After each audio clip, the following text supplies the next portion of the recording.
He was handsome, athletic, and adored by everyone who met him. The kind of man no one would ever suspect. But behind that perfect smile hid something unthinkable. When night fell on America's highways, he became a ghost on the road, charming, stalking, and vanishing before dawn. This is the true story of Randall Woodfield, the I-5 killer, a man who turned the open road into a trail of terror. If you'd like more stories like this to appear on your page, please comment where you are watching from, and subscribe. There are 15 chapters in this series, each with one picture looping gently. Just close your eyes, relax, and let's dive into the story together. Now let's begin. Chapter 1: The Face Behind the Smile. The legend of the I-5 killer begins. It was the winter of 1981 in the Pacific Northwest. The nights stretched endlessly over the dark veins of the I-5 highway, a long ribbon of asphalt connecting Oregon, Washington, and California. The region was known for its rain, its misty forests, and its quiet, sleepy towns nestled between endless stretches of road. But something sinister was beginning to stir along that route. Travelers whispered of a phantom who moved from city to city under the cover of night. He left behind nothing but silence, fear, and the sound of rain hitting empty parking lots. The newspapers would later call him the I-5 killer. But behind that name was a man no one could have imagined. A man once admired, once trusted, once celebrated for his charm and potential. His name was Randall Woodfield. To those who knew him growing up, Randall was the last person you would ever associate with violence. He had the kind of smile that put people at ease, the smile of a young man with promise, a boy with dreams of the NFL, and a reputation for being polite, even gentle. He was tall, athletic, and always clean-cut. He was the type of young man who made parents proud and girls blush. Yet behind those calm eyes and polite manners, something darker was taking shape, something that neither his family, his teachers, nor his coaches could see. The I-5 would become his hunting ground, but in the beginning, it was just another stretch of road, one that connected his life of appearances to the shadows where his true nature thrived. The story of Randall Woodfield begins like many American tales of promise. A boy growing up in Oregon, playing football, excelling at sports, making friends, and building a future that seemed paved with success. But beneath that story lay another, the one written not in the bright lights of stadiums, but in the dark corners of his mind. Before the name I-5 killer echoed through the headlines, Randall was known simply as Randy. He grew up in Salem, Oregon, in what seemed to be a stable and loving family. His father was a respected executive, and his mother was a homemaker who cared deeply for her children. Randall's early years seemed perfectly normal, even privileged. He was intelligent, well-spoken, and physically gifted. By all outward appearances, he was a young man destined to make his mark in sports, not in the pages of crime history. Yet, as many later said, there was always something slightly off, a certain distance in his eyes, an unease that couldn't quite be explained. He had trouble forming deep emotional connections. He wanted to be admired but feared vulnerability. In school, he was known as the good-looking athlete, but also the boy who didn't quite fit in emotionally. And as his teenage years went on, small cracks began to show. Small moments of rebellion and discomfort that hinted at something darker beneath the surface. By the time the 1970s rolled around, Randall was already living two lives. One was the life of a star athlete, praised for his talent and discipline. The other was the secret world of impulsive behavior and escalating deviance. The I-5 corridor would later see the full bloom of that darkness, but its roots had already begun to grow. His early life paints the eerie contrast that would define him. the handsome, confident man on the outside, and the growing storm of obsession, control, and anger within. Those who knew him often described him as someone who craved admiration but also carried a strange bitterness. He wanted to be loved, yet he distrusted everyone.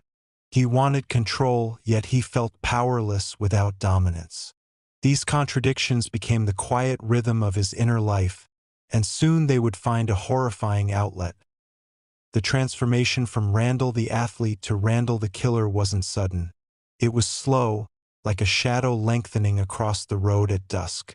He hid behind charm, using it as armor, convincing others of his normalcy. And it worked. Even as his behavior grew more erratic, even as strange incidents began to follow him, people gave him the benefit of the doubt. After all, this was Randy, polite, handsome, promising Randy. When the first crimes along the I-5 began, the region was caught off guard.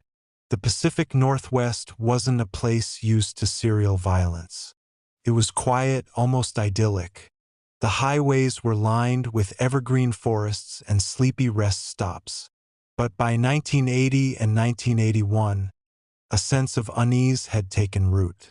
Women were being attacked, abducted, and murdered, often in places that seemed random. Gas stations, motels, convenience stores. The crimes were fast, precise, and chillingly confident.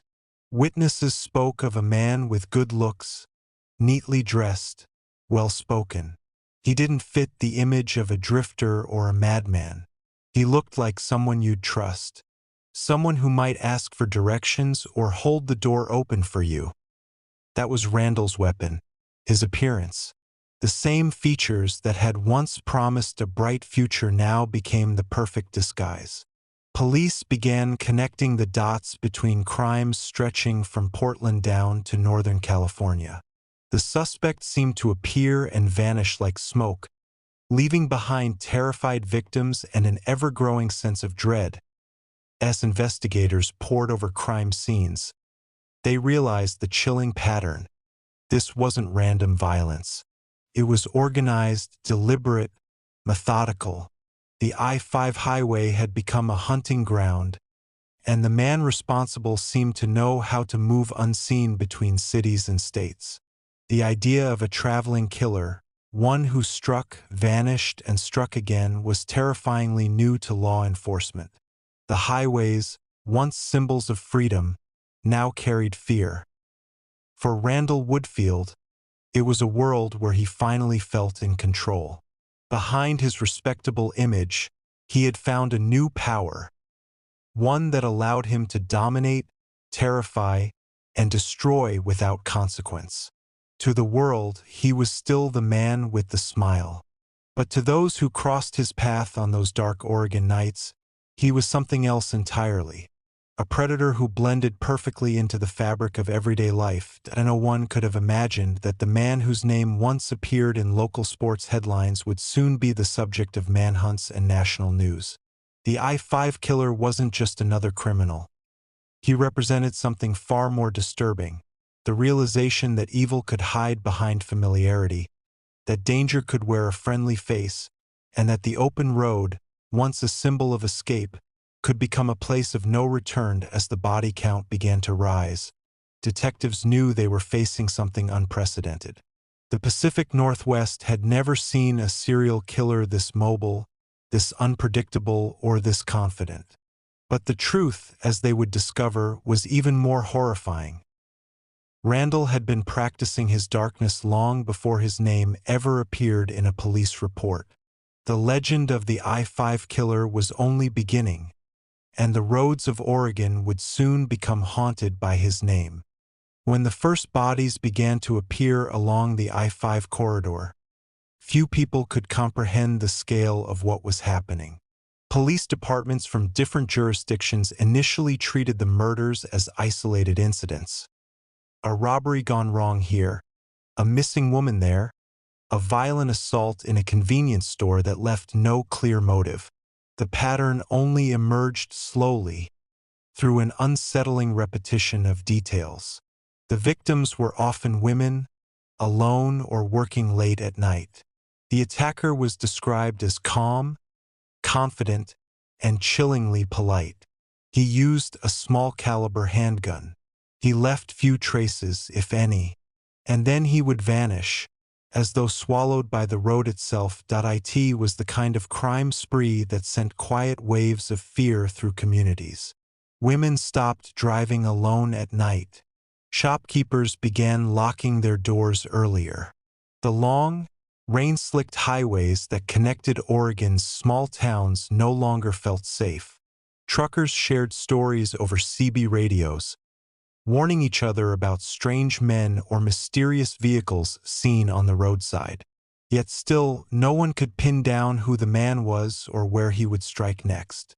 He moved too quickly, too cleverly, weaving through a landscape of fog, forests, and anonymity. Meanwhile, in the heart of Portland, Randall Woodfield continued to live a double life.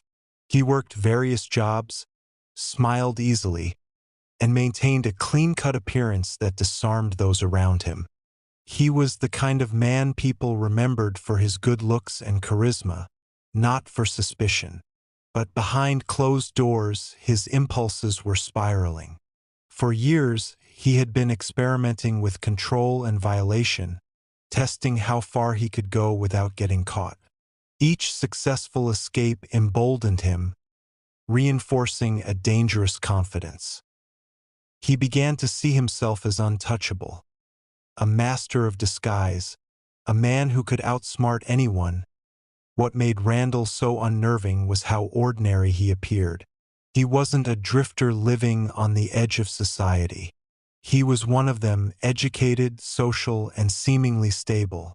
He attended local gatherings, kept in touch with acquaintances, and often charmed women who met him for the first time. But beneath that facade was a chilling detachment. He didn't view others as people but as opportunities, moments to assert dominance, to play out the dark fantasies that had been building in him since his youth. The investigators who later studied his crimes noted how methodical his movements were. He would drive along the I-5, stopping at rest areas, gas stations, and roadside businesses. Sometimes he would simply watch, observing potential victims with an eerie calm. When he chose to strike, it was swift and efficient. He used fear as a weapon, knowing how to control every second of the encounter. Then, as suddenly as he appeared, he would disappear, merging back into the highway, another anonymous driver among thousands. In those months of 1980 and 1981, the I-5 corridor became a place of paranoia. The police, overwhelmed by reports, began working with multiple agencies to piece together a profile. The suspect, they believed, was local, organized, and confident, someone who knew the region intimately. The consistency in his methods suggested experience, and his ability to move freely pointed to someone who could blend easily into everyday life. They were right, but they had no idea just how close he was. Randall had always craved recognition. In school, it was through sports. Later, it was through his image. But now, his recognition came through infamy, and though he couldn't publicly claim it, it fed the same need. Each attack reaffirmed his secret identity, the man of control, the man feared and unseen. He studied newspaper articles about the crimes, taking satisfaction in the panic that spread with each new report. To him, it was proof of power. The world was afraid, and he was the reason. Friends who would later be interviewed described him as composed and self-assured during that period, though some noticed subtle changes, a flicker of arrogance, an undercurrent of tension. One friend recalled that Randall seemed to live in two speeds, calm and calculating one moment, strangely intense the next. He could switch between charm and coldness in seconds. To those who didn't look too closely, it seemed like nothing more than moodiness. But for those who did, it felt like something darker was stirring just beneath the surface. The Pacific Northwest had never faced a threat like this before. Serial killers at that time were not as understood or studied as they would later be. The very concept of a man roaming highways, striking across multiple states, was new to law enforcement. It broke the traditional logic of crime investigation. Each county worked independently, unaware that their cases were part of a single horrifying pattern. Randall exploited that fragmentation. He knew that different jurisdictions wouldn't easily share information, and he used distance as his camouflage. Every new crime scene seemed to erase the last. And yet, he wasn't perfect. Small mistakes began to appear, a fingerprint here, a witness there. A few victims survived, and their testimonies began to form the outline of a suspect who didn't fit any known profile. A handsome, athletic man, polite but cold, who used manipulation and intimidation with precision. The more they learned, the more the police realized they were dealing with a man who understood control, not just over his victims, but over perception itself. Randall's downfall, like many who believed themselves untouchable, would come not from a grand revelation but from accumulation, the slow, inevitable gathering of tiny details that, when placed together, revealed the truth. But for now, he was still free, still driving those same highways under the soft hum of streetlights and the endless gray sky as the I-5 killer's legend spread. Fear seeped into the fabric of daily life. Parents warned their daughters not to travel alone. Waitresses in roadside diners locked the doors after closing. The once familiar comfort of the Pacific Northwest began to feel violated by an invisible presence. And through it all, Randall continued to move, smiling, blending, pretending. The story of the I-5 killer is not just about the crimes themselves, but about the deception that made them possible. It is about the terrifying realization that a monster can wear the face of normalcy, that evil can sit quietly across from you at a dinner table, share a polite conversation, and then drive away into the night to destroy another life. By the time police realized that the man they were chasing wasn't just another criminal but one of the most prolific predators of the early 1980s, Randall Woodfield had already carved his legacy into the asphalt of the I-5. He was not just killing people. He was reshaping the psychology of fear in an entire region. The highways, once symbols of freedom, became corridors of dread. What made the story endure wasn't just the brutality of the crimes, but the betrayal of expectation. Randall had been everything society celebrated: athletic, handsome, disciplined, sociable. And yet, beneath all that perfection lay a void. A need so dark, so consuming, that it could only be expressed through violence. As the headlines grew louder and the investigations deepened, one truth became painfully clear. Randall Woodfield wasn't just a killer on the road. He was a mirror reflecting the darker possibilities of human nature itself. Chapter 2: I-Star in the Making. The promising life of Randall Woodfield.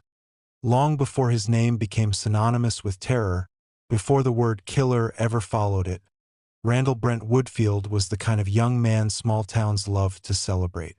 Born on December 26, 1950, in Salem, Oregon, he entered a world that seemed ready to reward him.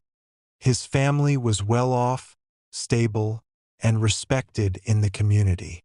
His father was a successful executive, a man who valued discipline and order. His mother was the soft-spoken type, attentive, nurturing, and proud of her children. To outsiders, the Woodfields were the picture of American normalcy.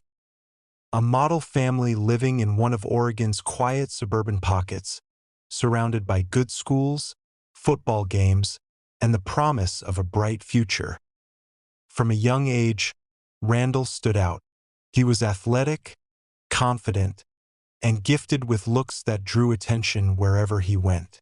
Teachers remembered him as well-mannered and intelligent, a boy who seemed to have it all. He didn't get into trouble at school, didn't display aggression, and appeared genuinely focused on success. Yet, even in those early years, something about Randall didn't fully align with the ideal he projected. He had a strange detachment, a kind of emotional coolness that set him apart. It wasn't visible in his smile, but it was there in the silence behind his eyes, a silence that would one day echo across miles of highway. As Randall entered high school, his identity began to shape around football. The sport became his stage, a place where he could channel his ambition and feed his craving for attention. On the field, he was fast, disciplined, and determined. Coaches praised his athleticism, his focus, and his drive. The crowd cheered for him, and for Randall, that applause became something more than appreciation. It became validation. Every yard gained, every tackle made, was a moment of power, of control. Feelings that, for reasons he likely didn't yet understand, would later define him in far darker ways. His classmates admired him, though few truly knew him. He was polite but distant, always keeping a kind of invisible wall between himself and others. Relationships were shallow, friendships functional. He wasn't the boy who confided or shared. Instead, he observed. It was as if he was always studying the world, learning how to mimic emotion rather than feel it. This subtle absence of empathy, which no one could name at the time, was already taking root. When Randall graduated, the path before him seemed promising. He earned a spot at Portland State University, continuing to play football at a competitive level. He majored in physical education, fitting for someone who lived and breathed sports. At the university, he maintained his reputation. Charming, clean-cut, ambitious. To most, he was simply another handsome athlete working his way toward a professional career. But beneath that surface, cracks had already begun to show. In his early college years, Randall's sense of control began to slip. He started experimenting with risky behavior, testing boundaries not just in sports but in life. Reports from those years describe minor but unsettling incidents, impulsive acts that hinted at a growing disregard for limits. There were whispers of inappropriate behavior, small thefts, and moments of aggression that didn't fit the image of the disciplined athlete. None of it was serious enough to destroy his reputation, but it revealed something darker, an emerging pattern of entitlement, as if he believed the rules didn't apply to him. The contrast between how Randall saw himself and how he wanted others to see him became his internal conflict. On the surface, he still wore the mask of the ideal young man, attractive, polite, athletic. But inside, he was beginning to cultivate a private world of fantasy and control. This duality, image versus reality, would later define every stage of his life. It wasn't enough for him to succeed. He wanted to manipulate, to dominate, to feel superior without ever appearing dangerous. During his time at Portland State, Randall's football career reached its peak. He became a wide receiver for the university team, showing promise as a potential professional athlete. He trained hard, stayed in shape, and presented himself as the model of discipline. Coaches admired his work ethic. Scouts began to notice him. In 1974, his dream seemed within reach. The Green Bay Packers drafted him into the NFL. For any young man, it would have been a moment of triumph, the culmination of years of effort and sacrifice.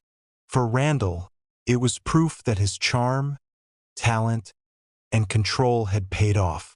He was stepping into the life he had always imagined, respected, admired, and powerful.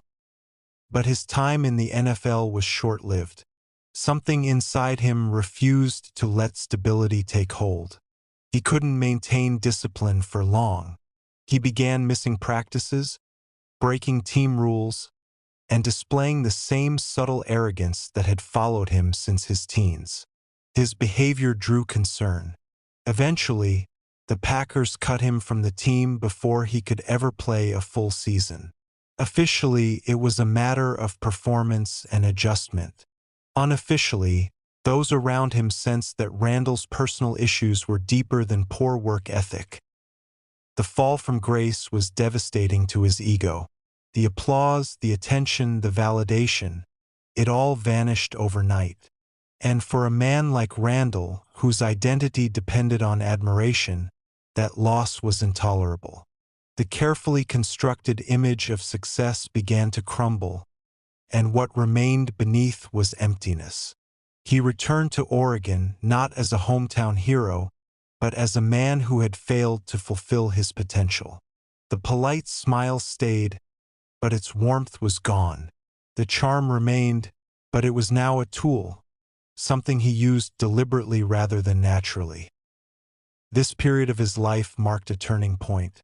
Many who study his psychological profile point to this as the moment the shift occurred, when disappointment turned to resentment and ambition warped into predation.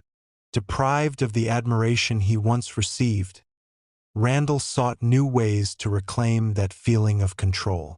But instead of seeking it through success, he began finding it through the manipulation and humiliation of others. As he drifted between jobs and relationships, the once promising athlete began living in shadows. He hid behind smiles, never allowing anyone close enough to see the growing chaos inside him. The clean image of Randall Woodfield, the man who had once worn a football uniform, was still intact on the outside. But within, something had changed forever. That he had tasted the power of admiration and the sting of failure. Now he would search for control by other means. The road to the I-5 killer had begun. Not with blood, but with disappointment, frustration, and a quiet, festering obsession with domination. After returning to Oregon, Randall tried to rebuild the version of himself that the world once admired. To his family and acquaintances, it seemed like a simple setback. A young man whose NFL dreams hadn't quite worked out. He still had his looks, his charm, and his intelligence. There was every reason to believe he could find another path. But deep inside, Randall was unraveling. The loss of his football career wasn't just a disappointment. It was a blow to his identity. He had built his sense of worth entirely on success and attention. Without those, he was hollow, a man searching for a new way to feel powerful. He drifted between jobs, unable to stay grounded in any one place for long.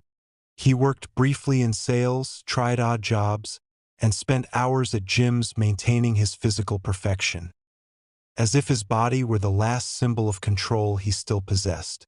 But beneath the polished surface, his impulses were growing darker. What had once been a craving for admiration began turning into a desire to dominate others. He sought control not through achievement but through fear and manipulation. And while his friends and family saw a man struggling to find direction, what was truly forming was something far more dangerous. A predator in development. By the mid-1970s, Randall began engaging in behaviors that hinted at his double life. Reports of petty theft and indecent exposure began to surface, minor offenses on paper, but deeply revealing in psychological terms. These acts were about testing limits, not necessity. They weren't driven by poverty or need but by thrill, a hunger for the rush that came from breaking rules and not getting caught. That rush became his substitute for the applause he once received on the field. Each time he got away with something, it reaffirmed his sense of superiority. He was smarter, faster, untouchable, or so he believed. The contrast between his public and private self became sharper with each passing year. In social settings, Randall was charming, attentive, even gentle. He dated women who described him as polite and confident. He had a way of listening that made people feel seen, even when, in truth, he was observing them like pieces in a puzzle he intended to control. Those who spent more time with him began to sense that something about his charm didn't quite reach his eyes. There was a distance, a lack of genuine warmth. But he was good at masking it. Randall had learned how to perform emotions convincingly, a skill that would later allow him to manipulate victims with chilling ease. Law enforcement first encountered Randall seriously in 1975, when he was arrested for indecent exposure. The incidents involved women startled by a man who appeared suddenly in public places, only to vanish before police arrived. It was an early sign of the thrill he derived from the fear of others, not physical harm yet, but psychological control. The consequences were mild. He faced fines and brief probation. No one imagined that the young ex-athlete could pose a serious threat. He was, after all, polite and cooperative with authorities, even apologetic. But inside, the experience reinforced a dangerous idea: that he could do as he pleased and still walk free. In the years that followed, his behavior escalated. Each act was more daring, more invasive. He began breaking into homes, stealing small items, and seeking opportunities to confront women in situations where he could feel dominance without yet resorting to extreme violence. When caught again, he charmed his way through the system. Judges, probation officers, and even psychologists often noted his politeness and apparent remorse. They saw a misguided young man, not a predator, and Randall learned how to use that perception to his advantage. Around this time, his relationships began to crumble. Women who had once been drawn to his charm found themselves uneasy, even frightened, without fully understanding why. There were reports of controlling behavior, jealousy, and emotional coldness. Randall demanded attention and obedience but offered little in return. When confronted, he would retreat into silence, a chilling calm that left those around him unsettled. By the late 1970s, his world had narrowed to a cycle of appearances and impulses, a respectable face hiding a private descent into deviance. He began frequenting bars and nightclubs, where he used his looks to draw people in, but his charm now served a darker purpose.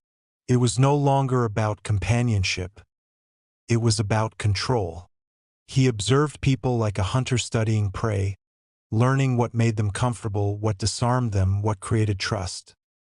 The police in Oregon began noticing a pattern of sexual assaults and robberies along the coast, but no one suspected Randall yet.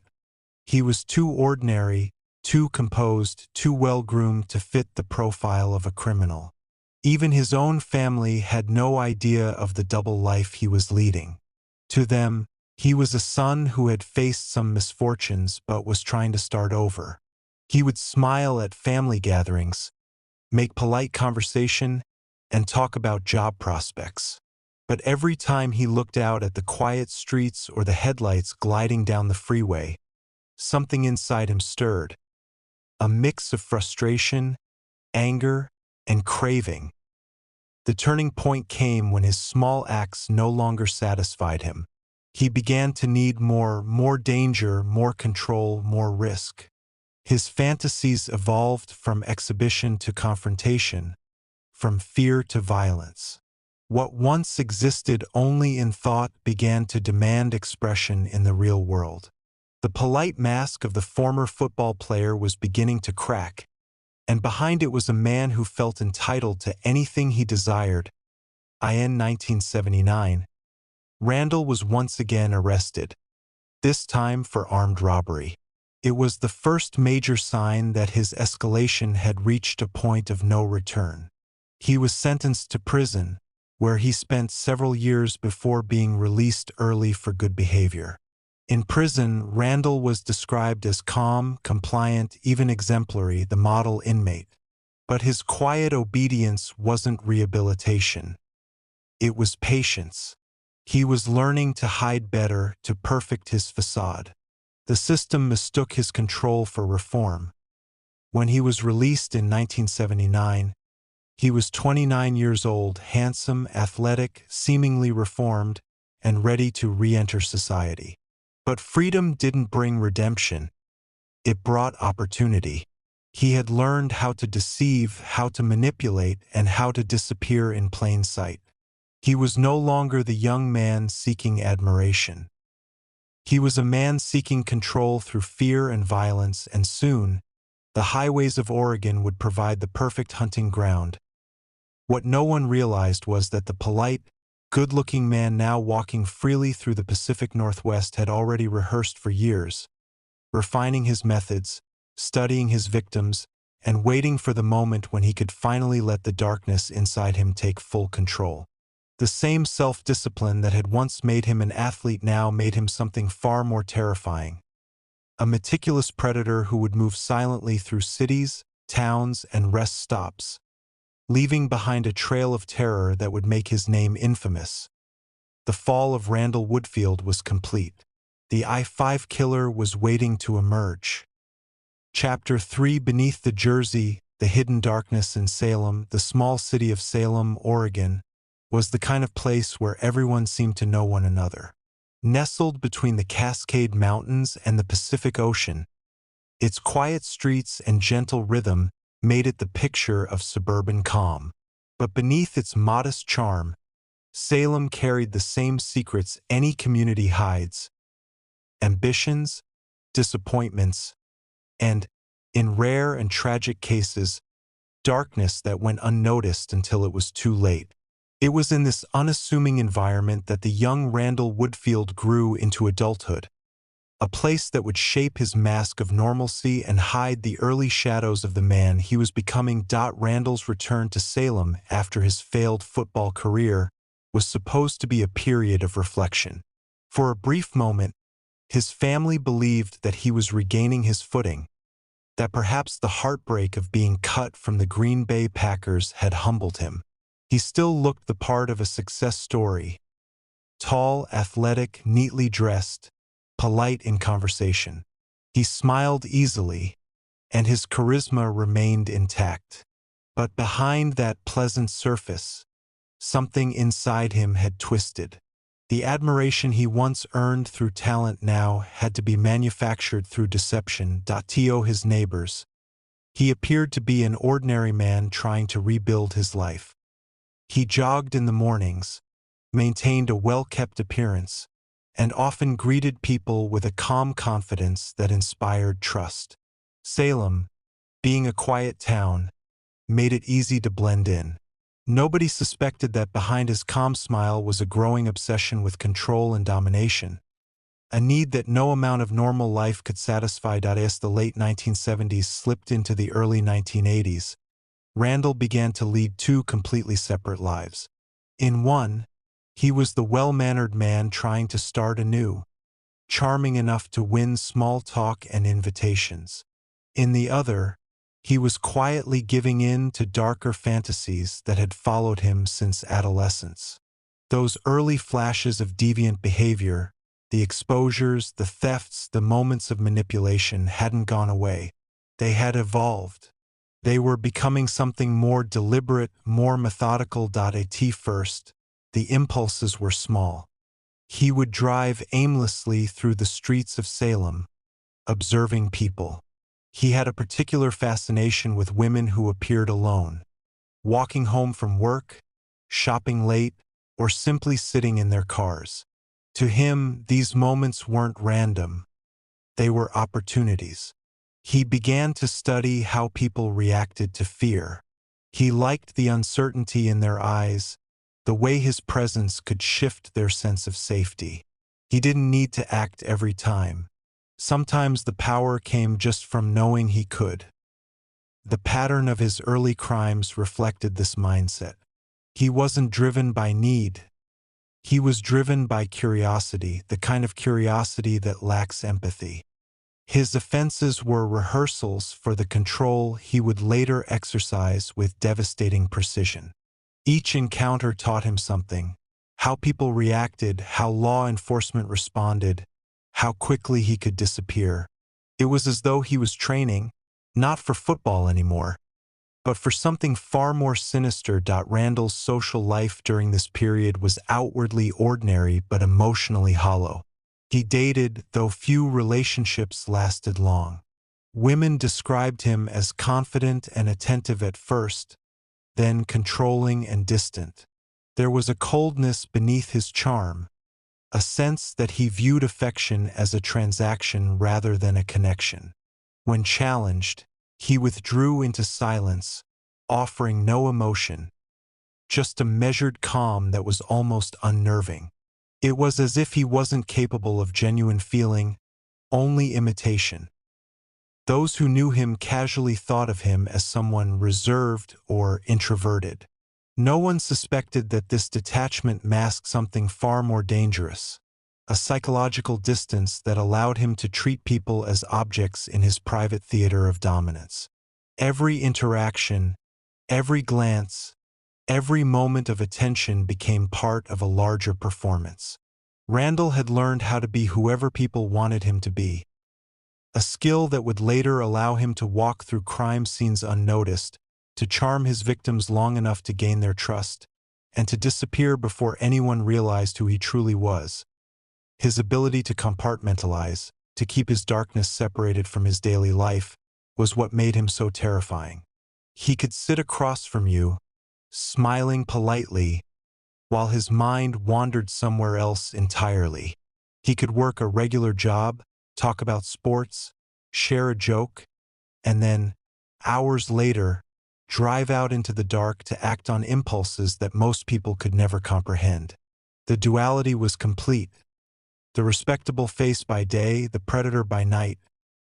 Salem in the late 1970s didn't have the kind of surveillance or interconnected policing that could easily track someone like Randall. The world was smaller, yet its blind spots were vast. Criminal databases were limited, and communication between departments was slow. This anonymity gave Randall the perfect environment to experiment, to test how far he could go without detection. And every successful escape made him bolder. There were rumors, of course, small stories whispered among locals, strange encounters, unsettling moments that people brushed off as coincidences. A man who lingered too long near parking lots. A stranger who followed women to their cars but never attacked. A man matching Randall's description seen near areas where robberies occurred. None of these stories led to arrests, but they painted a quiet background of unease that, in retrospect, were the earliest warnings of what was coming. What's chilling about this period in Randall's life is not just the crimes themselves, but how ordinary he managed to appear while committing them. He wasn't hiding in shadows or wearing disguises. He was the man you'd least suspect, a clean-cut local, the kind who could smile at a police officer and drive away without question. It was this invisibility through normalcy that became his true weapon. He didn't just live among people. He performed among them. His control extended beyond physical acts. He played with perception. He wanted to be admired, but he also wanted to know he could destroy the trust that admiration brought. That psychological contradiction, to be loved and feared at once, became the center of his identity. And Salem, his quiet hometown, unknowingly nurtured both sides of him. It was the place where he learned how to look safe while being dangerous, how to act normal while harboring darkness. As 1979 came to an end and Randall prepared to step back into freedom after his brief imprisonment, the transformation was almost complete. He was still the man everyone thought they knew, but internally, something irreversible had shifted. The lines between fantasy and action were blurring. He no longer felt the guilt or hesitation that might have stopped him before. His mind had accepted what it was becoming. In the stillness of Salem's nights, when the fog hung low over empty streets, Randall often drove in silence. The hum of the car, the glow of streetlights, and the soft drizzle against the windshield all seemed to calm him. But those drives were never innocent. They were reconnaissance, quiet explorations of fear and opportunity.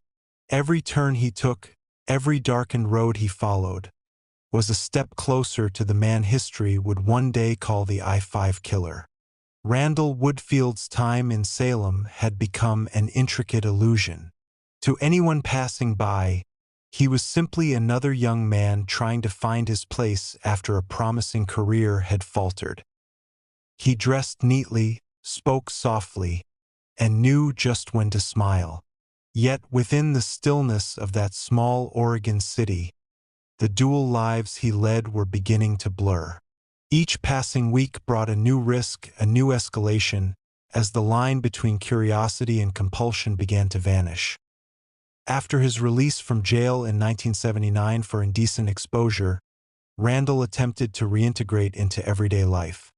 He found work through acquaintances, sometimes at mundane jobs where he could blend in, unnoticed and unremarkable. His charm remained a valuable mask, one that concealed the undercurrent of manipulation always simmering beneath his demeanor. Those who met him in these years often described him as polite and even likable, though his interactions had an unnatural quality, as if each conversation was part of a quiet performance he rehearsed daily. He lived in a kind of suspended reality, one where he could pretend to be the man he wished the world saw, while secretly feeding the darker instincts that had been festering since his adolescence. Salem, with its quiet evenings and trusting residents, gave him an ideal stage. He could appear harmless, even friendly, while studying the people around him, memorizing routines, watching vulnerabilities unfold in plain sight.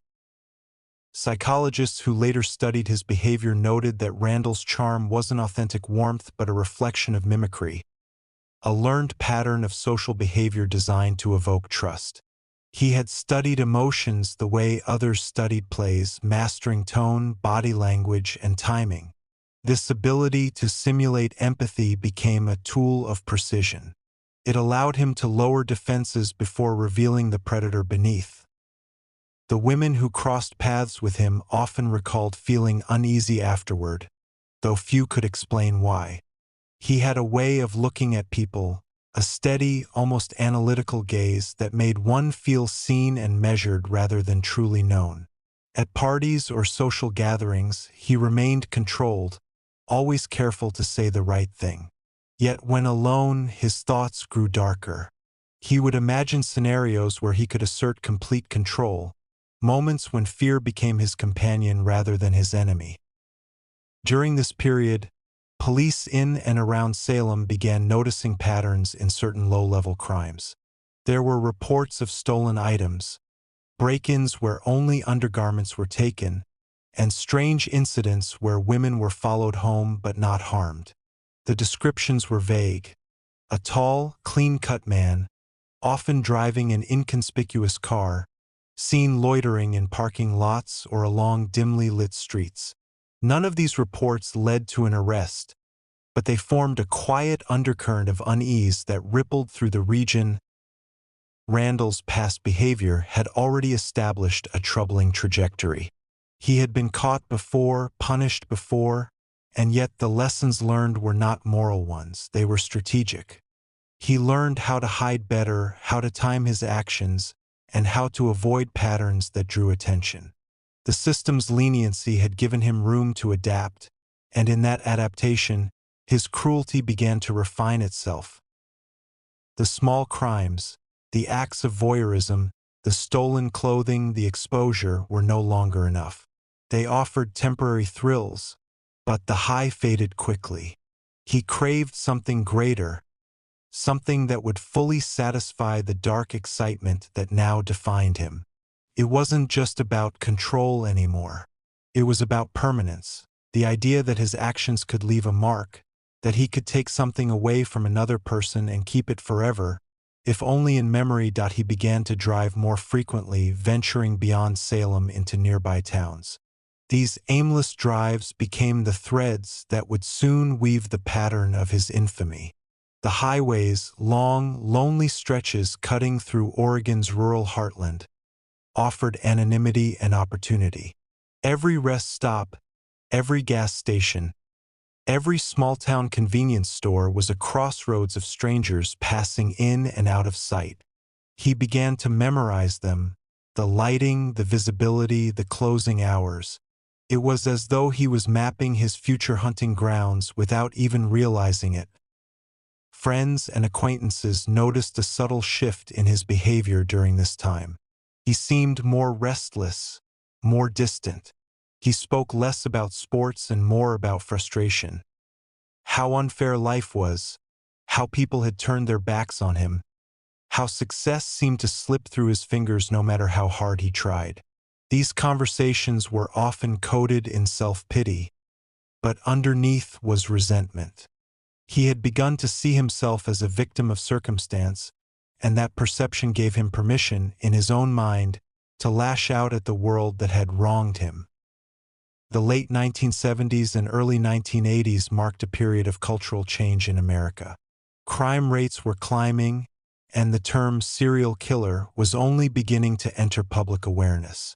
The very concept of a person who could appear ordinary by day and commit atrocities by night was still difficult for many to grasp. Randall's transformation occurred within this gap, a time when society hadn't yet learned how to see such monsters for what they were. He moved unnoticed through a world that still trusted appearances. There were moments when people came close to seeing through the facade. A few women he dated reported unnerving incidents. Moments of anger that erupted from nowhere, flashes of possessiveness, and an emotional void that appeared whenever real intimacy was required. He would quickly mask it with charm, dismissing the moments as misunderstandings. His apologies were smooth, his tone calm. But those who saw the cracks couldn't shake the feeling that something inside him was missing. That behind the polite words and the perfect smile was a hollow space where empathy should have been. By 1980, Randall's life was divided into fragments. Family, acquaintances, casual work, and secret acts of control. It was in that year that his behaviors took their final turn. The road that would become his signature, Interstate 5, was a familiar route to him, stretching from Washington through Oregon down into California. It connected cities, small towns, and rest stops, weaving a path of anonymity and freedom. He began to travel it often, telling people he was visiting friends or seeking work opportunities. In truth, he was exploring the geography of possibility. These drives became his obsession. The rhythm of the highway soothed him, the steady hum of tires on asphalt drowning out the chaos of his thoughts. But each journey deepened his fantasy. He began to imagine encounters, strangers at rest stops, clerks working late shifts, women driving alone. Every exit, every curve, every flicker of neon lights became part of his mental script. And slowly, the line between imagination and intention began to disappear. By the time winter of 1980 arrived, Salem no longer felt like enough. The small city had served its purpose, a place of disguise, of learning, of building confidence in his deception. Now he needed the open road. The I-5 highway, vast and indifferent, was calling to him. He was ready to take his control beyond the boundaries of his quiet hometown and into a stage far larger than Salem could ever contain. What no one realized at the time was that the man leaving Salem wasn't just escaping failure. He was leaving behind the last remnants of conscience he still possessed. The road ahead would turn him from a manipulator into a murderer, from a name whispered among neighbors into a symbol of terror along the entire West Coast. The I-5 killer was being born, not with a single act, but through years of hidden practice in plain sight. Chapter 4: The First Cracks, Early Crimes and the Mask of Normalcy. By the dawn of 1981, the highways stretching from Portland to Eugene and farther north into Washington had begun to hum with a quiet unease that no one could quite define. For travelers, The Interstate 5 was simply a corridor of commerce and convenience, a long vein of lights and asphalt that pulsed with the movement of a restless West Coast. But within that ribbon of road, something sinister was beginning to take shape. Randall Woodfield, the once promising athlete, had learned how to live between the lines of suspicion and familiarity, and the first cracks in his carefully maintained facade were about to appear. He had long since mastered the art of seeming normal. In Salem, in Portland, and the surrounding towns, he blended perfectly. The polite customer at convenience stores, the neighbor who nodded courteously, the man with an easy grin that never seemed forced. But underneath that calm surface, a terrible momentum was building. Every restraint that had held him back in the past was weakening. The small crimes, the indecent exposures, the thefts, the voyeurism had become insufficient. He needed more than the illusion of control. He needed its reality. Randall's pattern of escalation was slow but deliberate. He started with robberies, small, quick, almost surgical in precision. Convenience stores along the I-5 corridor became his preferred targets. He chose them for their isolation, for the late-night hours when only one or two employees were present, and for the transience of the customers who came and went without remembering faces. At first, the robberies seemed random. The suspect was described as polite, calm, even soft-spoken, often wearing a fake beard or strips of athletic tape across his nose to obscure his identity. He carried a small-caliber handgun, efficient and quiet, and demanded money with a chilling composure that unsettled even those who complied. Police reports at the time painted a strange picture. The suspect didn't always steal much, sometimes less than a few $100s. In a few cases, he seemed less interested in the money and more focused on the employees themselves, particularly the women. There were reports of lingering after the crime, moments of intimidation that felt personal rather than practical. And as the months went on, these encounters grew increasingly violent. Investigators began to realize that the robberies shared a disturbing pattern. The locations were spread along the same stretch of highway, the timing suggested careful planning, and the suspect's method. His use of disguise, his calm demeanor, his quick escape, hinted at a single, organized mind behind it all. But in 1981, coordination between jurisdictions was limited. Each police department along the I-5 corridor handled its own cases, unaware that they were all chasing the same man. Randall understood this weakness. He was methodical in his planning, always moving just far enough to stay out of reach. He struck in one town, then traveled hours to the next, blending into new surroundings before anyone could connect the dots. His confidence grew with each successful escape, and with it, his appetite for control deepened. The robberies became less about money and more about dominance, about proving that he could enter someone's world, take what he wanted, and vanish without consequence. There was something almost ritualistic in how he prepared. He would scout potential targets days or even weeks in advance, observing routines, watching shifts change, noting which clerks worked alone and what time they locked up. He often appeared in his victims' lives before the crime without them realizing it, buying a soda, asking for directions, or pretending to make casual conversation. To them, he was just another customer. To him, it was reconnaissance. By February of that year, the pattern escalated into something darker. The same suspect began assaulting female clerks during robberies, using threats and physical violence that grew increasingly brutal. The calm, polite demeanor began to crack under the strain of his inner compulsions. He no longer needed to maintain control through pretense. Fear itself was enough. The tone of his crimes had shifted from calculated theft to sadistic expression. In one Oregon case, a store clerk was found bound and assaulted after a late-night robbery. She described the assailant as soft-spoken, athletic, with brown hair and piercing eyes that remained unervingly calm throughout the ordeal. He had spoken as if detached from the violence, his tone conversational, almost rehearsed. It was this detachment that haunted her memory, the sense that he was not acting in rage, but rather fulfilling something inevitable. Local newspapers began reporting on the I-5 bandit, a term that would soon evolve into something far more terrifying.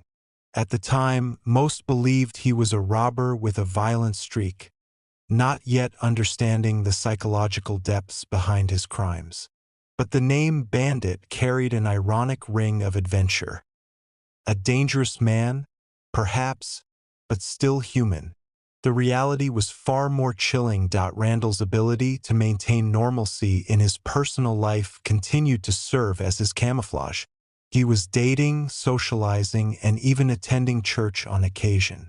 Friends described him as quiet but polite, a man who seemed to be keeping to himself. He had an unremarkable apartment and paid his rent on time. There was no indication, not in his demeanor or his daily habits, that he was spending his nights driving up and down the I-5, hunting. That he was learning the rhythm of crime, the way police reacted, the time it took for word to spread, how long he could linger before suspicion grew. His criminal mind worked with the precision of an engineer.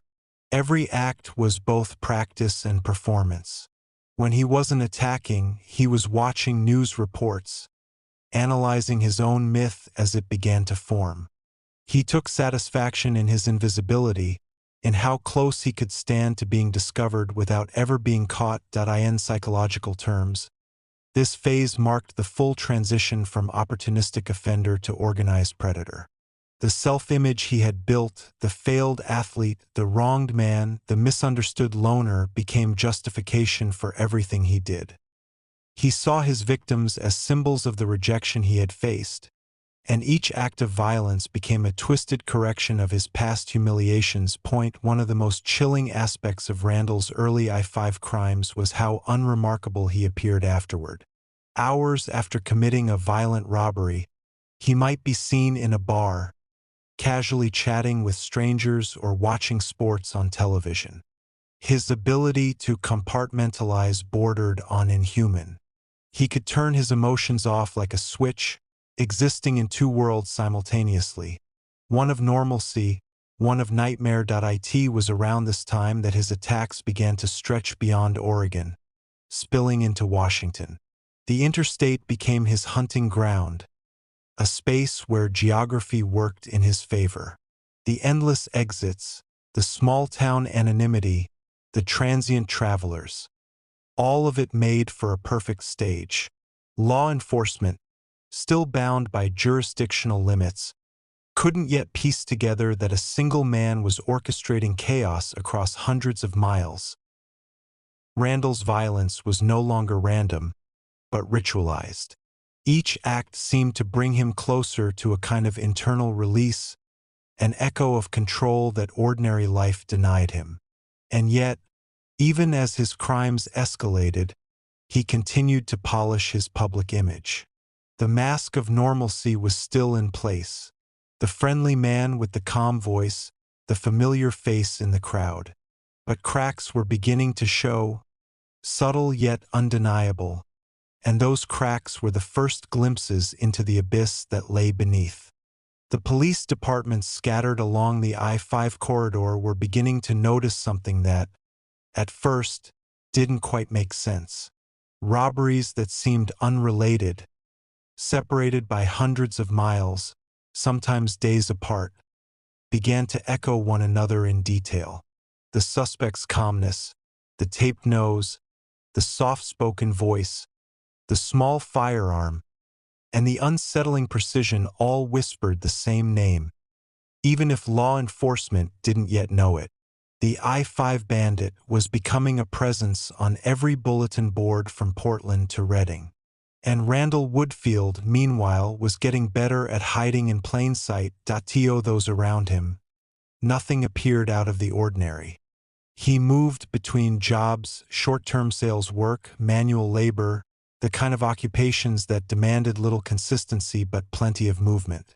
This lifestyle suited him perfectly. It provided excuses for travel, cash flow without scrutiny, and a sense of freedom that most people assumed was just part of a young man finding his way. But Randall's freedom had a far darker purpose. Each job change was also a repositioning, another excuse to travel along the interstate that had become both his stage and his sanctuary. He took particular satisfaction in the growing media attention. Newspaper headlines spoke of the mysterious highway robber, describing his disguise, his pattern, his preference for small-town convenience stores. He was reading about himself in print, and he relished it. It was as if the world was acknowledging his existence without yet knowing his name. The tension between anonymity and recognition thrilled him, the idea that he could walk among the very people terrified by his actions. In a twisted sense, he felt seen. But the crimes were no longer about money or attention alone. The violence had begun to deepen, driven by impulses that went beyond control. His victims were no longer simply targets of theft. They were the canvas for his growing cruelty. As his methods evolved, his capacity for empathy, already threadbare, seemed to vanish entirely. Each act of aggression brought him closer to the core of what he had always been. A man who found purpose in domination. One night in February 1981, that darkness surfaced in its most brutal form. At a convenience store in Kaiser, Oregon, a young woman working the late shift was attacked by a man who matched the I-5 bandit's description. He entered calmly, as though making a routine purchase, but when the doorbell chimed behind him, the energy in the room shifted. Within minutes, he had pulled his gun and ordered her to the back of the store. What followed was not simply a robbery. It was an act of control, of violence, and of pleasure derived from fear. He left her alive, but shattered. Within days, a similar attack occurred hundreds of miles away in Eugene. Another young clerk, another quiet town, another late-night crime. The precision was uncanny. The same demeanor, the same weapon, the same cold politeness that witnesses found more frightening than rage. Police began to accept that this wasn't a series of coincidences. They were dealing with a single mobile predator who was using the interstate as his highway of terror. Randall's growing confidence fed on this realization. He understood that he was now beyond suspicion. The law was always a few steps behind, and he could sense their confusion. He even began to vary his methods, switching disguises, alternating between robbery and assault, sometimes letting witnesses live, sometimes ensuring they couldn't speak. Each change was a calculated experiment, a way to measure risk and refine his techniques. To the investigators struggling to understand him, his behavior seemed erratic. But in truth, it was the opposite. Every inconsistency was intentional. He was creating chaos that would mask the underlying order. He knew that if his crimes appeared unpredictable, connecting them would take longer. It was a psychological game, and he was playing it with the same precision he once brought to football strategy. Only now the stakes were life and death. He had also begun to explore new ways to gain trust before striking. His charm, once a tool for social survival, became a weapon. He approached his victims with politeness, often appearing disarming and soft-spoken. The contrast between his demeanor and his violence created an emotional dissonance that paralyzed those who encountered him. Many described him later as nice or normal, words that would come to haunt investigators as they realized how effectively he weaponized kindness. Meanwhile, his relationships continued to crumble. Friends noticed his mood swings, his sudden disappearances, his cold detachment when conversation turned personal. He could be charismatic one moment and unervingly empty the next. One former girlfriend would later recall how his eyes seemed to lose life when he was upset, as if a switch had been flipped and the person she knew had vanished, replaced by something mechanical and cold. In March of 1981, the violence intensified. The I-5 bandit became the I-5 killer. The transition was marked by blood. On February 28th, a store clerk named Donna Eckerd and her daughter Janelle were found murdered in their home in Mountain View, California, both victims of a brutal attack that bore the hallmarks of Randall's escalating pathology. They had been assaulted and shot, their home left in quiet ruin. The crime shocked the community and sent ripples of fear up and down the interstate. For investigators, it was a moment of grim realization. The robberies were no longer about profit. They were preludes to murder. Randall's movements became increasingly erratic in the weeks that followed. He seemed to drift aimlessly from city to city, sometimes staying only a night or two. But his actions were anything but random. He was chasing opportunity, seeking vulnerability, testing how far he could push before anyone caught on. Each new town offered a fresh stage, each face a new potential victim. Despite the growing number of crimes attributed to the same suspect, law enforcement still struggled to connect the dots. Without digital records or centralized databases, coordination was slow and often hindered by geography.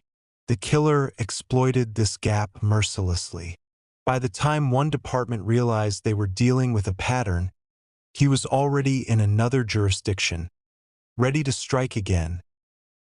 Randall's ability to maintain his composure after each act was perhaps the most chilling aspect of his personality. He didn't panic. He didn't boast. He simply moved on, as though each violent encounter was just another task completed. He could walk into a bar the same night, order a drink, and smile at the bartender as if nothing had happened. His calm after the storm wasn't an act. It was his nature. The emotional absence that had once made him seem distant now allowed him to exist among people without suspicion. The cracks in his mask of normalcy were visible only in the smallest ways. The faint exhaustion beneath his eyes, the occasional moment when his charm faltered, the cold detachment that slipped through when someone got too close.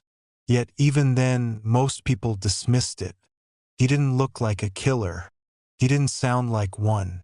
And that, more than anything else, was what made him so terrifying. As spring approached, the I-5 was no longer just a road. It was a living artery of fear, connecting towns that shared the same invisible threat. Truckers spoke in hushed tones about the robber who never got caught. Clerks worked in pairs when they could, glancing nervously at every customer after dark. And somewhere between those miles of road and rain-soaked towns, Randall Woodfield was driving, his thoughts cold and clear, his mask still perfectly in place. Chapter 5: Crossing the Line from Petty Acts to Predatory Intent. By the spring of 1981, the stretch of Interstate 5 that cut through Oregon, Washington, and Northern California had transformed from a symbol of mobility and progress into a corridor of quiet dread. For months, the mysterious I-5 bandit had eluded capture, leaving behind a trail of robberies, assaults, and murders that seemed disconnected until the threads began to intertwine. It was in this period, this tightening knot of fear and confusion, that Randall Woodfield crossed the invisible line separating a calculating thief from a predatory killer. He was now operating with a confidence that bordered on arrogance. The methodical robberies that had once been about quick money and psychological thrill had evolved into something much darker. Each encounter carried a new level of brutality. He had stopped viewing his crimes as temporary indulgences and begun seeing them as his true identity. There was no longer any conflict between the face he showed the world and the darkness that governed him. Instead, the two had merged into one chilling entity. The polite stranger who smiled just before the horror began. Randall's movement along the interstate became almost rhythmic. Witnesses in different cities described similar encounters. A handsome, soft-spoken man, often wearing a fake beard or a piece of athletic tape across his nose, entering small stores or motels just before closing. He spoke with quiet authority, and even when brandishing a weapon, there was something deliberate and composed in his demeanor that froze his victims in place. The victims remembered his voice as much as his violence, calm, detached, and chillingly casual, as though he were reading from a script. Psychologically, Woodfield's descent wasn't sudden. It was the culmination of years of emotional repression, resentment, and a warped hunger for control.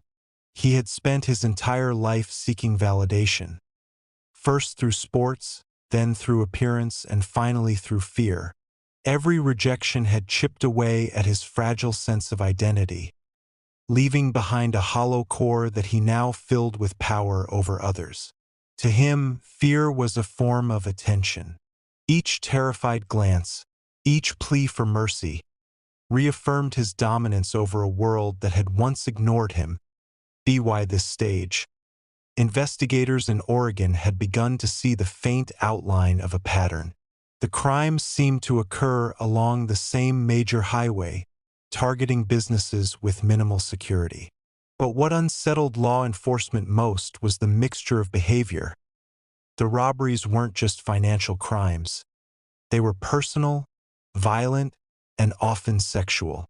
It suggested a perpetrator who wasn't driven by greed, but by compulsion. The precision of the attacks, coupled with their psychological intensity, marked the emergence of a serial offender with purpose and patience. For Randall, each crime served multiple purposes. There was the immediate rush of control, the satisfaction of dominating another human being, but also the deeper gratification of escaping unnoticed. He treated his crimes as experiments, tests of how far he could go, how much he could take, and how easily he could manipulate the aftermath. In his mind, every successful escape was proof of superiority, a validation that he was smarter than those who tried to stop him. He had also learned how to adapt. The early crimes had taught him the value of silence, of calculated calm. He never shouted, rarely left evidence, and maintained an eerie composure that left witnesses unable to recall his face clearly. It was as if their fear had clouded memory itself. His victims often described his politeness as the most terrifying detail, the incongruity of hearing please and thank you from the same man holding them at gunpoint. Randall's disguise became his freedom. He could transform himself with minimal effort. A piece of tape, a hat, a mustache, or a simple change of clothing, enough to distort recollection, just enough to buy time. He studied news reports about his own crimes, learning what police knew and adjusting accordingly.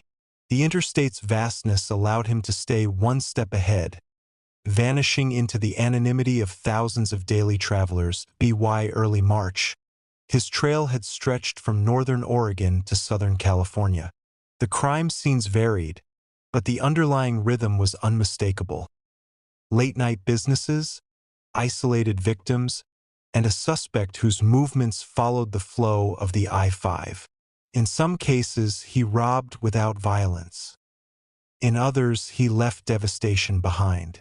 The randomness of his cruelty made him even more difficult to predict. It was as though he was experimenting with fate itself, deciding in the moment whether his victims would live or die. The crimes began to draw attention beyond local police. Federal agencies and state task forces started to share information, but coordination was slow. The forensic tools of the time, limited DNA testing, primitive data sharing, left vast gaps for someone like Randall to slip through. He was aware of this lag and used it to his advantage. Each jurisdiction saw only part of the picture, while he saw the whole map.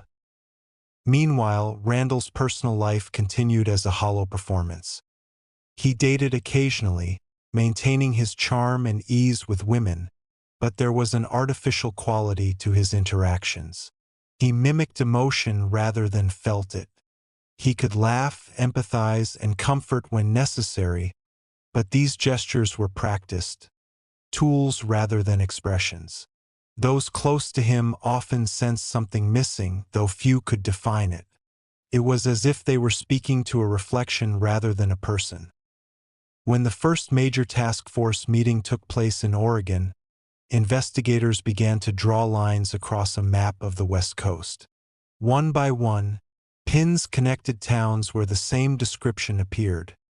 A well-groomed, athletic man traveling alone, polite but predatory.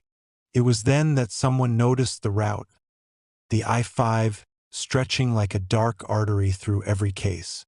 For the first time, the phrase I-5 killer was spoken aloud in a police briefing. This was no longer about isolated crimes. It was a pattern of terror stitched together by geography, timing, and the psychology of a single man who viewed the open road as his hunting ground. What made it all the more horrifying was the banality of his existence between crimes. Randall didn't hide in shadows. He lived in apartments, bought groceries, talked to neighbors, and went on dates. His ability to operate within society while secretly dismantling lives was his greatest disguise of all. But there were moments, brief flashes, when the mask slipped. A coworker once described catching a glimpse of pure rage in his eyes after a minor disagreement. A moment so intense it felt disproportionate. Another remembered how he seemed to lose focus mid-conversation, staring into nothing, as if reliving something dark and private. These glimpses passed quickly, but for those who saw them, they were unforgettable as his crimes escalated. So too did the fear that gripped the Pacific Northwest. Newspapers urged women not to travel alone at night. Convenience store employees began working in pairs, and local police patrolled highways more frequently. Yet for all the increased vigilance, Randall remained invisible. The polite stranger with a friendly voice and a pistol tucked neatly beneath his jacket. It was around this time that he began revisiting his earlier fantasies. The control, the humiliation, the dominance. Only now, these thoughts weren't confined to imagination. They had become plans. The crimes he committed in the months to come would move beyond robbery entirely. He would no longer take money or possessions. He would take life itself, and in doing so, he would finally become what he had always been. A predator who walked like a man, smiled like a friend, and killed like a shadow. By the time 1981 reached its midpoint, Randall Woodfield had transformed from a clever highway bandit into a hunter of the night. His life became a dual existence, an illusion of normalcy by day and a pattern of predation by night. The transformation was not abrupt but chillingly gradual, as if a dark instinct had been whispering to him for years, waiting for the right moment to seize complete control. Each new act erased what remained of the man he once pretended to be. He had grown skilled at reading situations. Every roadside stop, every empty parking lot, and every flicker of neon along the I-5 corridor presented an opportunity. The road itself was his accomplice, a perfect landscape of anonymity stretching through endless small towns and quiet exits. People came and went unnoticed, strangers passing through gas stations and rest stops where faces blurred and memories faded. Randall understood that on this road, disappearances could easily be mistaken for departures. He began to study his victims before approaching. Store clerks alone during the late shifts, motel receptionists, or young women leaving work after dark. These were his chosen targets. He observed patterns. When lights dimmed, when parking lots emptied, when fear might not yet exist but vulnerability did. His approach was calculated and calm. Often, he entered quietly, pretending to browse or ask a question, creating a brief illusion of safety before the mask of civility fell away. His weapon, usually a small-caliber pistol, was not just a tool of enforcement but a stage prop. He knew it inspired immediate obedience, and he relished the power it granted. But the weapon was not what thrilled him. It was the silence that followed, the way time seemed to stop, the way eyes widened in realization. To Randall, those moments of suspended breath were the closest thing to control he had ever felt. Police departments across Oregon and Washington were overwhelmed. Reports flooded in armed robberies, sexual assaults, and homicides, each seemingly disconnected yet eerily similar. The attacker was described as clean-cut, athletic, polite even. The contradictions made him harder to profile. He didn't fit the archetype of a deranged drifter or visibly broken soul. He blended seamlessly, moving through cities like Salem, Eugene, Redding, and Medford with the same ease as any ordinary traveler. He was a chameleon in plain sight, yet the patterns deepened. Investigators began to notice a disturbing progression. What began as robberies involving minimal physical harm had evolved into assaults marked by sexual violence, humiliation, and ultimately murder. His methods varied slightly, but the emotional tone was consistent, cold, deliberate, and detached. Victims who survived spoke of his unsettling calmness, the way he commanded them with quiet precision, as though everything were unfolding according to a pre-written script. Randall's need for control had reached a fever pitch. The monetary gain meant nothing now. He took what he wanted for the sensation itself. He found pleasure in psychological dominance, watching fear bloom, dictating every motion, every breath. Each crime was a rehearsal for the next, a cruel refinement of his technique. When he left scenes, he did so with a calculated awareness of timing and escape routes. He planned for witnesses but ensured confusion. He often forced victims to close their eyes or turn away before he vanished into the dark, leaving behind uncertainty that would hinder descriptions and delay response times. The I-5 corridor, with its endless stream of travelers, provided the perfect stage. Truckers, commuters, and tourists moved constantly, and transient crime was not unusual. This fluid landscape allowed him to exploit jurisdictional gaps. A crime committed in Eugene could go unnoticed by detectives in Portland for weeks, and California law enforcement might not even learn about it at all. This fragmentation was his shield. He had learned to read the system as easily as he read his victims. Those who knew him during this time described him as distant but functional. He kept a job when he needed money, often in sales or part-time roles where he could blend in. He appeared polite and charming, but there was an emptiness behind the charm, a lack of genuine warmth. When coworkers joked, he smiled, but it never reached his eyes. His conversations remained shallow, rehearsed. He mimicked what people expected from someone normal. His relationships, too, were transactional. He dated women briefly, never allowing intimacy beyond surface-level performance. When questioned about his private life, he deflected with humor or vague answers. It was not loneliness that defined him, but a kind of emotional sterility. He felt no need for connection.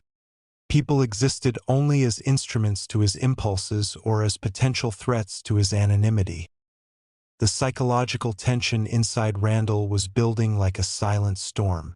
The thrill of escape began to wane. He needed greater risks to feel alive. His control over others had become his drug, and like all addictions, it demanded escalation. The robberies became preludes to violence. The lines blurred until they disappeared entirely. No longer was he simply taking money or asserting control. He was extinguishing life, ensuring absolute silence where once there had been fear.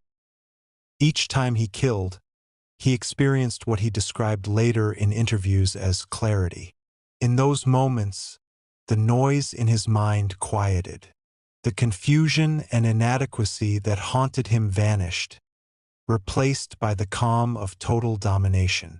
But that clarity faded quickly, replaced by restlessness. The cycle repeated: urge, act, calm, and hunger again. The pattern was textbook compulsion, though in his mind, it felt like destiny.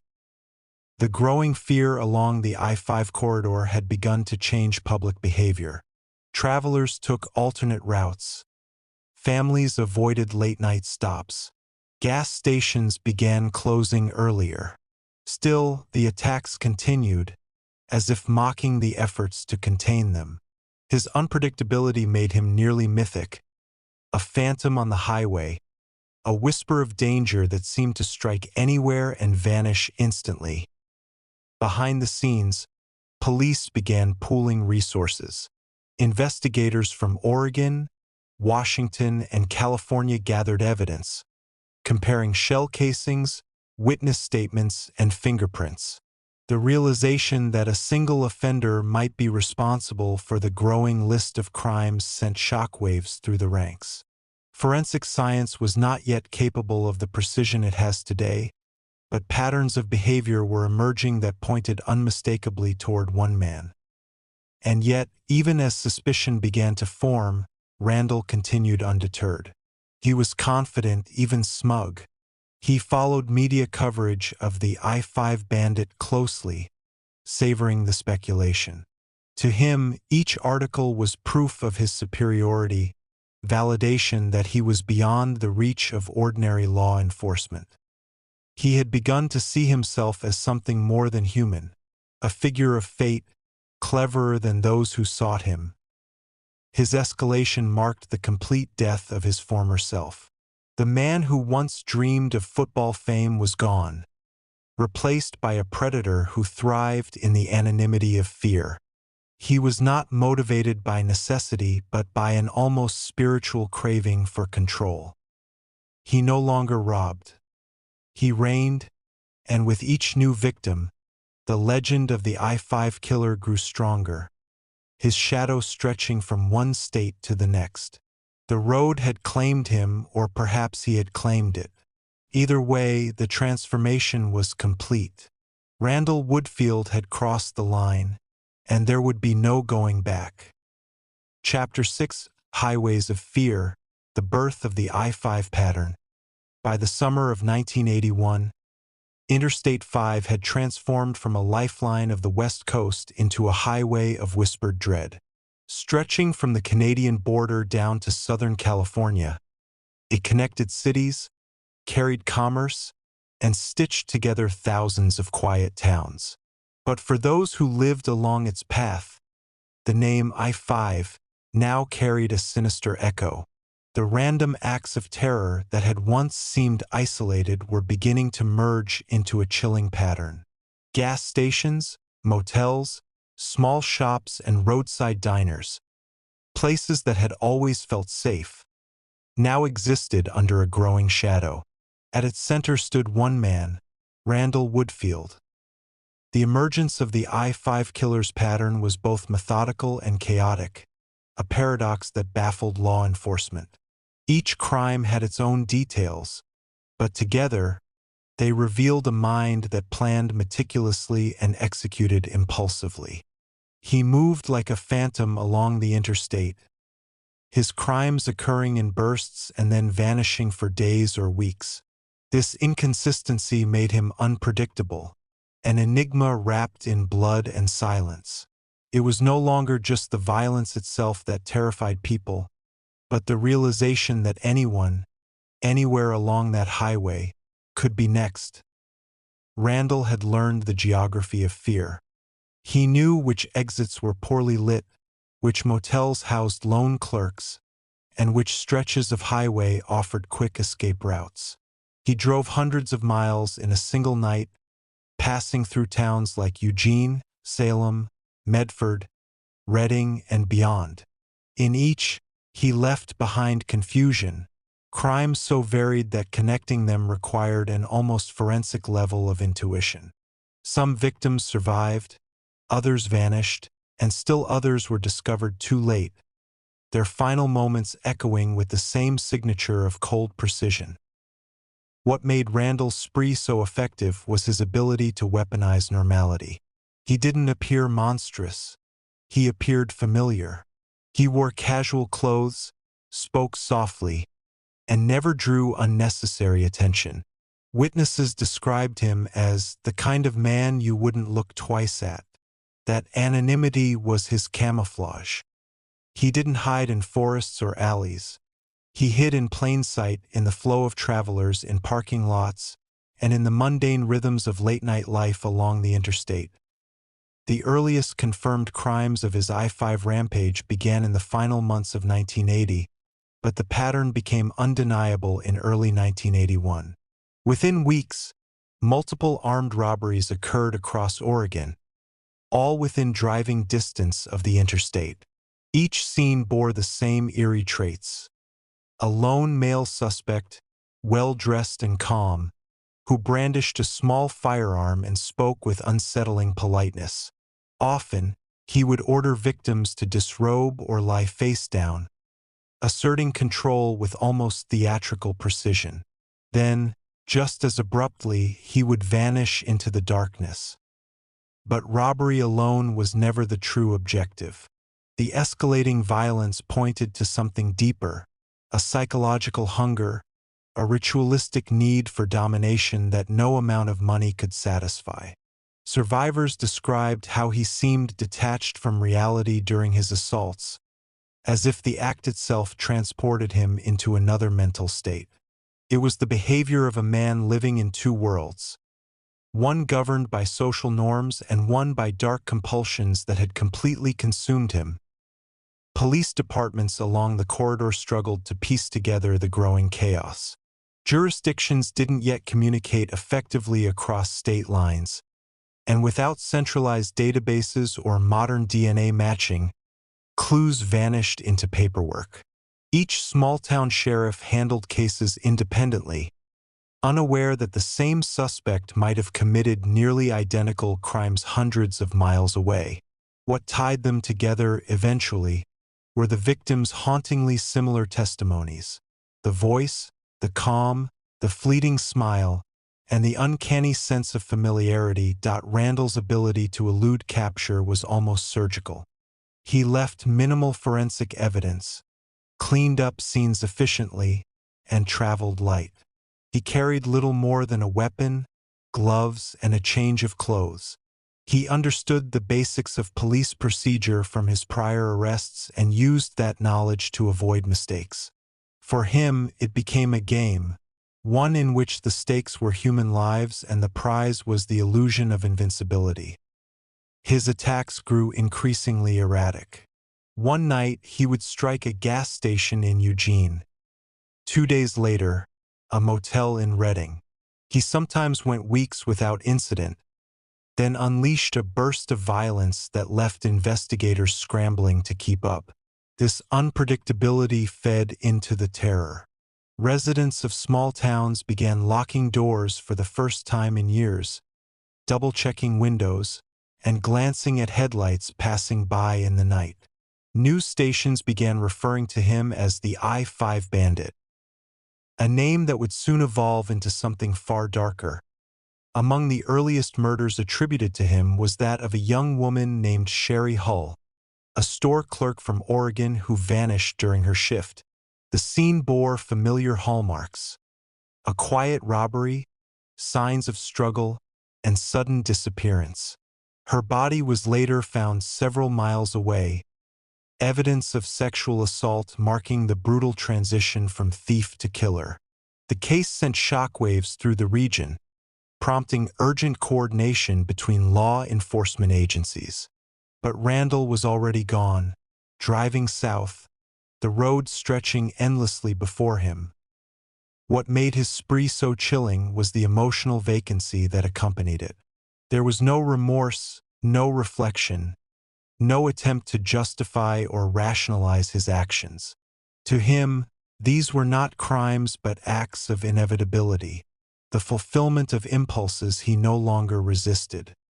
He had become a predator in pure form, living only for the moment of control, the thrill of dominance, and the serenity that followed each act of horror. Psychologists who later studied his case would describe his behavior as a near-perfect storm of narcissism and antisocial compulsion. He exhibited no empathy, no genuine emotional depth, and an almost pathological need to manipulate. Yet outwardly, he appeared composed and intelligent. This duality, the charming surface concealing a monstrous core, became the hallmark of his crimes. He weaponized human trust, turning familiarity itself into a trap. By late 1981, the fear had spread far beyond Oregon. Cases began surfacing in Washington and Northern California that bore the same signature. News reports grew increasingly panicked, warning travelers to remain vigilant. For women especially, the road had become a place of quiet terror. Many began traveling only during daylight, avoiding rest stops and small businesses after dark. The Interstate, once a symbol of American freedom, now felt cursed, haunted by a faceless man who seemed to materialize and vanish at will. Randall, however, was calm.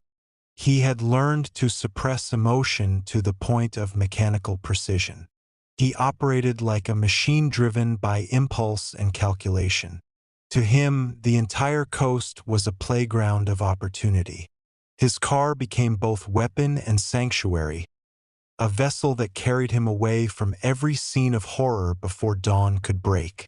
The hum of the engine, the blur of headlights, the cold wind through the cracked window, these became his companions, reminders that he still controlled the narrative. And yet, even predators make mistakes. The first cracks in his careful facade were beginning to show. A misstep here, a witness there, and a growing sense of overconfidence that would soon lead him into the sights of investigators determined to bring an end to the nightmare. But for now, the highway still belonged to him, and as long as he kept moving, he believed he was untouchable. As winter crept over the Pacific Northwest in late 1981, fear had begun to seep into every corner of the communities along Interstate 5. News stations ran nightly updates, each more alarming than the last. Reporters spoke of a phantom killer who moved like the wind, invisible, untraceable, and always one step ahead of the law. Police departments across 3 states were now collaborating in an effort to map his path, but his pattern was a living thing, always shifting, always just beyond their grasp. He was more than a name or a suspect now. He was an atmosphere, a feeling that lingered in the headlights of every car driving through the night. The I-5 killer's reach extended further than anyone had imagined. In Salem, Eugene, Redding, and even up to Portland, residents whispered the same stories.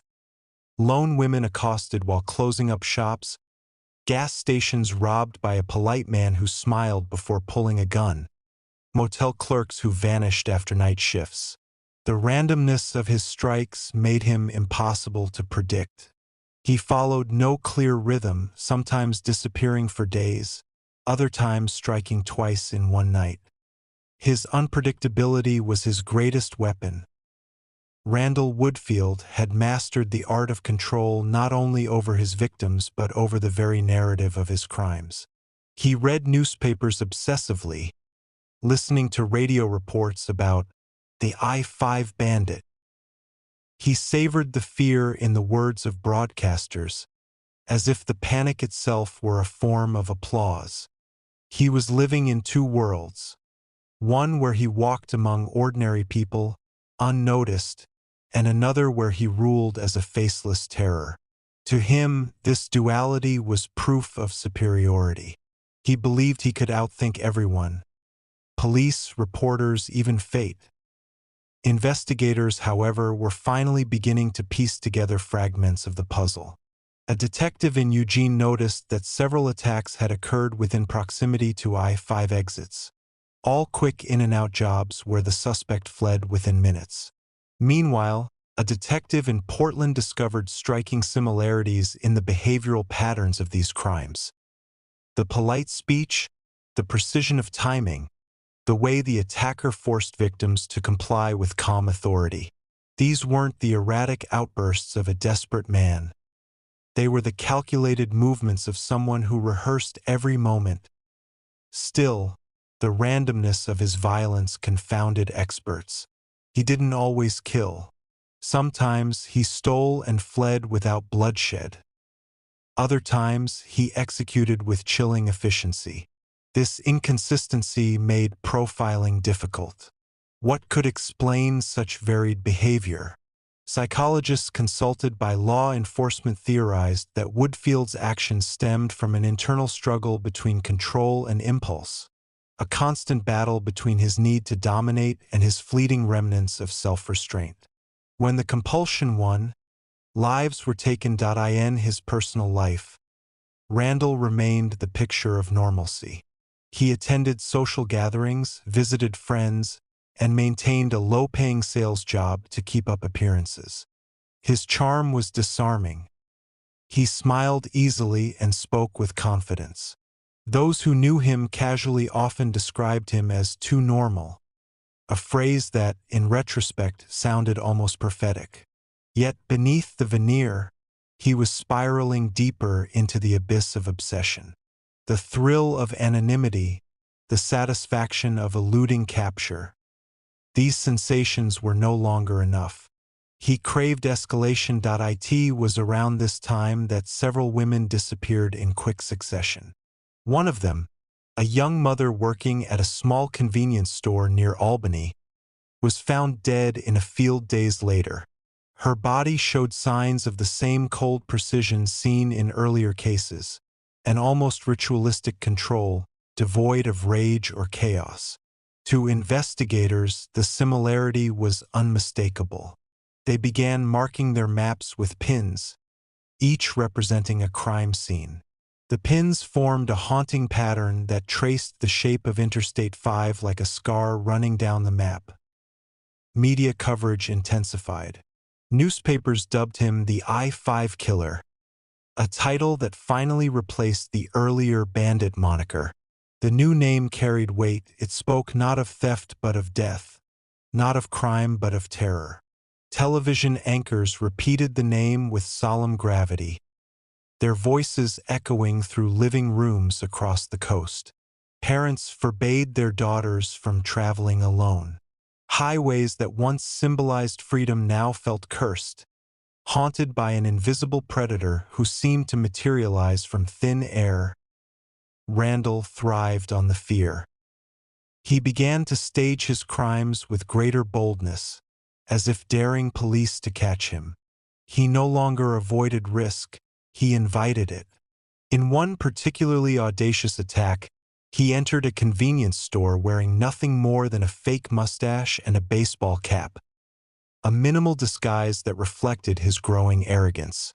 He committed the crime calmly, left without haste, and drove straight past police cruisers heading the opposite direction. Each narrow escape inflated his confidence until it bordered on delusion.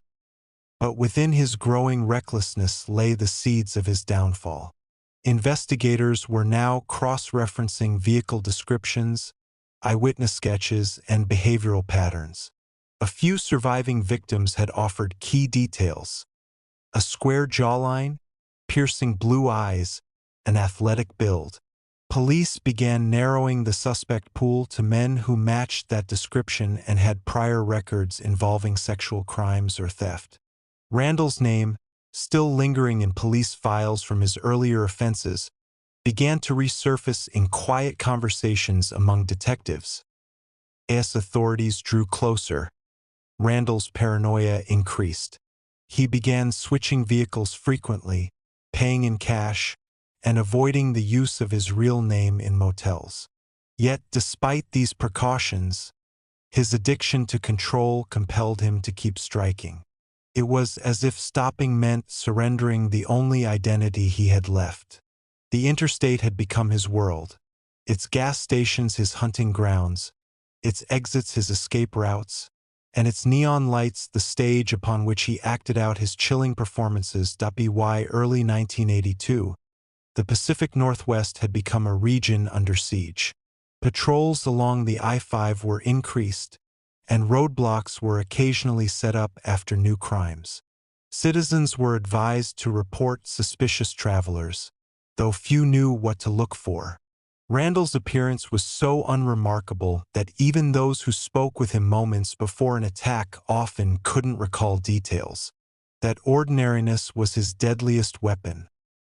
The pattern, now fully recognized, was horrifying in its scope. Police believed he might be responsible for dozens of crimes across 3 states, perhaps even more. The list of victims grew longer, their stories eerily similar, their final moments echoing the same chilling sequence of events. The I-5 killer had transcended the boundaries of a single investigation. He was now a phenomenon of fear that spread across an entire region. And yet, through it all, Randall remained calm. To him, the entire manhunt was proof of his genius, an affirmation that he had finally achieved what he always craved: recognition, power, and infamy. Every newspaper headline was, in his mind, another victory. He had turned the ordinary world of highways and motels into his kingdom of terror, where every shadow could be him, and every stranger could be the next victim. The legend of the I-5 killer was no longer contained to Oregon or Washington. It had begun to seep into the national psyche. America, a land built on open roads and freedom of movement, was now haunted by a predator who used that very freedom to destroy. The road that once connected people now divided them with fear. And somewhere on that endless stretch of asphalt, Randall Woodfield drove in silence, convinced he was unstoppable. Chapter 7: The Night Roads, Victims of the Interstate. The nights along Interstate 5 carried a peculiar stillness in the early 1980s, a silence heavy with anxiety. Once, it had been the sound of trucks passing, radios humming softly in gas stations, the laughter of travelers stretching their legs under the fluorescent glow of roadside diners. But now, beneath that familiar noise, there lingered something unspoken. Fear had crept into the rhythm of the highway. Every flicker of headlights behind a lone driver stirred unease, and every late-night knock on a motel door was met with hesitation.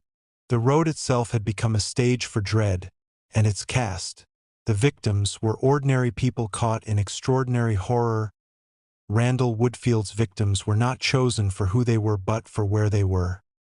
Isolated, alone, and vulnerable along the path he haunted. They were store clerks working the graveyard shift, waitresses closing up diners, travelers resting at motels after long drives. The randomness was part of his design. By removing any logic from his selections, he became a ghost to investigators and a nightmare to everyone else. No pattern in victims meant no safe place, no warning, no chance to predict the next attack. The I-5 corridor was now his hunting ground, and he was its unseen predator. Among the earliest known victims was 20-year-old Sherry Hull, a warm and kind store clerk from Oregon. She was last seen alive at her workplace late one evening, chatting casually with customers as she counted the register. When her replacement arrived the next morning, Sherry was gone. The store eerily tidy except for an open cash drawer and a few drops of blood near the counter. Her body was found days later, miles away, lying still beneath the trees of a desolate field. The discovery shattered the illusion of safety in small-town Oregon. The brutality was shocking not only for its violence but for its precision. The way the scene suggested both control and detachment. Shortly after, more women began disappearing along the same stretch of road. Some were found, others vanished completely. Patterns began to emerge. The victims were often young, alone, and working in places easily accessible from the interstate. Their encounters with Woodfield were brief, minutes, perhaps seconds, but in that brief time, their lives were torn apart. Witnesses who had seen him in passing recalled his calmness. He was polite, composed, even charming. He asked for directions or help, creating a moment of trust before revealing his weapon. The contrast between his demeanor and his actions made the horror even more profound. Each story carried its own quiet tragedy. A gas station attendant in Reading, only 18, was closing up when a stranger entered just before midnight. The conversation was ordinary: fuel, cash, a receipt. Moments later, she was forced at gunpoint into the back room. The crime was quick and brutal, and by the time help arrived, she was gone. Witnesses nearby heard nothing unusual. It was as if the killer had moved in and out of existence within the span of a breath. For investigators, the growing list of victims painted a chilling mosaic. They were beginning to understand that these weren't random acts of violence. They were methodical performances. Each scene was meticulously executed, leaving behind almost nothing. There were no fingerprints, no identifiable fibers, no witnesses who could provide a clear description. It was as if the killer had rehearsed every second. Yet the emotional residue he left behind, the fear that spread from one town to the next, was unmistakable. Families of victims lived in suspended grief, torn between hope and horror. In small communities where everyone knew each other, the loss felt personal. The funeral services were quiet but tense, the air thick with paranoia. People began to look suspiciously at strangers, even at neighbors they had known for years. In places like Salem and Eugene, rumors spread faster than facts. The I-5 killer was everywhere and nowhere, an invisible hand guiding tragedy across the map. The victims' stories were not just statistics. They were portraits of normal lives interrupted. There was 19-year-old Donna Eckerd and her 14-year-old daughter, Janelle, who were found murdered in their home not far from the interstate. The brutality of that crime sent shockwaves through Oregon. Investigators believed the killer had entered quietly, perhaps pretending to need help, before unleashing sudden violence. The mother and daughter were found together, lifeless. Their home turned into a silent witness. The precision and coldness of the attack suggested a man who had not only killed before but who derived control from the aftermath. From the power of leaving horror behind like a calling card. Randall's psychological need was deepening. Each act fed the next, his appetite expanding beyond robbery and sexual assault into pure murder for dominance. The victims, to him, were not people but symbols, proof that he held power over a world that once overlooked him. He didn't care about who they were or what lives they had built. What mattered was the moment they realized he had total control, that instant of recognition before terror consumed them. In the minds of investigators, this was not the behavior of someone driven by desperation or anger. It was something colder, a compulsion rooted in psychological decay. He didn't kill out of rage but from the pursuit of feeling alive. The consistency in his calmness, the absence of emotional chaos, suggested not passion but pathology. He was a predator whose only motivation was control itself. Meanwhile, the pattern of crime continued to evolve. He targeted not only women but occasionally men, those who happened to be in his path, who posed a threat or simply stood in the way. It wasn't about gender or opportunity. It was about maintaining the illusion of being unstoppable. Each crime reinforced the mythology he was unknowingly building around himself. The faceless killer who could be anyone, Anywhere.by now. Fear had grown so intense that night travel along the I-5 had nearly vanished. Motels once bustling with tourists stood half-empty. Truckers carried weapons. Clerks began keeping panic buttons behind their counters. Police patrols were constant, but they could not be everywhere. The killer was still out there, watching from the darkness, waiting for his next opening. And all the while, Randall blended back into normal life seamlessly. He attended casual get-togethers, smiled in grocery stores, made small talk with neighbors who had no idea of the double life he was living.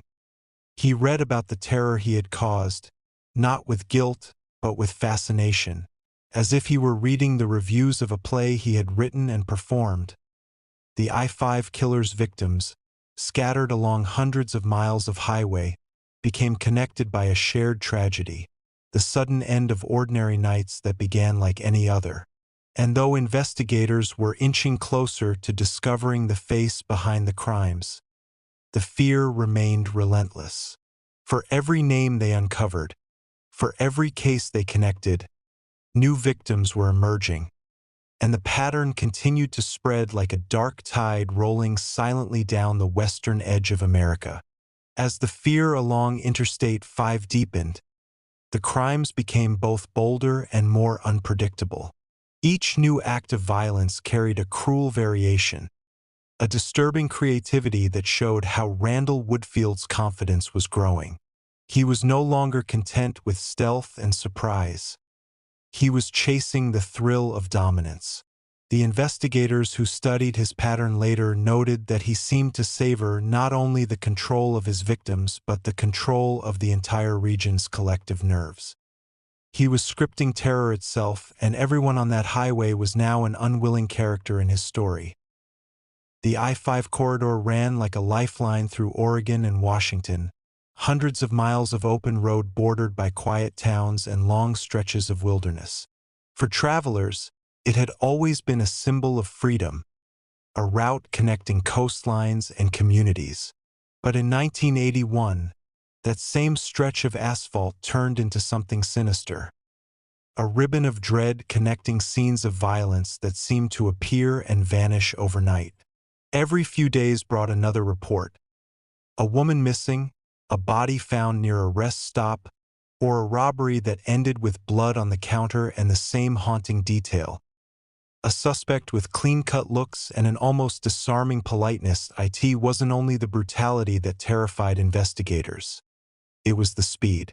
Woodfield could strike in one town and then, just hours later, commit another assault 100 miles away. Witnesses described a man who looked athletic, confident, dressed neatly, often with a smile that made him seem harmless. That smile, once a charm on a football field, had become a mask of death. It allowed him access to places that would have been closed to others. Victims trusted him for a second, and that second was all he ever needed. The string of crimes through early 1981 included a chilling variety. In one case, a woman working alone at a restaurant in Kaiser was assaulted at closing time. The suspect fled with cash and vanished into the darkness. In another, a young couple was attacked in their car after stopping at a rest area. The male victim was shot. The woman barely survived. The randomness made it almost impossible for police to predict the next target. One detective later said it was like trying to catch a ghost that drove a different car every night. Randall's methods evolved with each incident. He was learning from the chaos he created, adjusting his movements to stay ahead of the investigation. He avoided using the same type of weapon too often, switched vehicles frequently, and relied on the anonymity of the interstate, a highway that saw thousands of travelers daily, many of whom passed through towns without leaving any trace. His crimes were often committed within minutes. Then he was gone, swallowed up by the movement of traffic. For every murder scene, there were countless exits, side roads, and backways that led him to safety. The psychological weight of his crimes began to bear down on the public. News anchors spoke of a killer who struck without pattern, and even the police seemed hesitant to reassure the public. A culture of paranoia spread through the Pacific Northwest. Shopkeepers began closing earlier, night shift workers demanded security escorts, and women avoided traveling alone after dark.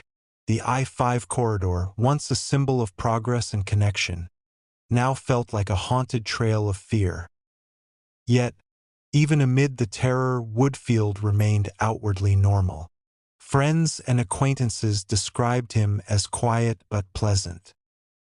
He had dated women who found him charming, if somewhat reserved. To them, he was simply another man trying to find his footing after failed dreams. None of them could have imagined that beneath his composed exterior lived a predator who kept mental souvenirs from his crimes. Images, sensations, small tokens that fed his growing sense of superiority. The police, meanwhile, were facing immense frustration. The similarities between the crimes were undeniable, yet the evidence remained frustratingly thin. In several attacks, survivors described the same features: light hair, well-groomed, athletic build, but the face seemed to blur under pressure, as trauma made memories unreliable. Each description matched hundreds of men across Oregon. What did set him apart, however, was his composure. Survivors recalled how calm his voice was, how deliberate his movements felt, as though he were acting from a script he had rehearsed many times before. The task force working the I-5 case began mapping incidents on a large wall chart. As pins spread from Portland down to Medford and north into Washington, a pattern emerged that resembled a road map of fear. Detectives noted that the timing of many crimes coincided with weekends, suggesting that the killer may have held a day job or at least a life structured around normal routines. It was a chilling thought that someone who committed such unspeakable acts could return home, make small talk with neighbors, and sleep peacefully. Victims who survived offered fragments of crucial information that would later connect the puzzle pieces. One woman recalled the faint scent of aftershave. Another remembered a small scar near the suspect's chin. In isolation, these details seemed minor, but collectively, they began forming the outline of a real man. A suspect with looks that could blend into any crowd, but whose cold detachment during the assaults revealed something inhuman. The emotional aftermath for survivors was indescribable. Many lived with lasting fear, haunted not only by the violence but by the knowledge that their attacker was still out there. Some refused to drive the I-5 at night ever again. Others couldn't enter convenience stores without flashbacks. Their stories were not just testimonies for the police. They were windows into the psychological destruction left behind by a killer who viewed human life as disposable. In the months that followed, local authorities across Oregon and Washington pooled their resources, forming a joint investigative task force. They shared witness statements, timelines, and forensic reports, hoping to find the one thread that would unravel the mystery. They were beginning to suspect that their killer had a personal connection to the region, someone familiar with its geography, its culture, its rhythm. The idea that he might be a local man, possibly even someone with a college education or athletic background, began circulating in whispers. But such a theory seemed almost too disturbing to believe. The I-5 crimes continued sporadically, creating a sense of false security between incidents. People wanted to believe it was over, that maybe the killer had moved on or been caught for some unrelated offense. But each time the panic began to fade, another body surfaced, another news alert flashed across television screens, and the cycle of dread began again. Randall Woodfield, in those silent intervals, was living like two men in one body. One went about his daily routines, blending into society, maintaining a semblance of control. The other, lurking just beneath the surface, was driven by impulses he could no longer restrain. That dual existence, the respectable exterior and the monstrous core, was his true signature. The highways of Oregon and Washington would never be the same. The I-5 killer had turned them into corridors of terror, leaving behind a legacy of grief and unanswered questions. For each name that appeared in the newspapers, there were families shattered, communities fractured, and investigators desperate to stop a man who had turned mobility itself into a weapon. The night roads had become his theater, and for months, America watched, horrified, as he played his role to perfection, never once breaking character. Chapter 8: The Charm and the Coldness. A dual personality unmasked.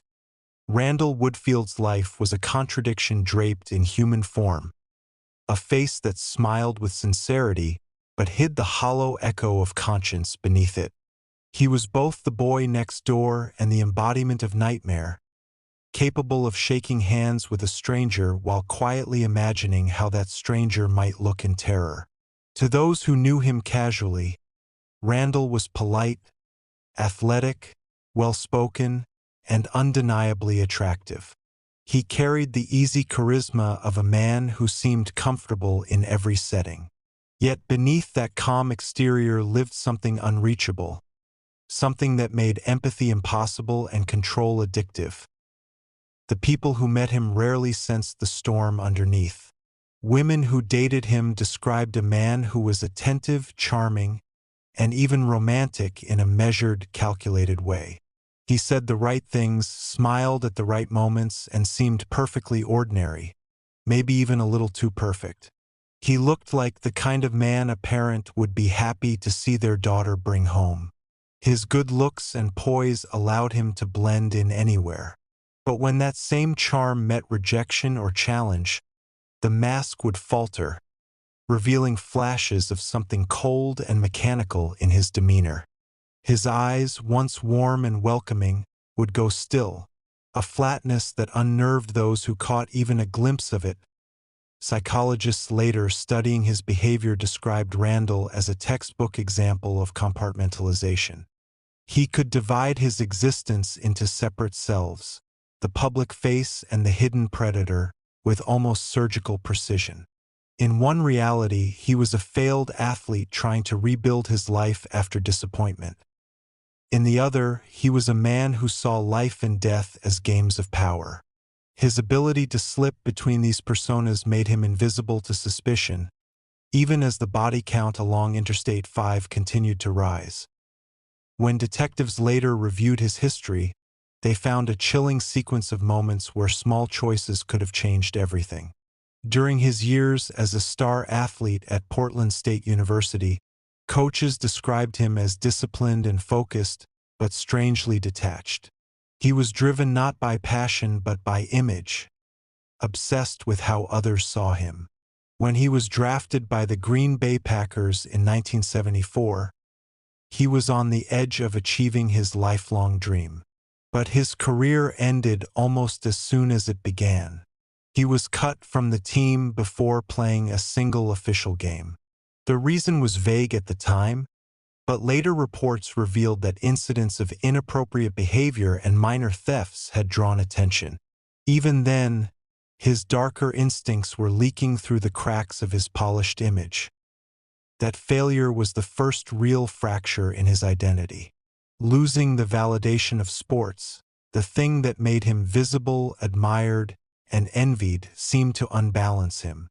Without that external approval, his need for control began to twist inward. He drifted through jobs, short relationships, and minor run-ins with the law. Nothing stuck, nothing satisfied him. But while most people's frustration led to resignation, Randall's turned into domination. Each rejection seemed to feed a need to assert power elsewhere, first through petty crimes, then through calculated acts of violence. Friends who knew him around that time noticed subtle changes. He was still charming, but now the charm felt practiced, almost mechanical. He had learned to mimic emotion rather than feel it. His laughter seemed slightly delayed, his reactions studied. He knew what empathy was supposed to look like, but had none of his own. It was as though he were rehearsing the role of a normal man in a play that everyone else was watching, and the performance mattered more to him than reality itself. Even his romantic relationships carried signs of his duplicity. Women recalled how he could shift from affectionate to distant without warning, his mood dropping into an emotionless void. Some described him as chillingly calm, even during arguments. Others remembered moments when he stared at them silently for too long, as though calculating their every move. When those relationships ended, he rarely showed anger, just a quiet indifference that suggested the woman had become irrelevant. For him, people were props, temporary pieces in the theater of control he was building. By the late 1970s, this duplicity had hardened into something predatory. Randall's crimes escalated not because he lost control, but because he was refining it. He began experimenting with fear, how people reacted, how quickly they broke down, how much he could manipulate them with nothing more than tone and timing. It wasn't the act of violence itself that fascinated him. It was the process of power. He liked the silence before the scream, the way a victim's eyes widened when they realized escape was impossible. Those moments gave him what his failed career never did, the feeling of dominance. Law enforcement officials who later studied his psychology believed that Woodfield's sense of entitlement was rooted in a narcissistic worldview, one in which other people existed purely for his gratification. His need to maintain control over every aspect of his life extended into his crimes. Every attack was meticulously timed, every word rehearsed, every motion deliberate. He didn't rely on brute strength alone. He relied on manipulation. He knew exactly how to disarm a victim's instincts with kindness, only to destroy that trust moments later. That psychological cruelty was what separated him from ordinary killers. The I-5 murders reflected this duality perfectly.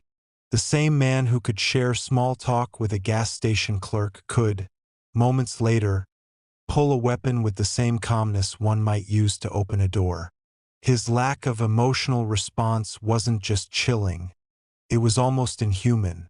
When questioned years later, investigators described his eyes as voids. There was no rage, no remorse, just emptiness, as if emotion had been edited out of him entirely.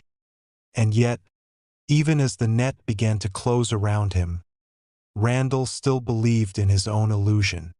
He watched the news reports about the I-5 killer with what friends described as detached curiosity, never revealing any nervousness. He attended casual social gatherings, laughed at jokes, even flirted, as though the shadow he cast across the Pacific Northwest was someone else's doing. That ability to compartmentalize so perfectly, to live as both the suspect and the citizen, was one of the reasons he eluded capture for so long. Detectives, however, were beginning to see glimpses of the man behind the mask.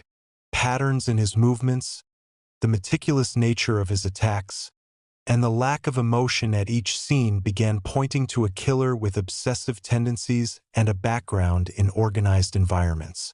He was too disciplined to be impulsive, too controlled to be typical.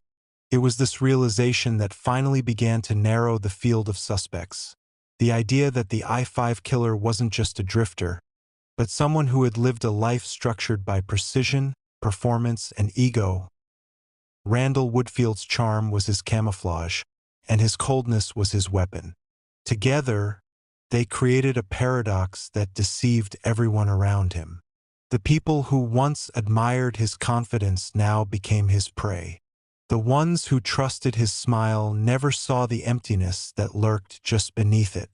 And as the investigation deepened, The world was about to learn that behind the clean-cut image of a former athlete lived one of the most methodical killers in American history. A man who turned the art of deceit into the architecture of death. In the months that followed, the split nature of Randall Woodfield's existence grew more visible, though few yet recognized what it meant. To his friends, he was still the ex-athlete trying to restart his life, always smiling, always in control. To investigators, he was a phantom, leaving behind a trail of devastation that stretched across Oregon and Washington. Each new crime seemed to display both his careful intelligence and his emotional vacancy, a chilling balance of charm and calculation. The deeper they looked, the clearer it became that Randall wasn't a man losing his mind. He was a man fully aware of what he was doing and proud of it. When the police began revisiting his past, the cracks in his facade began to show. Old acquaintances recalled his meticulous grooming habits, his obsession with image, and his almost rehearsed way of speaking. He wasn't spontaneous. Every sentence felt prearranged, as though he were performing a role he wanted others to believe. He could talk about anything: sports, work, life. Yet there was always a sense that nothing he said truly belonged to him. It was mimicry disguised as charm. Behind that easy smile was a man carefully managing every detail of how the world saw him. That Randall's ability to detach from emotion allowed him to move through life like a spectator. When others laughed, he joined in, but his eyes never changed. When tragedy struck people he knew, he offered sympathy, but his voice remained flat. This absence of empathy, the inability to genuinely feel the suffering or joy of others, was the root of his coldness. It gave him freedom, in his mind, to do what he wanted without consequence. Every rule that bound ordinary people, compassion, guilt, morality, simply didn't apply to him. Those close to him began noticing strange inconsistencies. He often told stories that didn't line up, or changed details about his past as if testing how far he could manipulate the truth before being questioned. If someone corrected him, he didn't argue. He simply smiled and shifted the narrative again. That quiet adaptability, that ability to rebuild the truth in real time, made him impossible to pin down. To the outside world, he looked composed. But beneath the surface, his identity was a rotating mask, constantly adjusted for the audience in front of him. It was this shape-shifting quality that helped him maintain the illusion of normal life even as the I-5 killings dominated the news. He listened to the reports about the mysterious killer with interest, occasionally commenting on how crazy it was that someone could get away with such crimes. He seemed fascinated, but never anxious, as if the story was entertainment rather than a threat. That detachment was his shield. He could discuss his own crimes in the third person without blinking. As law enforcement narrowed their suspect list, they began to realize that whoever the killer was, he had to be someone who understood people, how they thought, how they reacted under pressure. He anticipated fear and planned around it. He didn't just kill, he choreographed terror. Detectives and profilers described him as a psychological predator, a man who didn't act out of frenzy but out of deliberate manipulation. This wasn't the behavior of someone who lost control. It was the precision of someone who needed to prove control. Randall's personal relationships reflected that same need. His girlfriends described how he liked to control small details, what they wore, how they spoke, even who they talked to. He disguised his possessiveness as protectiveness, convincing them it was affection. And yet, beneath the surface, he wasn't trying to build closeness. He was testing obedience. Every relationship was another experiment in domination. When a partner resisted or questioned him, he didn't explode. He simply withdrew, cold and silent, cutting emotional ties as if flicking off a light switch. The duality of his life began to reach a breaking point. Maintaining two identities, the ordinary man and the secret predator, required constant mental balance. For a while, Randall sustained it perfectly. But with each new crime, the thrill became harder to contain. The adrenaline of control, the satisfaction of escaping capture, became an addiction stronger than any substance. He was feeding an internal hunger that only violence could satisfy. When that high faded, he returned to his normal life like an actor leaving the stage, exhausted but fulfilled, waiting for the next performance. Investigators studying his psychology later compared him to a stage performer who viewed life as a series of acts. In the world of ordinary people, he was Randall the neighbor, polite and well-dressed. On the highway, he was the I-5 killer, the master of fear. He needed both roles to exist, one to hide behind, the other to make him feel alive. Without the mask of normalcy, he would have been too visible. Without the violence, he would have felt invisible. It was a perfect loop of self-deception that kept him functioning even as his crimes escalated. When his name finally surfaced as a potential suspect, those who knew him were stunned. The very idea that the man who shook their hand at the grocery store or held the door open at church could be capable of such horrors seemed unthinkable. But when police began tracing his whereabouts during key murders, the illusion shattered. The dates matched. The distances were possible. The polite ex-athlete from Oregon had been in all the right places at all the wrong times. Behind closed doors, detectives began piecing together his behavior patterns, the way he stalked his victims with patience, how he seemed to anticipate law enforcement tactics, and how he blended so smoothly into the background afterward. The duality that once protected him now became his undoing. Every lie he told, every performance he gave created small contradictions that began to align under scrutiny. The more investigators compared notes, the more his mask began to slip. Still, even when confronted, Randall never lost his composure. He denied everything calmly, often smiling slightly, as though amused by the accusation. It was the same expression he had worn when watching others speak of the I-5 killer. The face that could charm a crowd now stared back at detectives with quiet defiance. An actor refusing to break character. Even when the curtain was about to fall, psychologists would later describe Randall Woodfield as one of the most chilling examples of narcissistic psychopathy in modern American crime. Not because of his body count alone, but because of how completely he erased the boundary between performance and reality. His crimes were not acts of rage but rehearsals of control. Every detail, from his choice of victims to the tone of his voice, was part of a performance designed to make him feel godlike, untouchable, and in command of fate itself. And as the net of investigation tightened, it became clear that the man behind the charm was no longer hiding. He was waiting. Somewhere in that calm smile and steady gaze, there lingered the quiet arrogance of a man who believed he had already won. Chapter 9: Police on the Trail. The I-5 Task Force Awakens. By early 1981, the terror along the I-5 corridor had reached a breaking point. From Northern California to the quiet suburbs of Oregon and Washington, the pattern of brutal assaults and murders could no longer be dismissed as isolated acts. Law enforcement across multiple jurisdictions had been chasing shadows. The same description, the same calculated behavior, the same cold precision. A man who seemed to appear and vanish like a ghost, leaving behind frightened witnesses and cryptic evidence. Each department had its own unsolved cases, but now the threads were beginning to intertwine.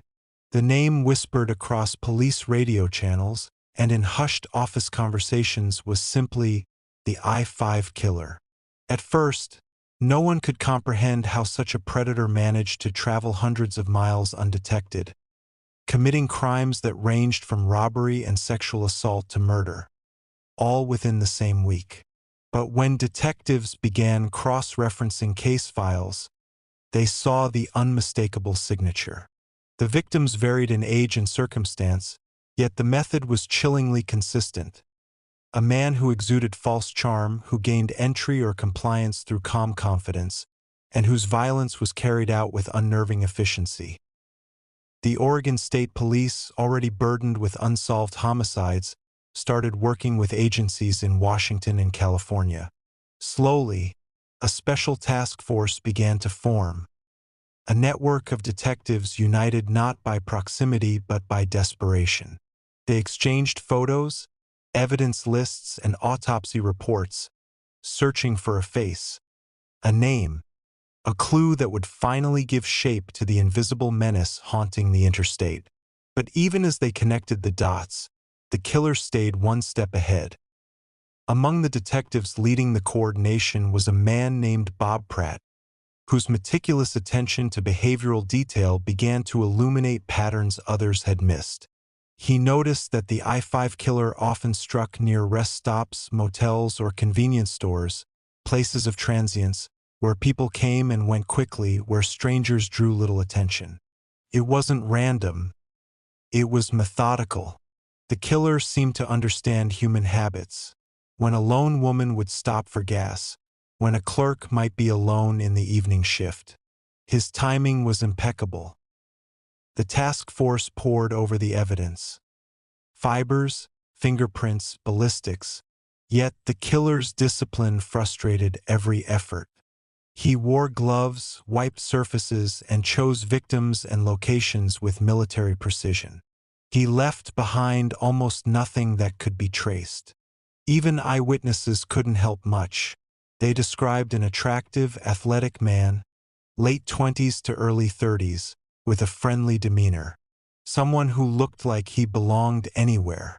The kind of man people didn't fear until it was too late. Then one case began to stand out. It was the murder of Sherry Hull and the assault on Beth Wilmot in Kaiser, Oregon. The two women had been attacked in the back office of a small office supply company.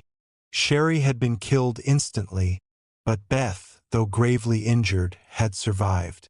When she regained consciousness, she provided a description that would soon change the investigation entirely. She described a man with sandy brown hair, clean-cut, confident, wearing athletic-style clothing. It was enough for police artists to create a composite sketch. When the sketch was circulated, several officers noted an eerie familiarity. The man looked like someone they had once investigated, an ex-football player from Oregon with a history of indecent exposure arrests. His name was Randall Woodfield. At first, it seemed too coincidental. Randall had once been a promising athlete, even drafted by the Green Bay Packers. But he had also been dismissed quietly from the team for personal reasons, and later, his name had appeared in local police records for public indecency.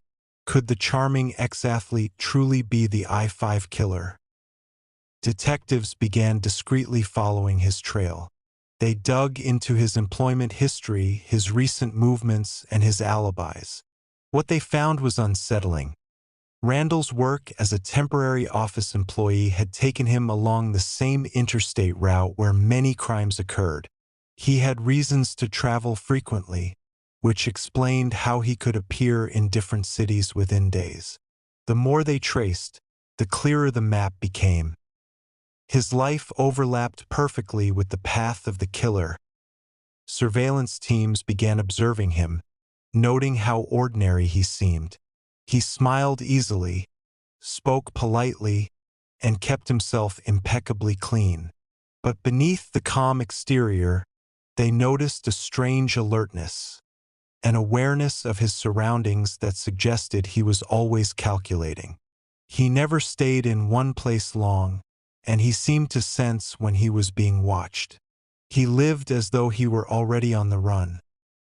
Meanwhile, the task force worked tirelessly to link the growing mountain of evidence. They studied his handwriting, his phone records, and even the make of his car. A gold Volkswagen, seen near multiple crime scenes. They obtained search warrants for his apartment, hoping to find something concrete, something that would connect him to the trail of destruction left across the interstate. Inside his residence, they found items that seemed ordinary at first glance: athletic tape, a revolver, and a collection of women's jewelry and identification cards. To detectives, those items were anything but ordinary. They were trophies, symbols of control. Each belonged to a woman who had been reported missing or murdered. It was the breakthrough the task force needed, physical proof of a man living a double life. When Randall was finally brought in for questioning, he didn't flinch. He greeted the officers with calm politeness, almost as if he were a guest at an interview rather than a suspect in a string of killings. He denied everything with quiet certainty, maintaining the same confidence that had once disarmed his victims. Yet as detectives presented the mounting evidence, the fibers, the matches, the testimonies, that confidence began to falter, if only for a moment. His gaze hardened, and the mask of charm slipped ever so slightly. Still, Randall refused to confess. Even in the face of irrefutable proof, he remained composed, choosing silence over surrender. To the detectives, it was both infuriating and fascinating. This strange calm in a man accused of unimaginable brutality. It was as though he believed the persona he had built, the clean-cut athlete, would shield him from reality itself. But reality, as it always does, had begun to close in as the I-5 task force gathered every detail for the case that would finally bring him down. One thing became certain: Randall Woodfield wasn't just another killer on the run. He was a master manipulator, a man who understood human weakness with surgical precision. And yet, in the end, it was his belief in his own perfection, his overconfidence, that would leave behind the very cracks through which the truth would finally emerge. As the days bled into weeks, the I-5 task force entered a phase of relentless pursuit. Detectives worked in shifts, some sleeping on cots inside their offices, refusing to let momentum fade. The evidence against Randall Woodfield was stacking up like puzzle pieces waiting for alignment. Yet the investigators knew that building a case of this scale wasn't about passion alone. It was about precision. The crimes spanned 3 states, each with its own jurisdictional challenges, witnesses, and legal hurdles. For every clue, there were miles of paperwork and layers of bureaucracy. Still, no one doubted they were closing in. The most critical piece came from forensic technicians who examined fibers found on the victim's clothing. These fibers matched materials taken from Randall's apartment and car. The same golden-brown strands of carpet, the same textile weave that couldn't be coincidental. Then came a ballistic match linking a .32 caliber pistol found in his possession to casings recovered at several crime scenes. Piece by piece, his carefully constructed mask was peeling away. Detectives began revisiting every known victim along the I-5 corridor, creating a chilling timeline that revealed the rhythm of his violence. He struck primarily on weekends or late evenings, always along accessible exits from the interstate. His attacks clustered around Salem, Eugene, and Reading, cities that mirrored his own commuting routes. The precision of his movements was haunting. It was as though he mapped his crimes with the same strategy he once used to plan football plays. The investigators realized that Randall's sports background was more than trivia. It was a key to understanding his psychological method. His athletic discipline, control, and need for dominance echoed through his crimes. The way he stalked, timed, and executed his attacks mirrored the calculated mindset of a player preparing for competition. Except now, the stakes were lives, not trophies. While detectives assembled the puzzle from the outside, surviving victims added the human voice to the growing narrative. Beth Wilmot's bravery became central to the case. Despite the trauma she endured, she recounted every detail of her attack. His words, his gestures, his calm voice. She remembered a faint scar on his neck, the glint of athletic tape, the faint smell of aftershave. It was that level of precision that helped investigators tighten the noose. When they showed her a lineup of suspects, she hesitated only briefly before identifying Randall Woodfield. Her quiet certainty sealed his place in the spotlight of suspicion. Still, the task force needed airtight proof, something beyond witness accounts. They traced his phone records and uncovered a chilling pattern: calls to victims made from payphones near crime scenes, and in some cases, follow-up calls to their families afterward. The caller's voice was calm, confident, polite. In one instance, he told a mother, "You'll never see her again." Those words sent shivers through the room when detectives played the recordings. Voice analysis later confirmed that the caller's speech patterns matched Woodfield's almost perfectly. When agents confronted him again with this evidence, his composure barely cracked. He deflected, smiled, and maintained his innocence with the casual charm of a man convinced of his own cleverness. He spoke softly, as though reasoning with an overzealous interviewer rather than facing accusations of murder. But the cracks began to widen when detectives mentioned the jewelry, items that once belonged to victims, found in his home. He claimed they were gifts, tokens from friends, nothing more. Yet each piece matched missing property reports from women who never made it home. The psychological tension between Randall and the detectives became a silent war. The investigators, trained to read human behavior, saw the subtle shifts in his eyes, the tightening of his jaw when certain names were mentioned. Randall wanted control, and every question that pinned him against undeniable facts chipped away at that control. His silence grew heavier, no longer an act of confidence but a shield of fear. He realized the circle was closing, and for the first time the predator seemed cornered. As the task force coordinated across state lines, they prepared for formal charges. Prosecutors reviewed the compiled evidence, ballistics, eyewitness testimony, fiber analysis, phone records, and psychological profiles. It was one of the most extensive interjurisdictional investigations in Oregon's history. The FBI's Behavioral Science Unit was even consulted to assist in profiling his motives and methods.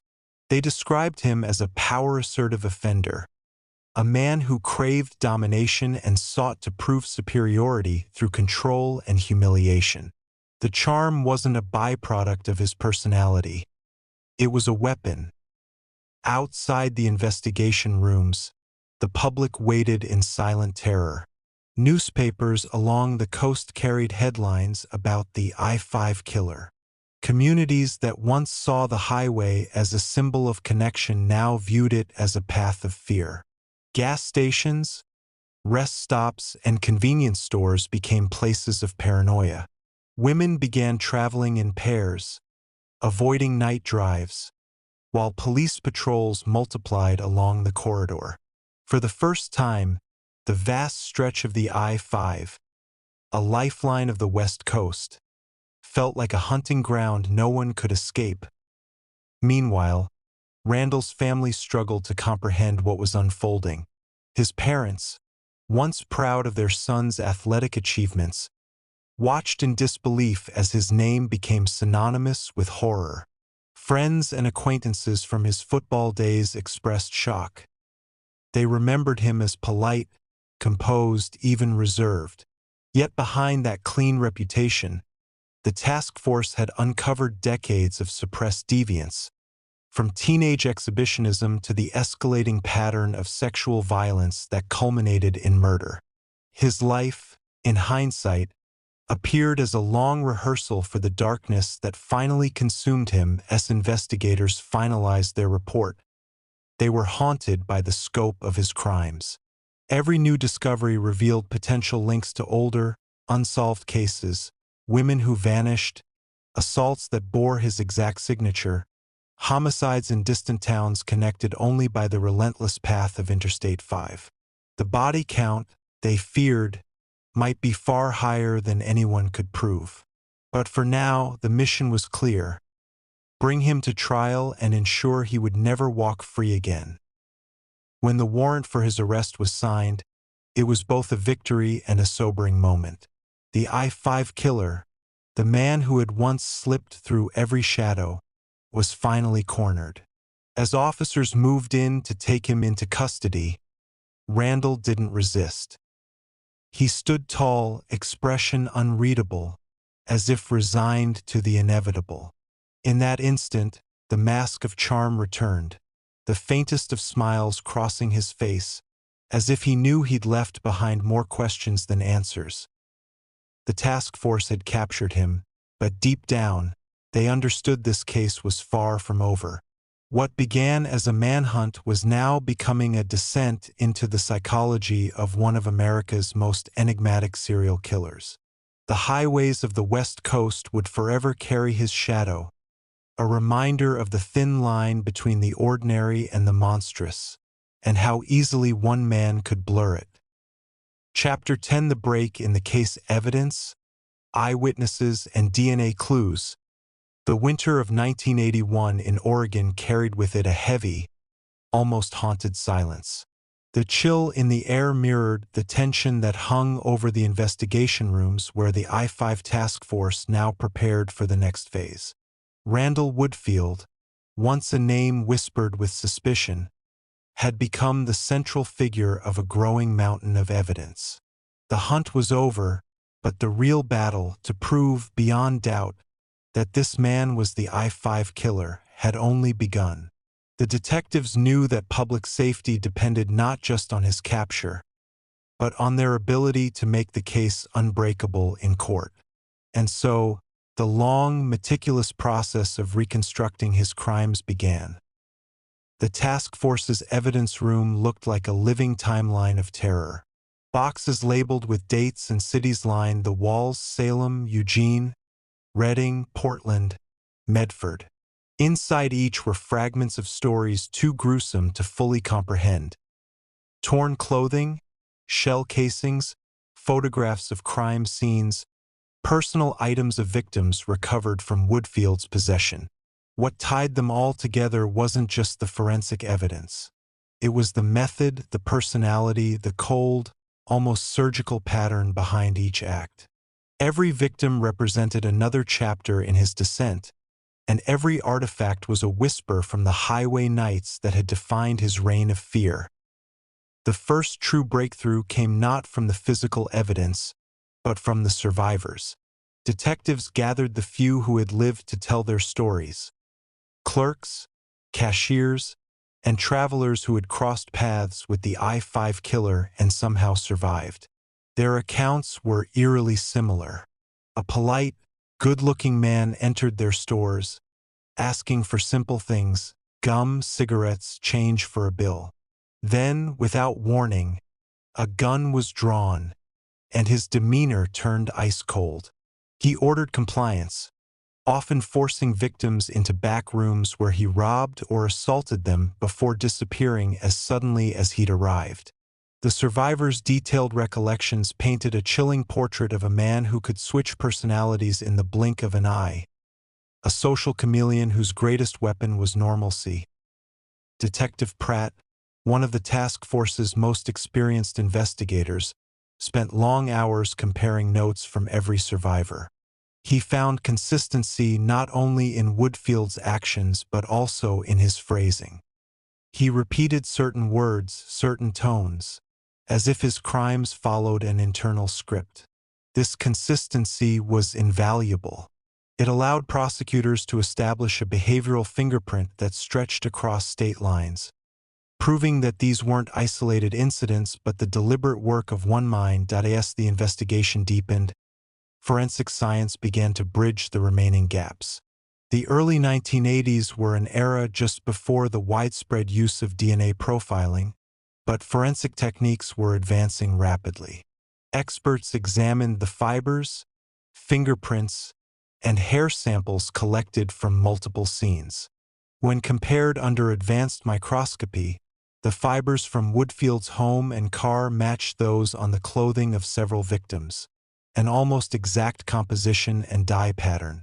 It was a small but crucial scientific anchor that tied him to the killings along the I-5 corridor. Then came the discovery that cemented the investigators' certainty. Ballistics analysis revealed that the bullets fired in multiple shootings had come from the same .32 caliber revolver. That gun, as records confirmed, was registered to no one, but it had been found hidden beneath the seat of Woodfield's gold Volkswagen. The ballistics expert's report was irrefutable. It linked at least 5 murders directly to that weapon. Yet, even with this avalanche of evidence, detectives were haunted by the scope of his crimes. There were gaps, unsolved cases stretching beyond Oregon and Washington, across California's northern towns, each echoing his pattern. The task force began reopening older files, some dating back to the late 1970s, looking for similarities. Many of these cases involved women attacked near highways, gas stations, and motels. The handwriting of the crimes, the violence, the control, the cold afterthought, matched perfectly. Though official confirmation would take decades, many investigators privately believed Randall Woodfield had been active far longer than anyone had realized. T.O. strengthened the case.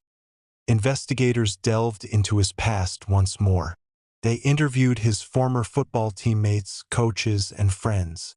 Many described him as disciplined but reserved, even distant. A few recalled odd moments, his discomfort with rejection, his quiet anger when contradicted, his obsession with control. Others noted how his charm often felt rehearsed, as though he was performing a version of himself rather than revealing anything genuine. These testimonies helped prosecutors shape the narrative of who Woodfield truly was, a man who built a facade of success to mask a fractured psyche beneath. While the forensic side of the case advanced, so did the psychological profiling. The FBI Behavioral Science Unit studied his patterns closely. Their analysis described Woodfield as a narcissistic sociopath with a controlled rage mechanism, a man whose crimes were driven less by impulse and more by an obsessive need for dominance and validation. He enjoyed the attention, not the fame afterward, but the intimate moment of control when his victims realized they were powerless. It was that moment, brief yet absolute, that fed him. His charm wasn't just an act of deception. It was the trigger mechanism for his violence. Once he gained trust, he shattered it with cruelty. By early spring, investigators finally compiled a full dossier that painted the story in terrifying clarity. It contained maps marking every crime, photos of the victims, and analytical connections showing his travel routes along the I-5. When placed side by side, the pattern was unmistakable. A zigzag path of horror following the lifeline of the West Coast. For prosecutors, it was the perfect roadmap to argue premeditation. For the families, it was a haunting mosaic of pain. One of the final breakthroughs came unexpectedly.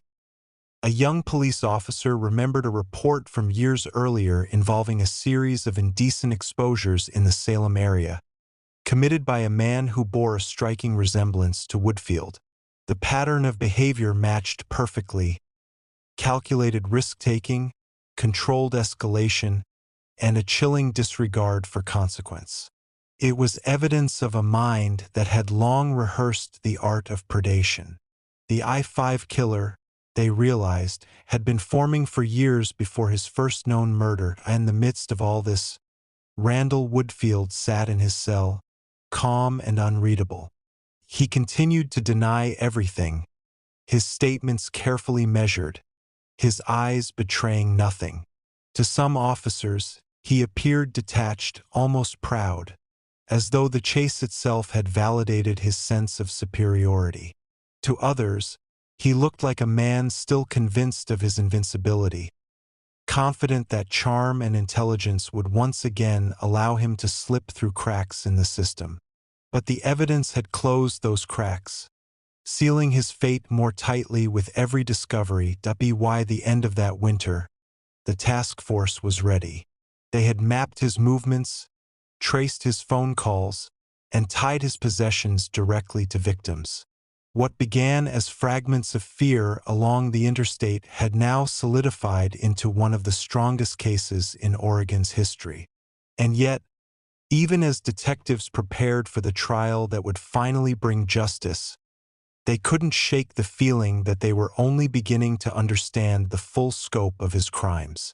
Somewhere out there, along the miles of asphalt and forested turns of the I-5, there were stories that would never be told, victims whose names would remain shadows. In the weeks that followed the task force's monumental breakthrough, the atmosphere inside the Oregon State Police headquarters shifted from exhaustion to quiet intensity.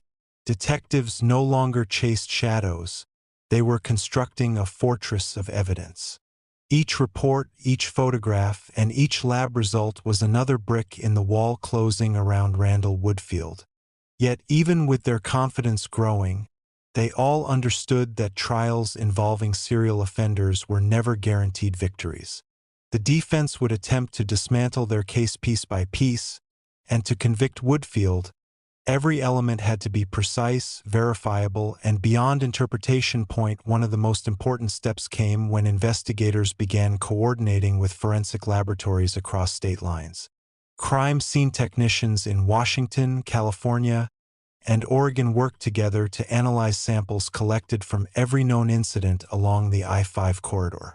This collaboration was groundbreaking for its time. In an era before centralized digital databases, evidence had to be physically mailed or hand-delivered between states, tested, and then reviewed manually.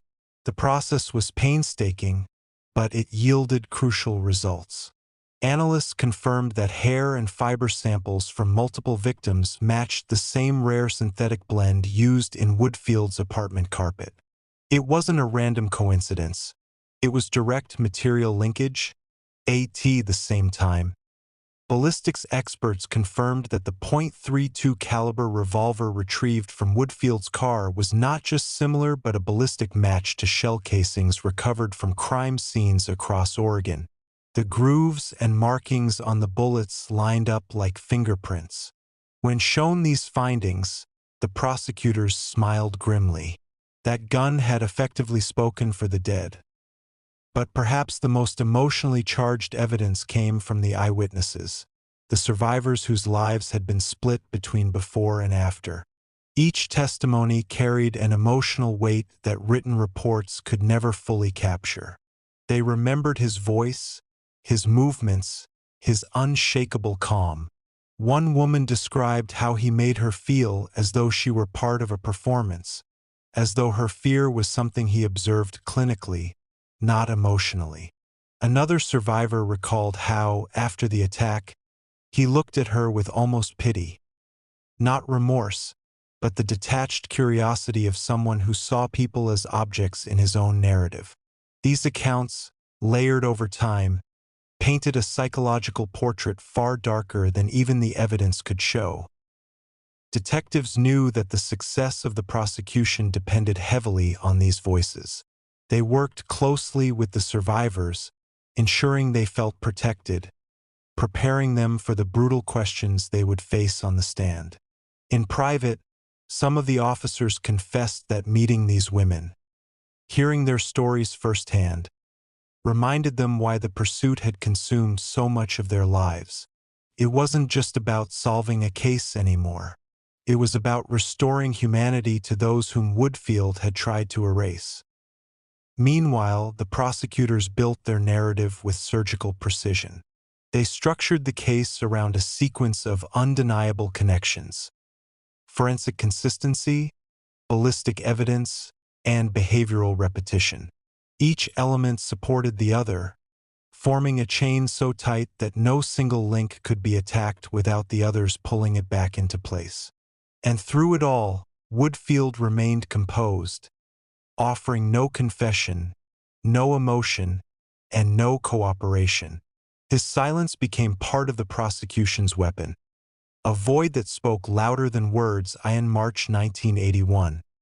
As the case prepared to move forward, investigators turned to one last emerging field of forensic science: blood typing and early DNA-based enzyme analysis. Though primitive compared to modern techniques, these methods were capable of narrowing down suspects by genetic markers found in bodily fluids. Samples from the scenes, once analyzed, showed an enzyme subtype that matched Woodfield's profile. Statistically, it was rare enough to serve as another nail in the coffin of coincidence.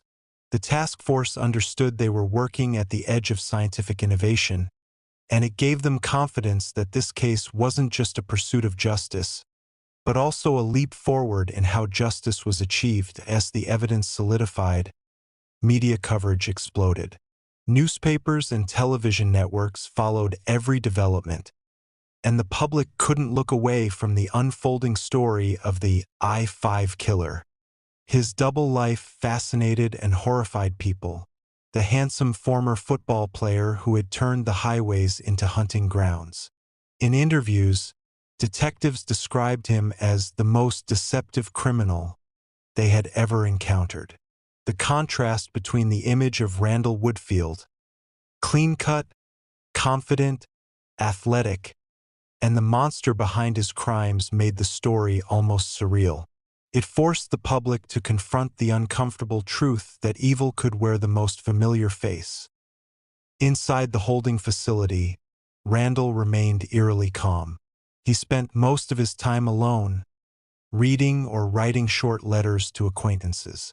Guards who interacted with him described his demeanor as polite but distant.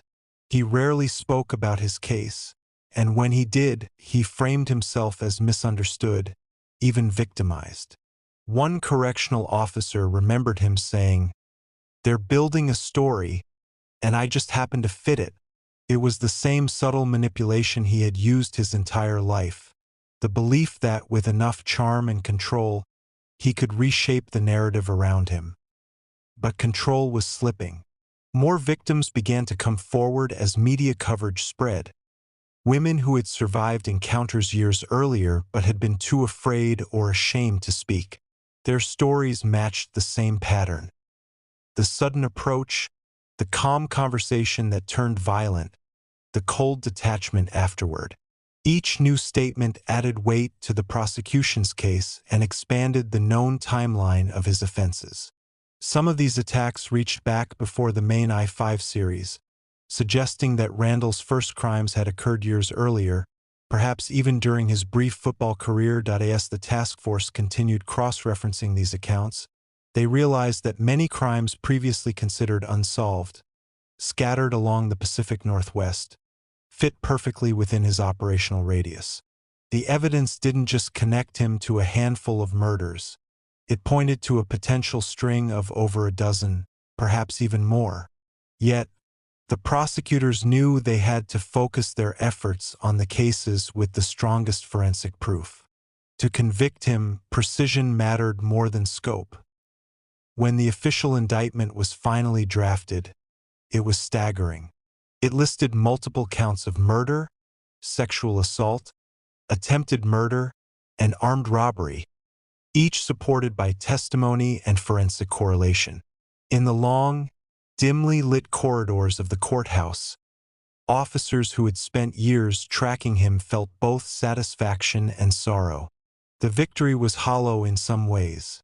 The justice they'd achieved could never return the lives taken, could never erase the fear that lingered in the small towns along the I-5.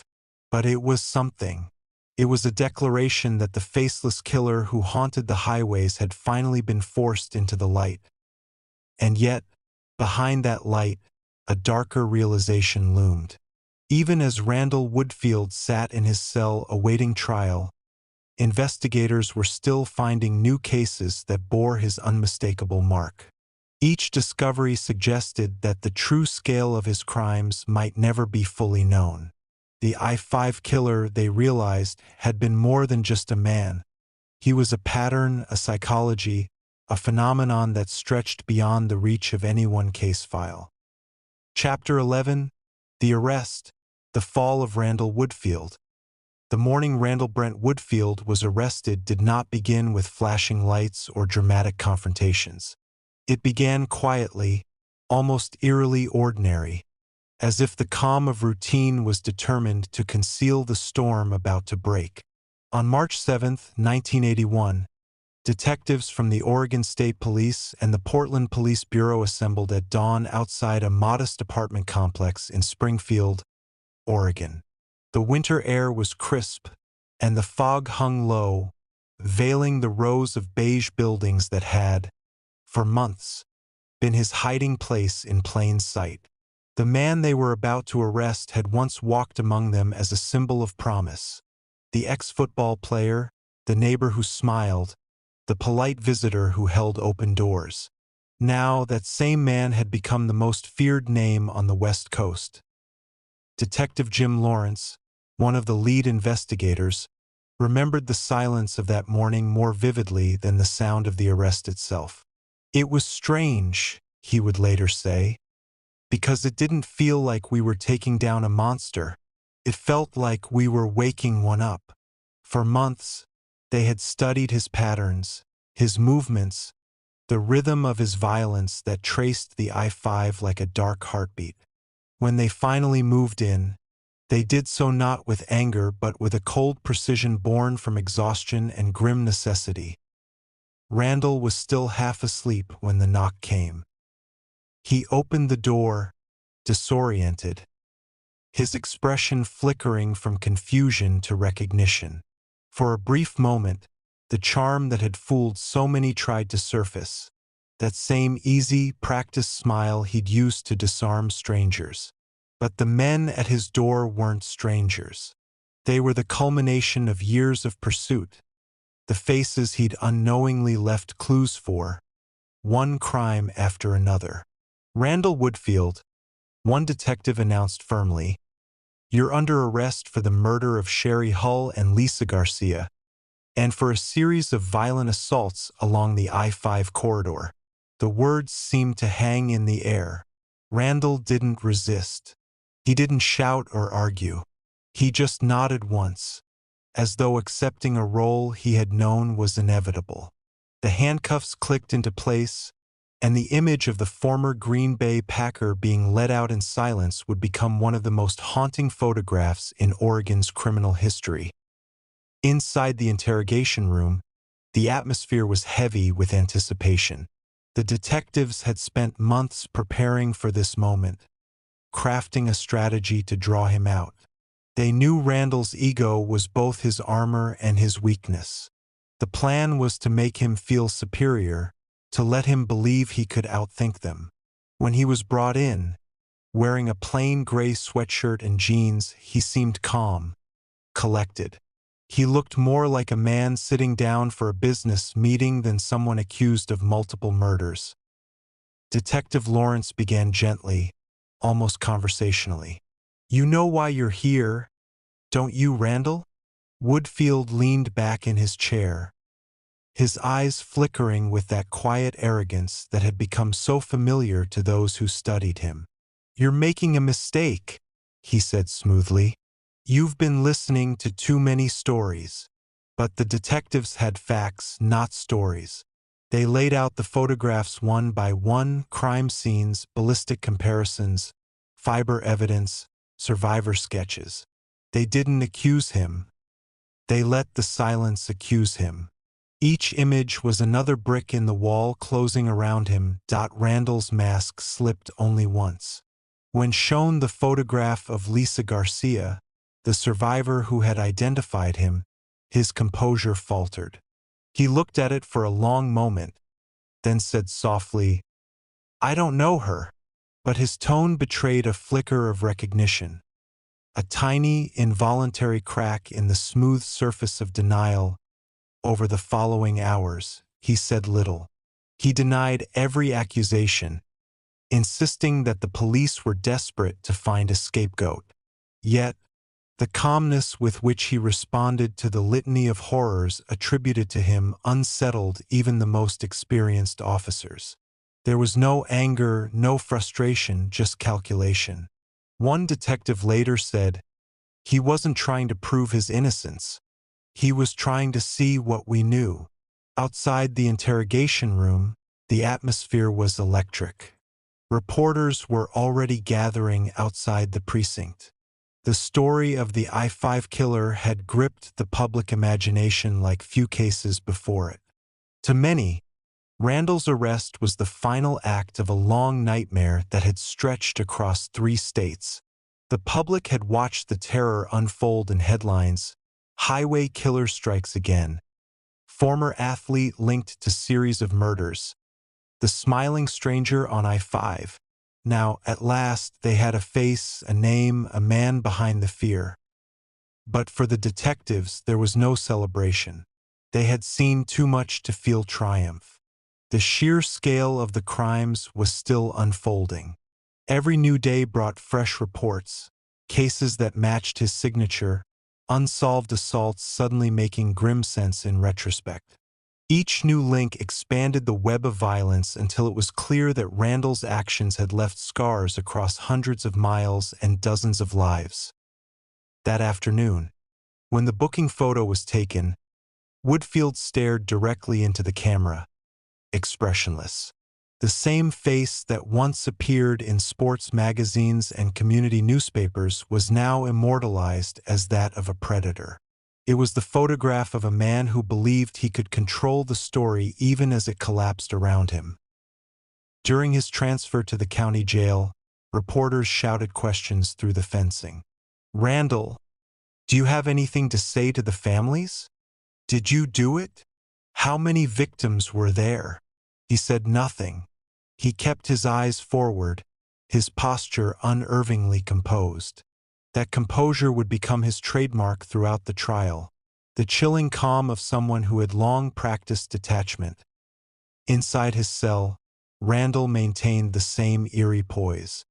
He spent his days reading and writing letters, some to old friends, others to women who had begun sending him fan mail.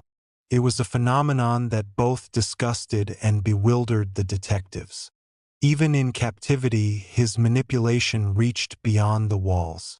He knew how to project charm, how to make people believe in an image: the misunderstood man, the falsely accused, the handsome stranger wronged by circumstance.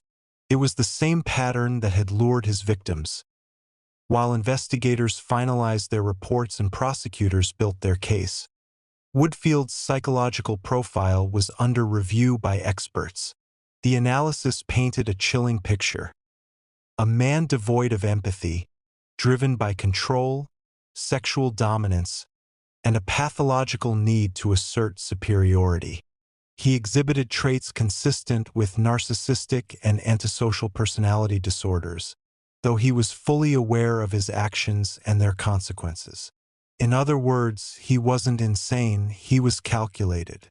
Every crime had been an act of assertion, a twisted reinforcement of his own perceived power. As night settled over the city that first day, Detective Lawrence stood in the observation hallway outside Woodfield's cell.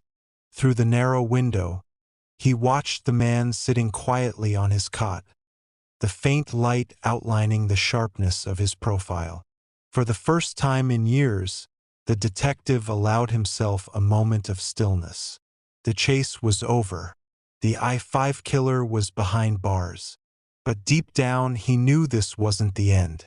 Trials awaited, victims still needed justice, and unanswered questions would echo for decades. Outside, the rain began to fall softly over the city.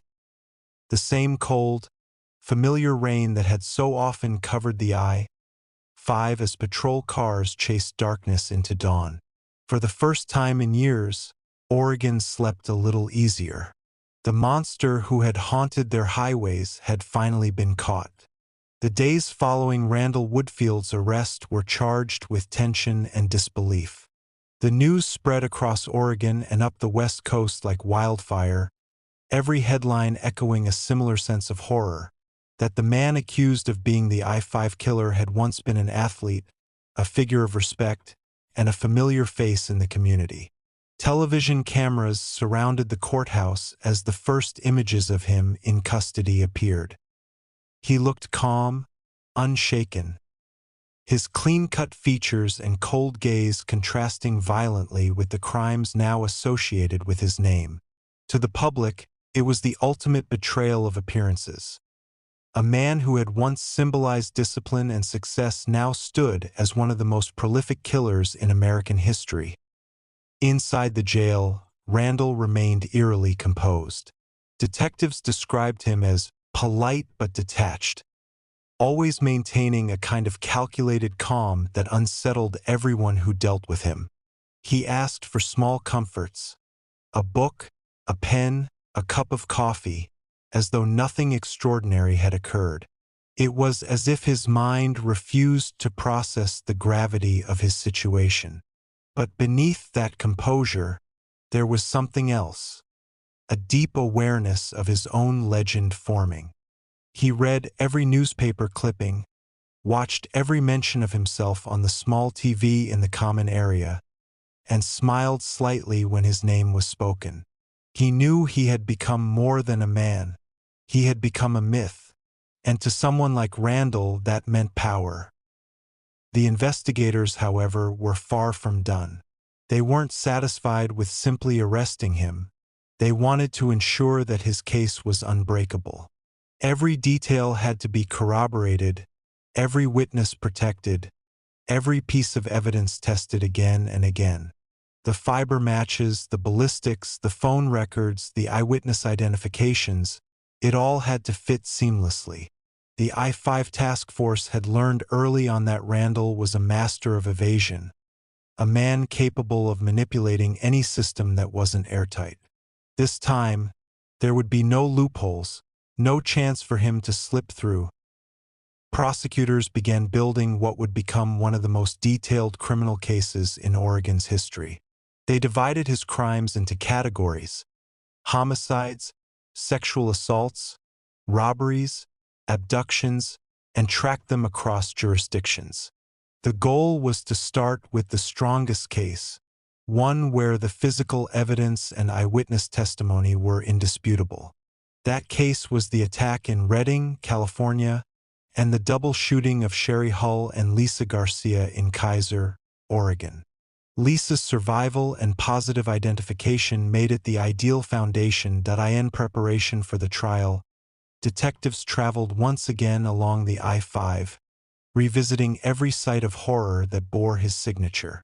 The long stretches of asphalt, the dimly lit gas stations, the roadside motels, all became living memorials to his pattern of terror. One investigator described it as walking through the shadow of one man's obsession. They documented everything: the distances between locations, the timing, the recurring details that formed the psychological fingerprint of the killer. What they found was consistency. Randall had followed a pattern as precise as a ritual. He stalked, isolated, dominated, and destroyed. There was no randomness in his violence. It was methodical, almost rehearsed. Meanwhile, behind bars, Randall was playing his own quiet game. He refused to admit guilt but dropped subtle hints that infuriated his interrogators. In letters to acquaintances, he'd write cryptic lines like, "The truth is complicated," or "The press likes to exaggerate." To some of the women who wrote to him, he presented himself as misunderstood, claiming he'd been framed by overzealous police and false witnesses. The correspondence grew so frequent that jail staff had to begin screening his mail.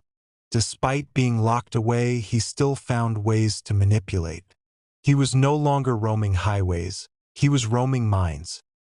Forensic experts continued to work day and night, confirming what detectives already believed: that Woodfield's DNA and fingerprints were present on multiple pieces of evidence across state lines. Though forensic technology in the early 1980s wasn't as advanced as it is today, the emerging science of matching bodily fluids and hair samples proved invaluable. Every analysis narrowed the space between speculation and certainty. In the Kaiser case, blood samples and fiber traces placed him directly at the scene.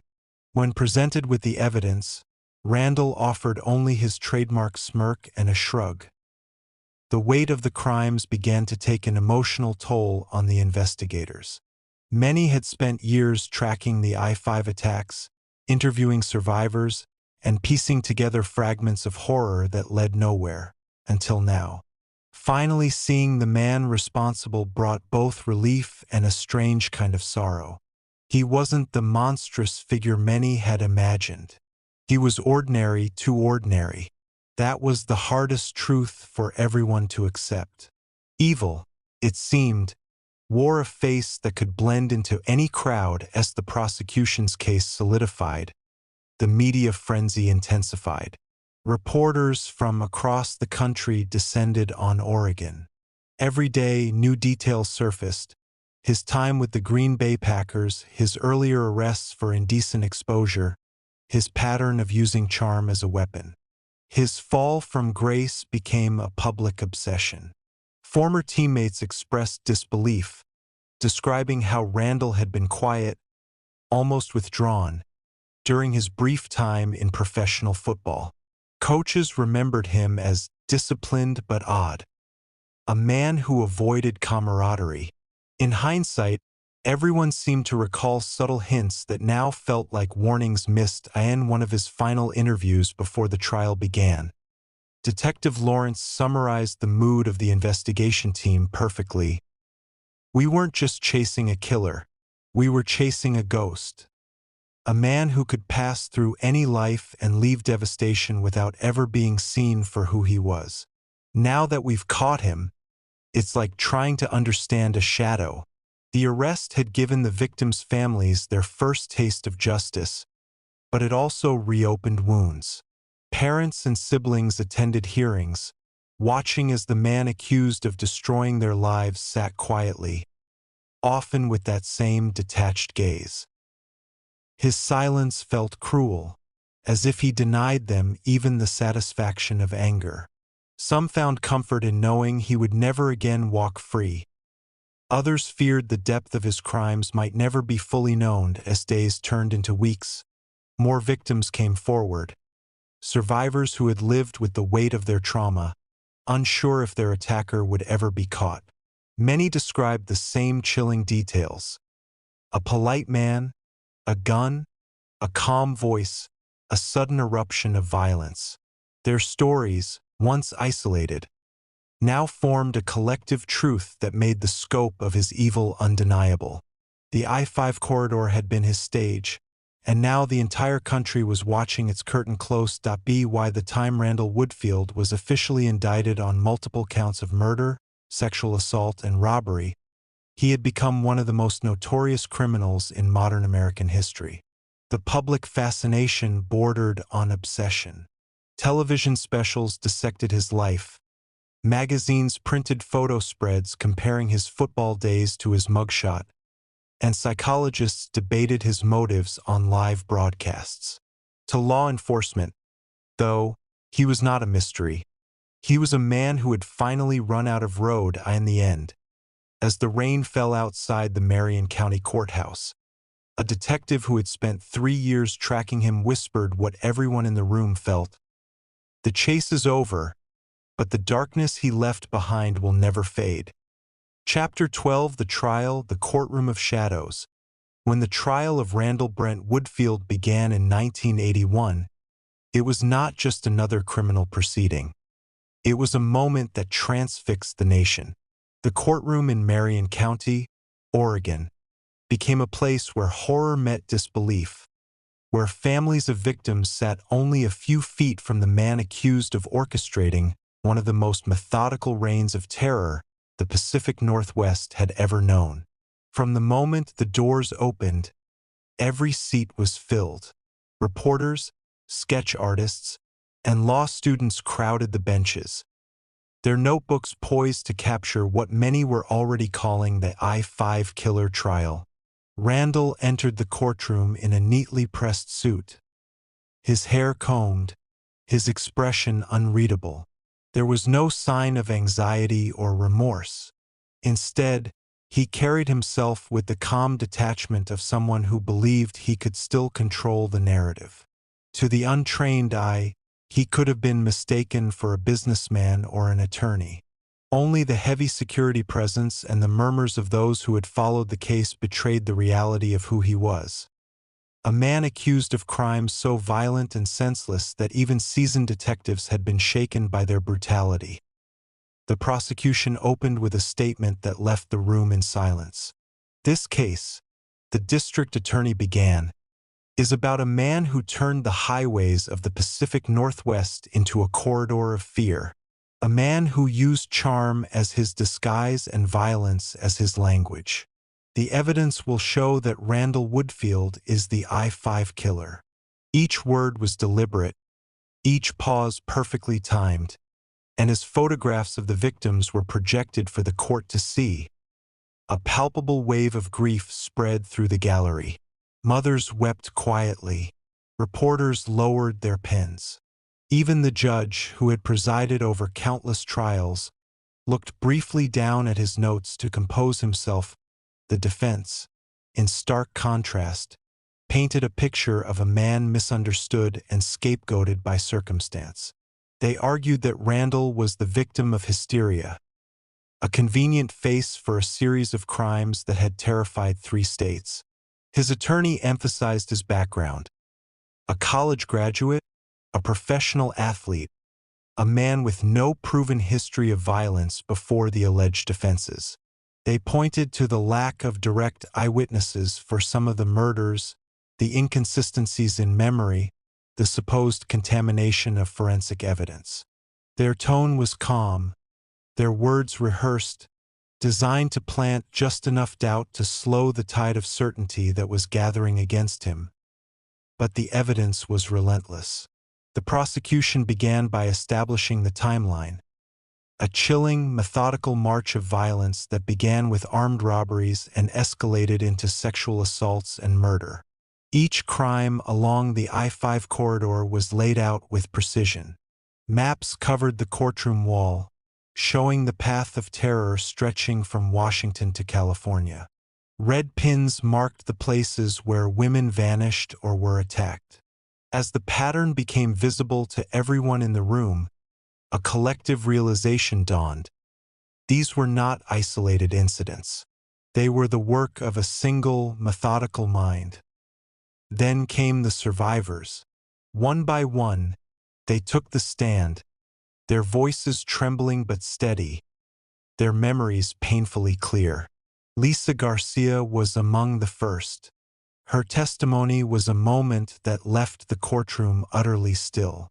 She described the night of the attack in precise detail, how the man she identified as Randall had entered the building where she worked, how his voice was calm and almost kind before the violence erupted.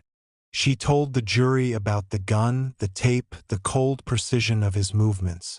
And when the prosecutor asked her to identify her attacker, she turned, pointed directly at Randall, and said softly, "That's him."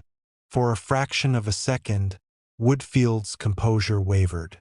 His jaw tightened, his eyes shifted downward, but he recovered quickly, resuming that same stoic expression that had unsettled so many. Still, the moment did not go unnoticed. Reporters would later describe it as the first and only crack in his otherwise impenetrable facade. The prosecution followed with forensic testimony that left little room for ambiguity.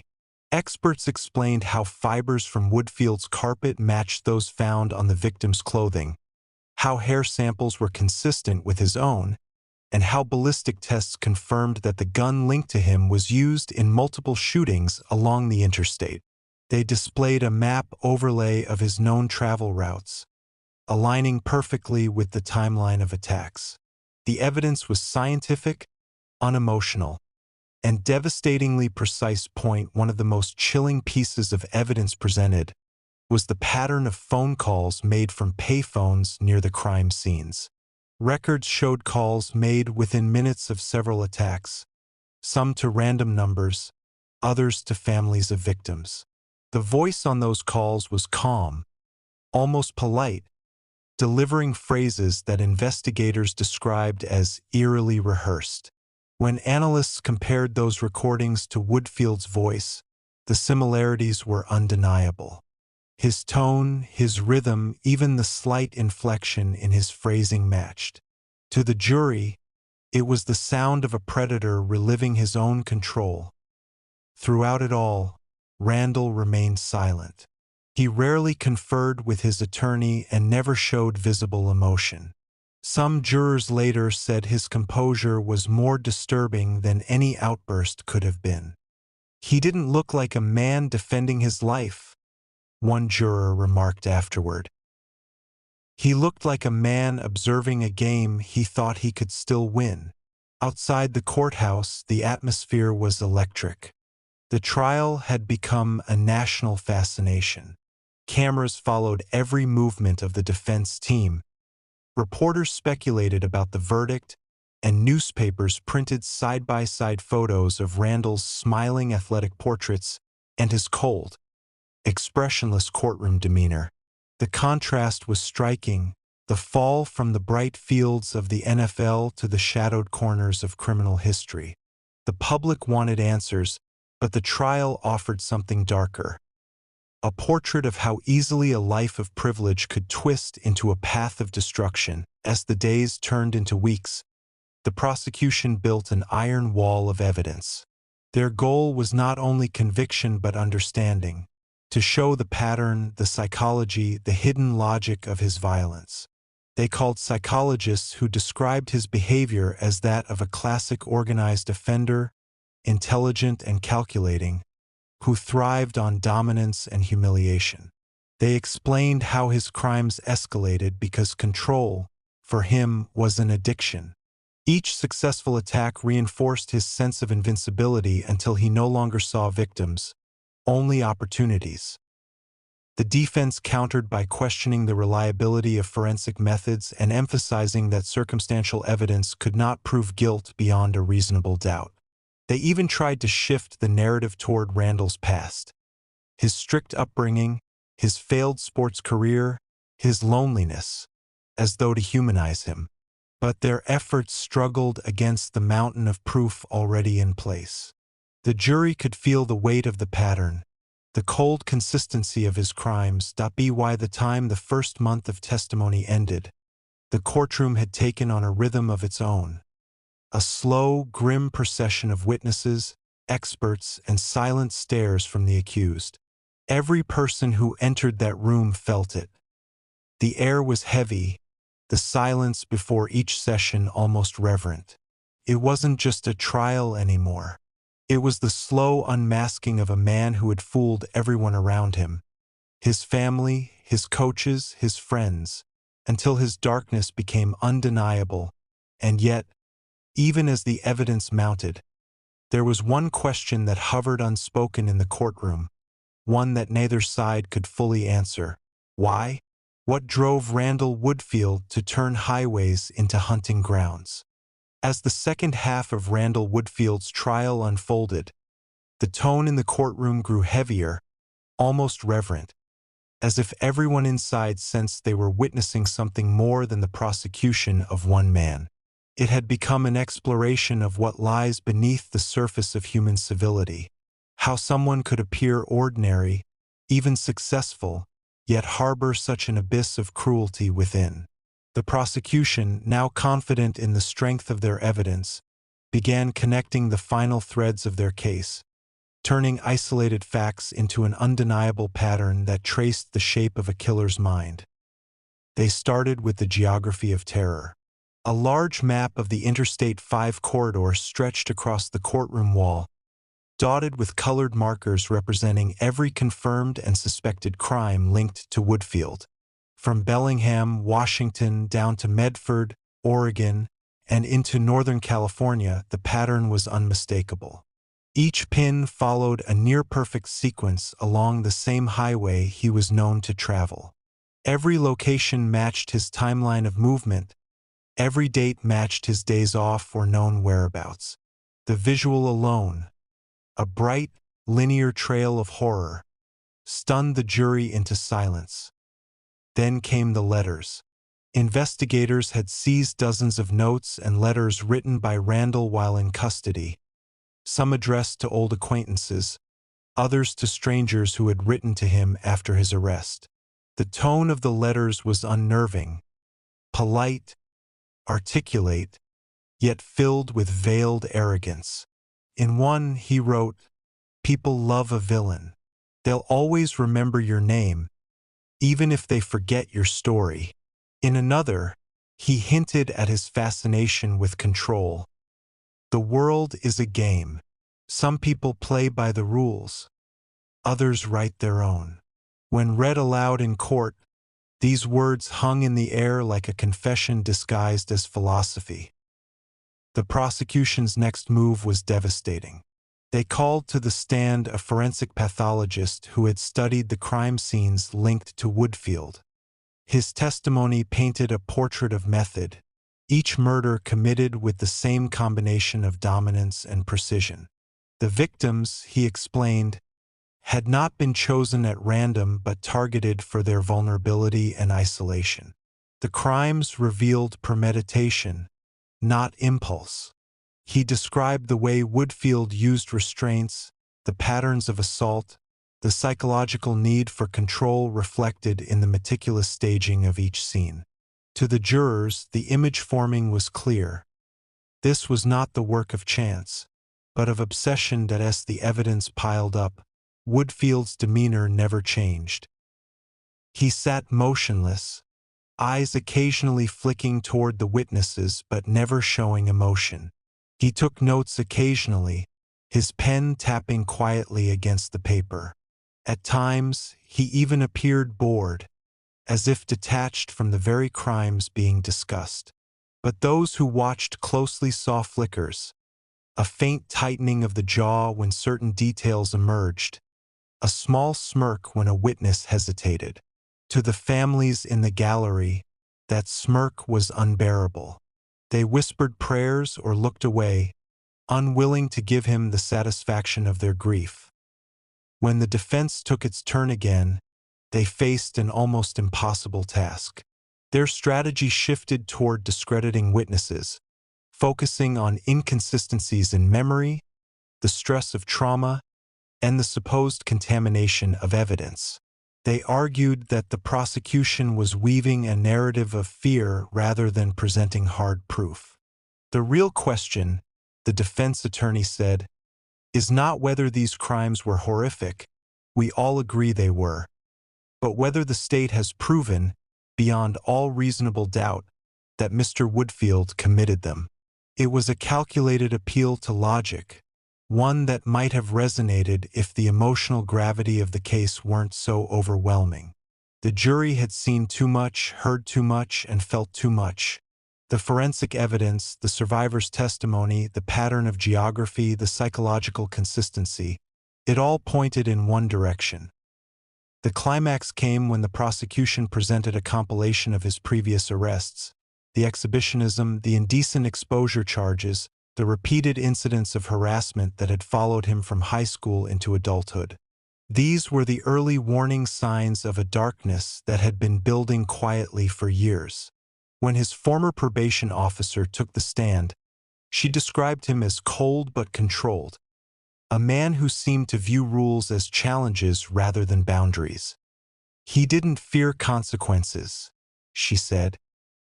"He calculated them." The courtroom sat in stunned quiet as she spoke.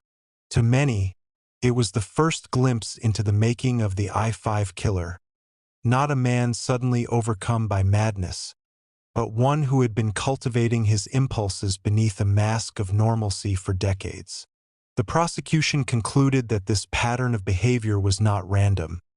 It was an escalating cycle that culminated in violence once he realized he could no longer maintain the illusion of control through charm alone.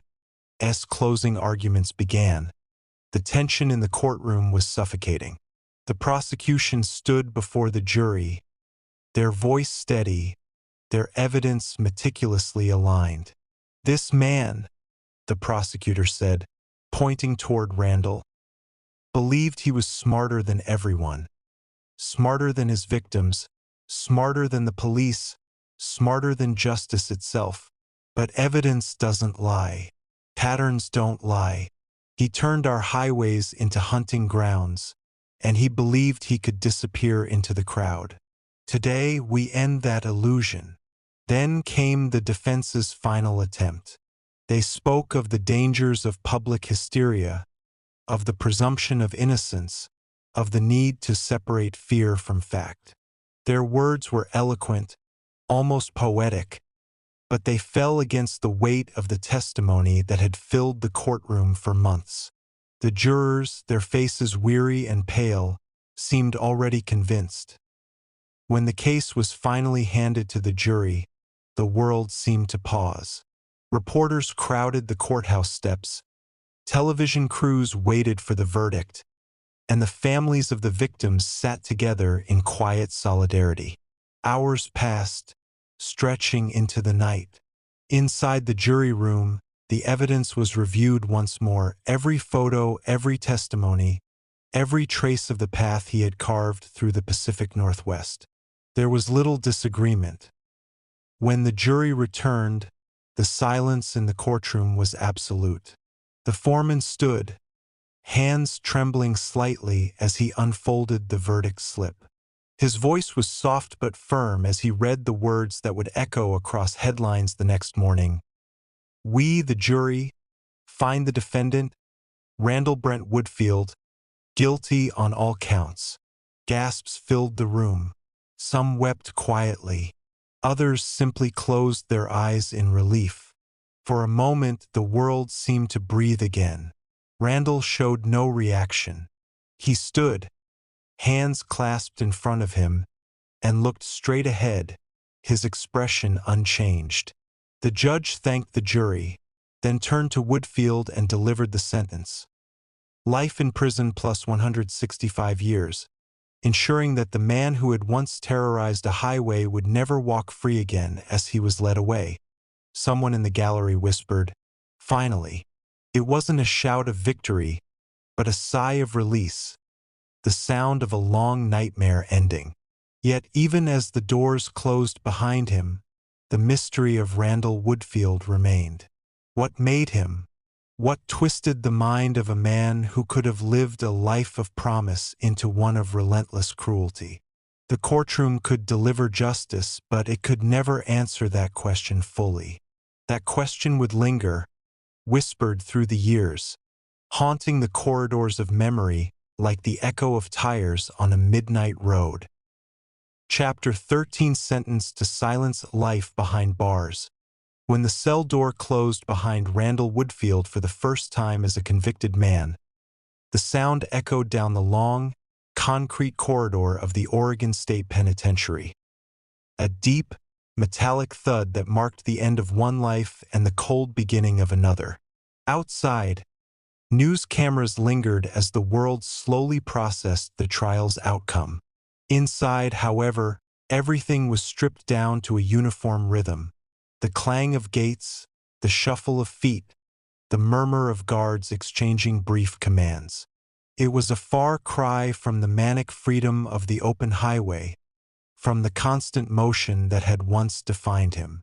The man who had once hunted across the I-5 corridor now faced a different kind of captivity, where time stretched endlessly and every day looked exactly like the one before. First, Woodfield seemed to adjust with unnerving ease. Prison officials described him as quiet, polite, and even well-mannered.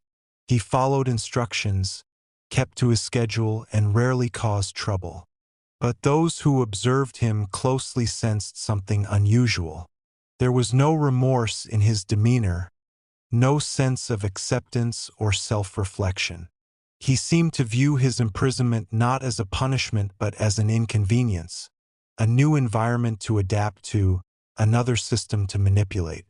In interviews years later, guards would describe how he maintained an aura of control, even within confinement. His routine was calculated. exercise at precise hours, reading legal material obsessively, and writing letters, hundreds of them, to anyone who would respond. The letters became a strange form of communication with the outside world. In them, Randall often portrayed himself as misunderstood, the victim of an overzealous justice system. He would reference his football career, his clean-cut image, and the alleged lack of direct physical evidence tying him to some of the crimes. To a few correspondents, he presented himself as charming and articulate. To others, he played the role of a wrongly convicted man whose only crime was being in the wrong place at the wrong time. But beneath the polished tone, something darker pulsed. An arrogance, a need for recognition. Even from behind bars, inmates who encountered Woodfield often spoke of the quiet intensity that surrounded him. He was not violent in prison, but he commanded a certain uneasy respect. He rarely spoke of his crimes, yet somehow everyone knew who he was. His reputation, the I-5 killer, had entered prison long before he did. Some inmates treated him with cautious fascination. Others avoided him entirely, disturbed by the thought of sharing space with someone whose name had become synonymous with terror. Randall never discouraged the myth. If anything, he allowed it to grow, understanding that fear was still a form of power. For psychologists who studied him, Woodfield became an unsettling case study.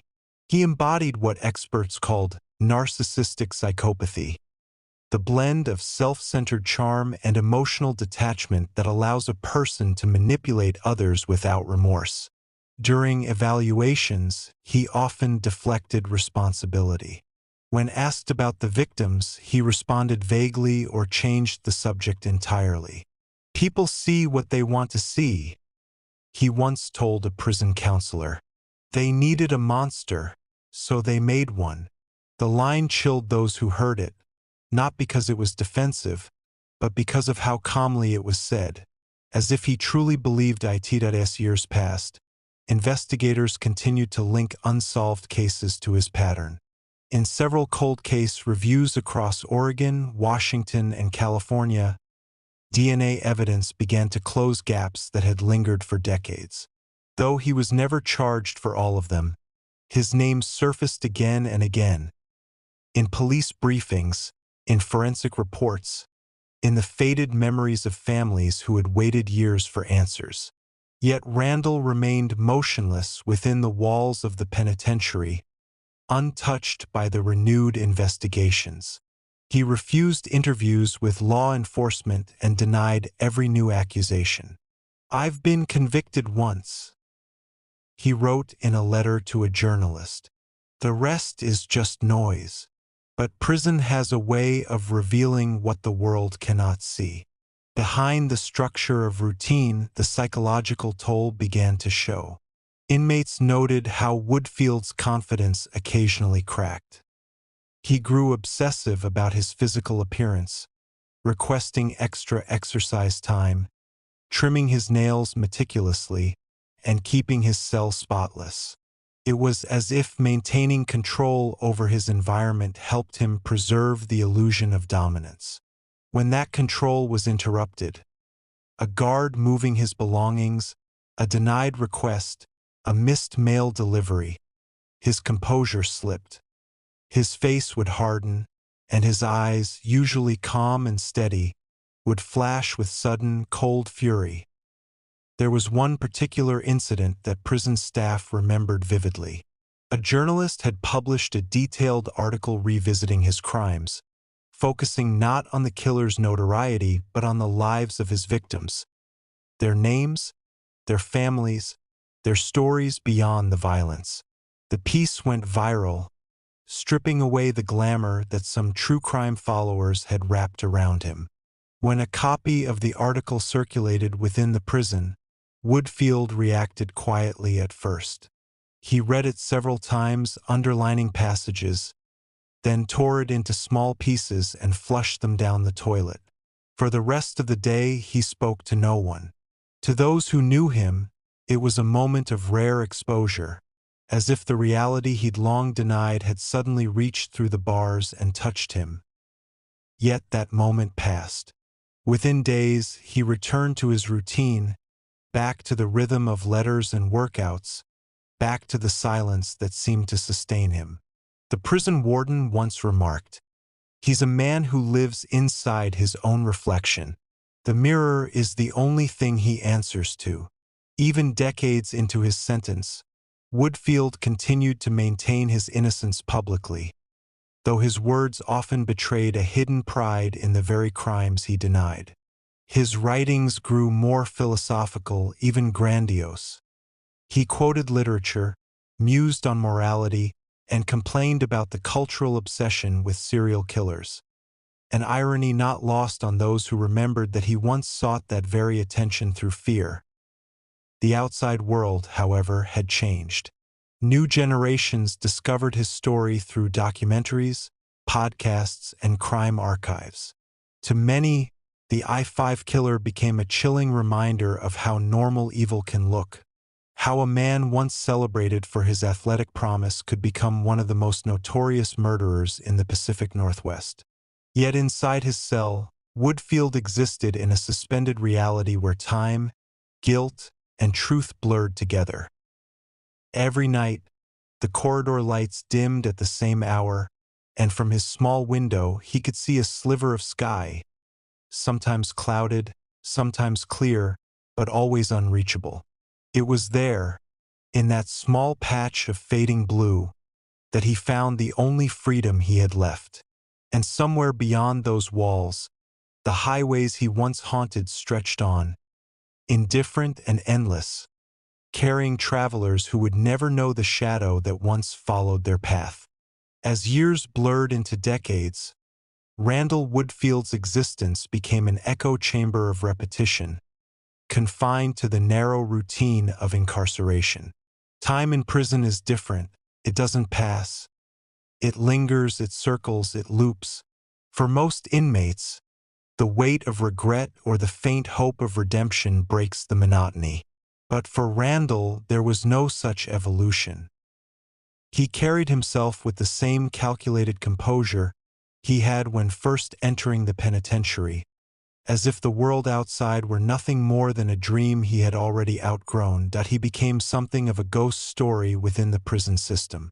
New inmates would whisper about him, the man who once turned a highway into a hunting ground, who sat quietly in the mess hall like a shadow among them.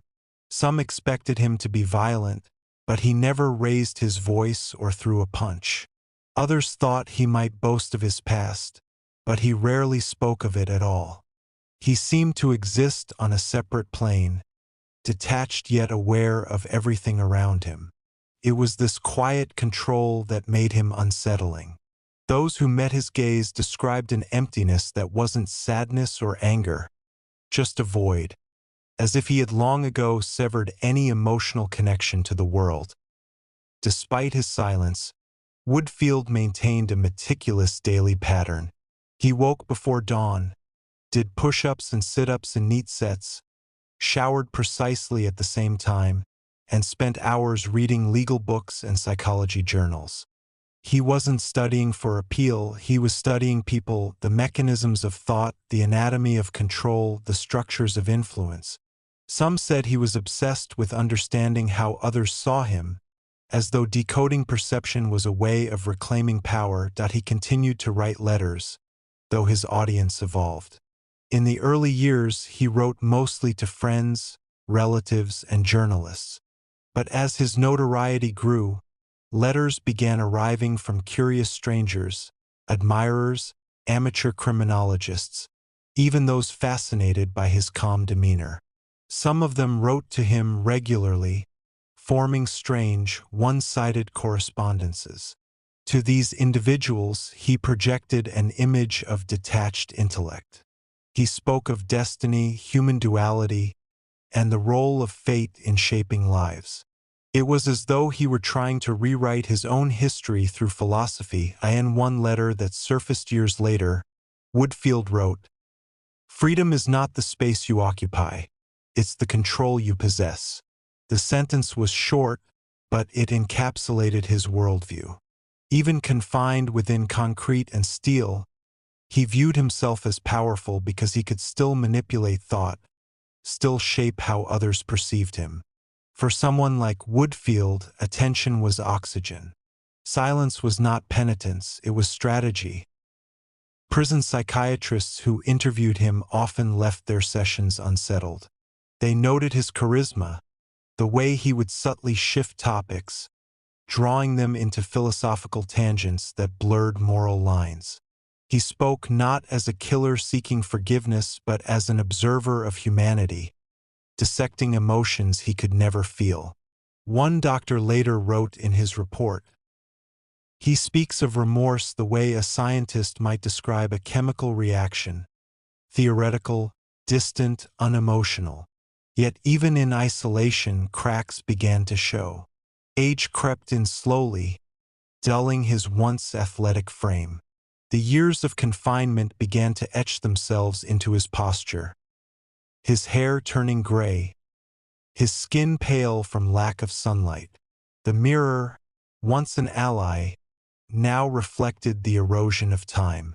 There were no more cheers from football crowds, no more admiring glances from those who once saw promise in his smile. All that remained was the faint echo of a life that had collapsed under its own deceit. The prison guards, many of them younger than the crimes he committed, regarded him with a peculiar mix of fascination and pity. They knew his story from training briefings, from true crime specials that occasionally aired on television. Some guards even admitted to feeling a strange sense of dissonance. The man they escorted to the yard or counted during roll call seemed too calm, too measured, to fit the image of the I-5 killer. But then they'd remember the case files, the photographs, the reports, the pattern of brutality, and the illusion would crumble. Occasionally, journalists and documentary filmmakers requested interviews. He refused nearly all of them, though not out of humility. "They twist words," he once told a prison chaplain. "They turn stories into entertainment." The irony of that statement was sharp. He, too, had once turned lives into a form of dark entertainment, measuring power by the fear he inspired. Still, a few letters and rare phone conversations hinted at a man obsessed with how history would remember him. He once said, "In 50 years, they'll study people like me, not as criminals, but as phenomena." It wasn't a confession. It was prophecy wrapped in ego. Outside the prison walls, the world kept changing. DNA technology advanced, cold cases were revisited, and the I-5 corridor, once drenched in fear, became just another stretch of asphalt. Yet every few years, new reports linked unsolved crimes to his timeline, reopening old wounds for families who had waited decades for closure. Each time his name resurfaced, it was like a ghost rising from the archives, a reminder that some stories never truly ended. One of the more haunting twists. A retired detective who had worked the original case decided to visit Woodfield in his later years. He wasn't looking for confessions or closure. He simply wanted to see the man who had shaped so much of his career. When he arrived, he found Randall sitting alone at a metal table, posture straight, eyes sharp despite the passing time. They spoke briefly, exchanging pleasantries that felt oddly formal. Then, after a long silence, the detective asked, "Do you ever think about them, the ones who died?" Woodfield paused, tilting his head slightly, and said, "You've thought about them for 40 years. Isn't that enough for both of us?" The answer was quiet but chilling, and the detective later described it as the coldest sentence I've ever heard. It wasn't defiance, it was apathy, the kind that comes from a soul long divorced from empathy. As the years continued to drain away, Woodfield became less a man and more a symbol, a reminder of how evil can wear the mask of normalcy. Within the sterile rhythm of prison life, he remained unchanged in essence. The highway outside, the one that once defined his movements, continued to hum with the flow of travelers, unaware that a relic of its darkest days still lived within those walls every night. As lights dimmed, he returned to his narrow bed, eyes open to the faint hum of the building. Sometimes, in those moments, he whispered to himself, not prayers but fragments of memory. The sound of tires, the flicker of headlights, the scent of asphalt after rain. It was as though, in the silence of his confinement, he still traveled those roads in his mind, tracing the path that had once made him powerful and had now left him forgotten. That in his world of perpetual sameness, the past never ended. It simply waited, quiet, motionless, suspended between what he had been and what he had become. And somewhere deep inside that silence, Randall Woodfield remained exactly as he always was. Unrepentant, calculating, and convinced that, even behind bars, his shadow still stretched across the I-5. Chapter 14 echoes of the past, the unsolved murders linked to him. In the years that followed Randall Woodfield's imprisonment, the story of the I-5 killer might have ended neatly for most criminals. A conviction, a sentence, and a life lived out in obscurity behind concrete and iron. But Woodfield's story refused to close. It lingered like a half-finished equation, one whose variables stretched across state lines and decades. Even as he sat in a small cell in Salem, the shadow of his past continued to ripple outward, touching places and people long forgotten by the headlines. Investigators in Oregon, Washington, and California never stopped asking the same question. How many victims were there? Really? The official conviction covered only a small fraction of the violence attributed to him. But the pattern, the eerie, methodical trail of assaults, abductions, and murders, hinted at something far larger.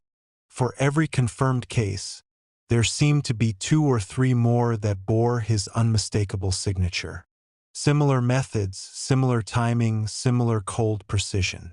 To detectives who had spent their lives studying such patterns, it was impossible to ignore. By the early 1990s, as forensic science evolved, cold case units began to reopen files that had gathered dust since the early 80s.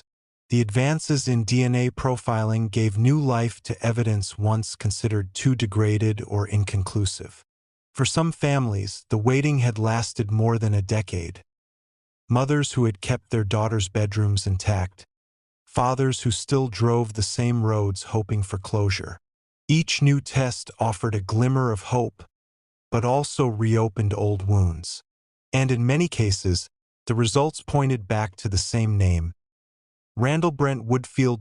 One of the first cases to resurface was that of Sherry Ayers, a young woman from Portland and a former classmate of Woodfield. She had been brutally murdered in her apartment in 1980, months before the I-5 crime spree began. At the time, police suspected Randall but lacked definitive evidence. The crime scene had signs of familiarity, no forced entry, items left in a manner that suggested trust, not invasion. Yet when questioned, Randall denied knowing anything, and without modern forensics, the trail went cold. Decades later, new DNA techniques brought the case back into the light. The results were strikingly close to a match, though due to degradation and contamination over time, the findings were officially labeled inconclusive. Still, to investigators who knew the details, the implication was clear. The I-5 killer's first known act of violence may have begun much earlier than anyone realized. Then there was the case of Julie Wrights, another young woman with ties to Woodfield. Found murdered in her home in 1981, her death bore many hallmarks of his pattern: control, sexual assault, and sudden, calculated violence. This time, the evidence was stronger.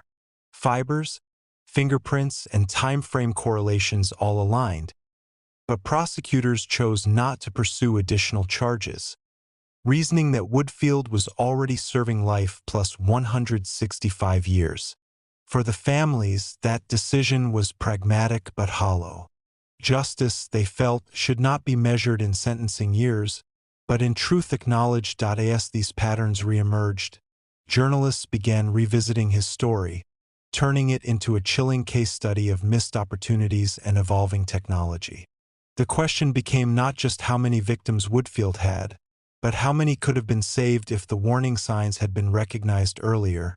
The repeated indecent exposure arrests, the minor sexual assaults that were dismissed, the smooth talk that fooled officers and employers alike. The I-5 killer had slipped through society's cracks long before he ever turned lethal, moving freely between cities, jobs, and lives. Detectives across the Pacific Northwest began comparing notes. Some realized they had been investigating fragments of the same nightmare for years without realizing it. The crimes formed a grim timeline that stretched far beyond Oregon. A series of assaults and murders in Northern California, random attacks in Washington state, and disappearances that fit his travel path perfectly. The consistency was chilling. His victims often shared certain traits: young, attractive women working alone, often in service jobs or small roadside stores. They were women whose faces would have been friendly to a passing stranger, whose trust could have been easily disarmed by a polite smile. The deeper investigators dug, the more connections appeared. Police in Medford found that a robbery homicide at a convenience store in 1981 bore identical traits to one hundreds of miles north. Ballistic evidence, when retested years later, showed strong similarities in weapon markings. Meanwhile, in California, a cold case analyst uncovered a forgotten file involving a young hitchhiker found along Interstate 5 in 1980, a timeline that perfectly coincided with Woodfield's documented movements. The victim's body showed patterns of violence that mirrored his known methods. It was never proven beyond doubt, but the implications were inescapable. Each rediscovery reignited grief for families who had spent decades trying to move forward. Some had never even known the name Randall Woodfield until detectives knocked on their doors years later. The realization that their loved ones might have been victims of one of America's most notorious serial killers felt surreal, almost cinematic, and unbearably cruel. For them, the monster had not died with his trial. He had merely gone silent, waiting for technology to catch up. Within law enforcement circles, Woodfield's legacy became a textbook example of escalation, how unchecked deviance can evolve into catastrophe. Criminologists began to trace his psychological development backward, studying how his early crimes, seemingly minor at first, revealed a pattern of control and humiliation that grew more violent over time. The flashes of narcissism, the obsession with dominance, the inability to accept rejection, these traits, they realized, had been visible long before his first murder. Yet each time, the system had failed to intervene in a meaningful way. The renewed interest in his crimes also drew attention from the public once again. True crime documentaries, books, and podcasts reignited fascination with the I-5 killer, often highlighting the eerie juxtaposition between his wholesome appearance and his monstrous acts. Viewers were fascinated by how someone who once posed for football team photos could have committed such atrocities. Psychologists appeared on screen, explaining his behaviors, trying to define the undefinable, how charisma can hide predation, how charm can be a weapon sharper than a knife. Back inside the penitentiary, Woodfield remained detached from the storm outside. He refused to confirm or deny the new allegations, telling a reporter in one rare letter, "People need their stories. I'm just a character they never let die." It was both chilling and accurate. He understood his role in the cultural landscape, not as a man, but as a myth.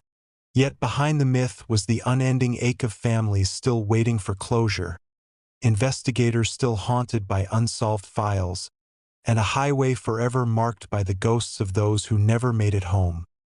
For the detectives who had chased him, those years brought a mixture of satisfaction and sorrow. They had caught the man, but not the full measure of his crimes.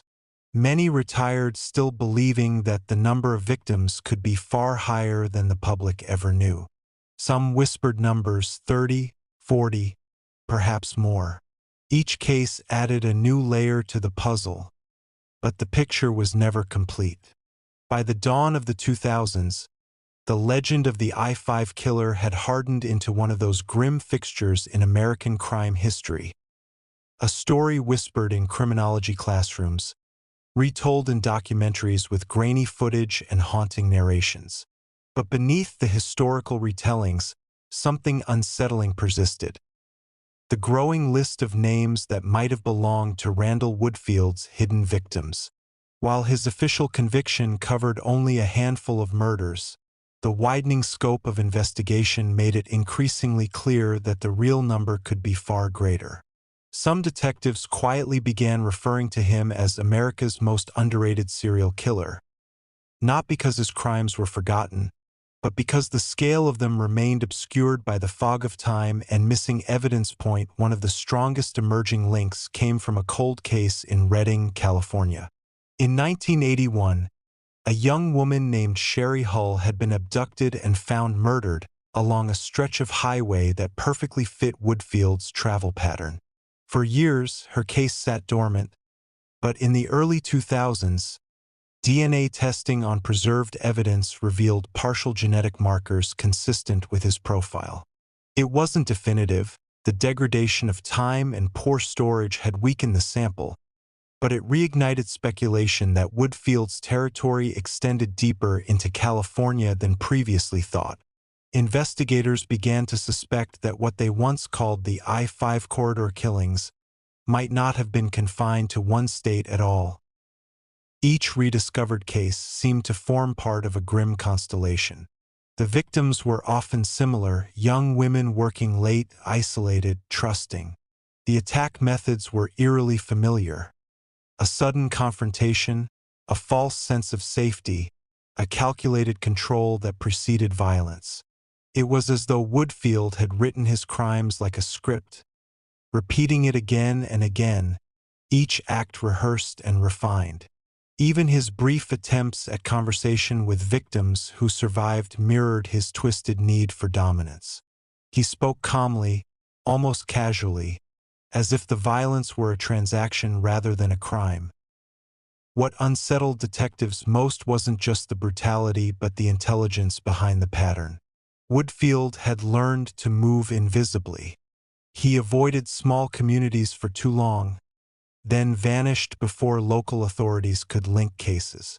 His use of disguises, sometimes athletic gear, sometimes casual clothes, made witness descriptions inconsistent. And because he committed robberies alongside his murders, many early investigators misclassified his crimes as opportunistic thefts, not realizing they were part of a larger serial pattern. In 2012, a renewed push from Oregon's Cold Case Task Force led to re-examinations of over 20 unsolved homicides.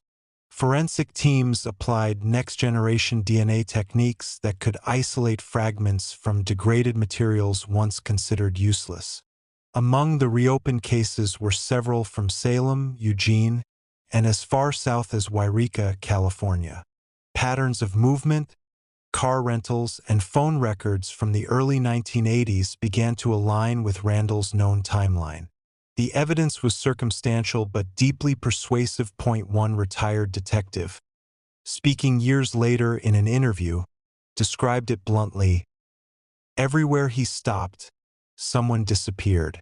It was like a trail of shadows following his travels down that highway. Even more haunting were the accounts of survivors who had escaped attacks along I-5 during those years. Many of them had been dismissed at the time, their cases categorized as isolated assaults or robberies. But when revisited, the details matched Woodfield's modus operandi almost perfectly. The calm tone, the intimidation, the sudden violence, and the sense of performance that lingered in his actions. One woman, whose case was reopened decades later, described how her attacker had seemed too polite at first. The smile, the neatly pressed clothes, the calm voice asking for directions, until the moment he struck. It was like watching a mask slip, she told investigators. That phrase would later become the title of a documentary episode about him. The Mask That Smiled. For the families of victims whose cases were still open, the years brought both closure and torment. Closure because the truth finally began to take shape. Torment because confirmation was often just out of reach. Many of them wrote letters to prosecutors urging new charges, but the legal reality was complicated. With Woodfield already serving life without parole, the cost of pursuing additional trials often outweighed the outcome. To the justice system, the man was already caged forever. But to the families, justice wasn't just about punishment, it was about acknowledgement.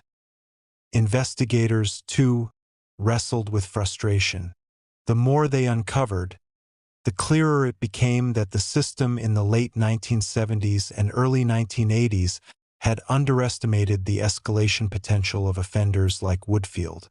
His earlier arrests for indecent exposure had been treated as nuisances, not warnings. His charm had allowed him to slip through probation hearings and job interviews without consequence. In retrospect, the I-5 murders weren't sudden. They were the predictable result of a system that failed to recognize how control, humiliation, and fantasy could converge into lethal behavior. By the mid-2010s, technological advances gave cold case units their strongest weapon yet, genealogical DNA tracing. Using family tree databases and statistical algorithms, investigators could identify potential familial matches to old samples. When they re-examined evidence from one of the I-5 cases, the genetic traces showed a probability link not just to Woodfield himself, but to his extended family line. Though not admissible as definitive proof, it was enough to reignite national attention. Documentaries revisited his crimes with renewed intensity, and forensic experts began publicly stating what many detectives had long believed privately, that Woodfield's true victim count might exceed 40. The scale of that revelation was staggering. 40 names, 40 families, 40 stories scattered across the western United States, each connected by highways, small towns, and the thin thread of chance. The pattern was so widespread that some criminologists began describing it as the highway phenomenon, the ability of mobile offenders to exploit vast road systems and jurisdictional gaps to avoid capture. Randall Woodfield had become its most chilling archetype. But beyond the investigations, the psychological mystery of Woodfield endured. Experts continued to study his case, using it as a framework to understand the intersection between narcissism and psychopathy. Unlike many serial killers who displayed obvious volatility, Randall had always maintained control. He didn't lash out in rage. He calculated, planned, rehearsed. His violence wasn't chaotic, it was ritualistic. Even in interviews from prison, he spoke in calm, articulate tones, as if analyzing someone else's behavior rather than his own. This emotional detachment fascinated and horrified those who tried to understand him. It was as though empathy had been surgically removed, leaving only the machinery of intellect and desire. Over time, investigators came to view the I-5 case as a tragedy not only of crime but of systemic blindness, a reflection of how easy it is for evil to hide behind familiarity. Woodfield had been a local hero, an athlete, a son of a respected family. His crimes forced society to confront an uncomfortable truth, that monsters are rarely born from darkness alone. Sometimes, they grow quietly in the light, unseen until it's too late. Chapter 15: The Legacy of Fear: How the I-5 Killer Changed America's Highways. The story of Randall Woodfield didn't end with his conviction, nor did it fade with the passing decades. Instead, it left behind a chilling imprint that reshaped how America viewed its highways, its systems of justice, and the ordinary men who moved unnoticed through everyday life. The Interstate 5 corridor, once a symbol of freedom, commerce, and West Coast adventure, became forever entwined with fear, caution, and the haunting realization that evil could travel just as easily as anyone else. The case of the I-5 killer changed not just policing, but the psychology of travel itself. When Randall Woodfield was finally locked away, the relief across Oregon and Washington was palpable. But even in the midst of justice, a strange unease lingered. The breadth of his crimes had revealed the terrifying potential of one man operating in a landscape unprepared for such mobility. The 1970s and 1980s had seen the rise of interstate culture, fast travel, convenience stores, motels, rest stops. It was a world built on trust and transience, a perfect hunting ground for someone like Woodfield. After his arrest, law enforcement agencies began realizing how fragile their system of jurisdiction really was. Each county worked independently, and the gaps between them created space for predators to thrive unseen. The Woodfield case prompted an administrative revolution in interagency cooperation. Oregon's law enforcement departments began establishing centralized databases to connect crimes across regions. The FBI, learning from this and similar cases, expanded its Violent Criminal Apprehension Program, VICAP, to track behavioral patterns nationwide. The I-5 murders became one of the case studies that shaped how the system was designed, emphasizing shared data, victim profiling, and cross-jurisdictional alerts. But beyond policing, the impact was deeply psychological. For decades, highways had symbolized escape and opportunity, the romance of the open road. After Woodfield, that romance began to darken. The notion of stopping at an empty rest area at night carried new anxiety. Women traveling alone grew cautious of strangers offering help or companionship. Truckers, motel owners, and convenience store workers all began adopting small but significant precautions. Security cameras, brighter lights, employee escorts. America's highways had been made safer, but also warier. Criminologists who studied Woodfield's legacy often pointed to how his crimes highlighted a broader shift in American society. He represented a new kind of criminal, educated, charming, integrated into his community, and terrifyingly ordinary. Unlike the drifters or outsiders who had once defined public notions of danger, Randall was the man next door, the classmate, the local football star. His duality forced communities to confront how appearance could no longer be trusted as a moral measure. He didn't fit the stereotype of a killer, and that made him infinitely more frightening. Documentaries and journalists in the years following his conviction frequently revisited this paradox. The handsome young athlete turned murderer embodied a disturbing narrative that evil could be hidden behind normalcy, that predators could walk unnoticed among the admired. As one reporter phrased it in a 1995 retrospective, Randall Woodfield was America's first mirror killer. He reflected back everything we wanted to see until we couldn't look anymore. In prisons, he became an object of fascination for psychologists studying sociopathy. Interviews with him revealed no remorse, only a carefully maintained detachment. When asked about his crimes, he would often redirect the conversation, focusing instead on perceived injustices in his trial or conditions in prison. His refusal to engage emotionally became part of his myth, a silence that both protected and condemned him. Even decades later, he maintained that he was misunderstood, despite overwhelming evidence against him. But perhaps the greatest legacy of the I-5 killer lay not in his silence, but in how he changed investigative awareness of geography. The idea that a single individual could commit coordinated crimes across hundreds of miles challenged every assumption about criminal profiling at the time. Before Woodfield, Local law enforcement rarely imagined a single suspect operating across multiple states. After him, they knew it was possible, and began building systems to ensure it could never go unnoticed again. The pattern of highway-linked crime grew clearer in the years that followed. Similar offenders emerged: truck drivers, itinerant workers, and traveling salesmen who exploited the anonymity of the road.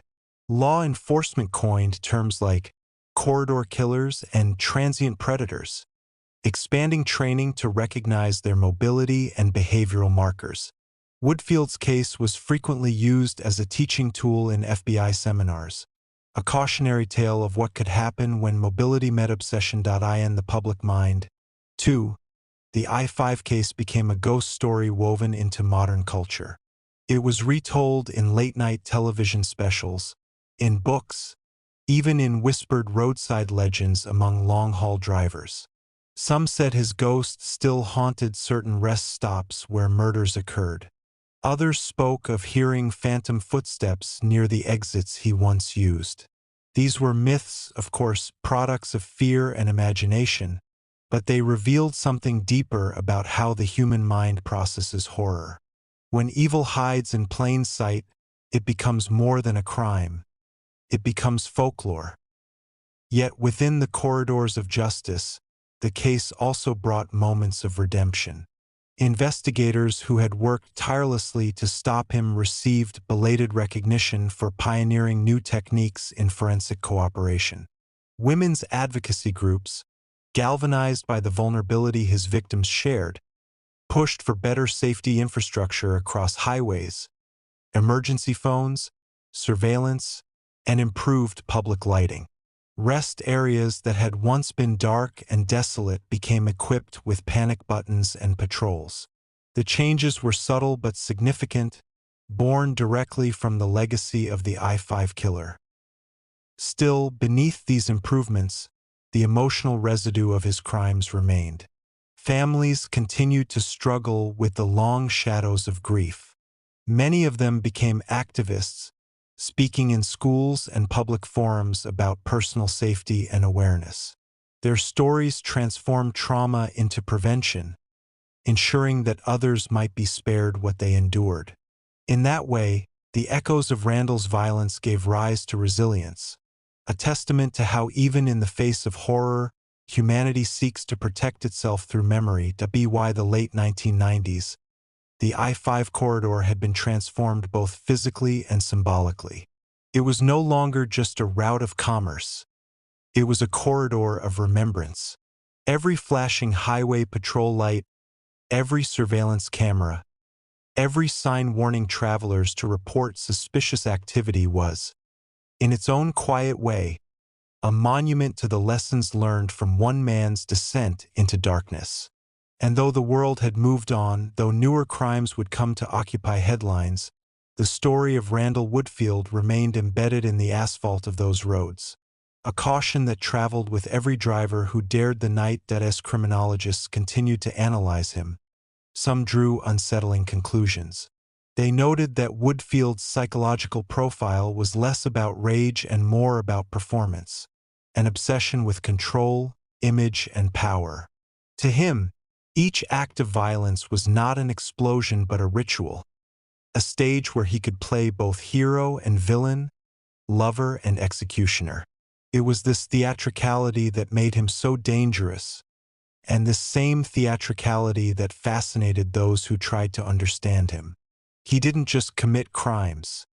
He orchestrated them like a production, and the world became his unwilling audience.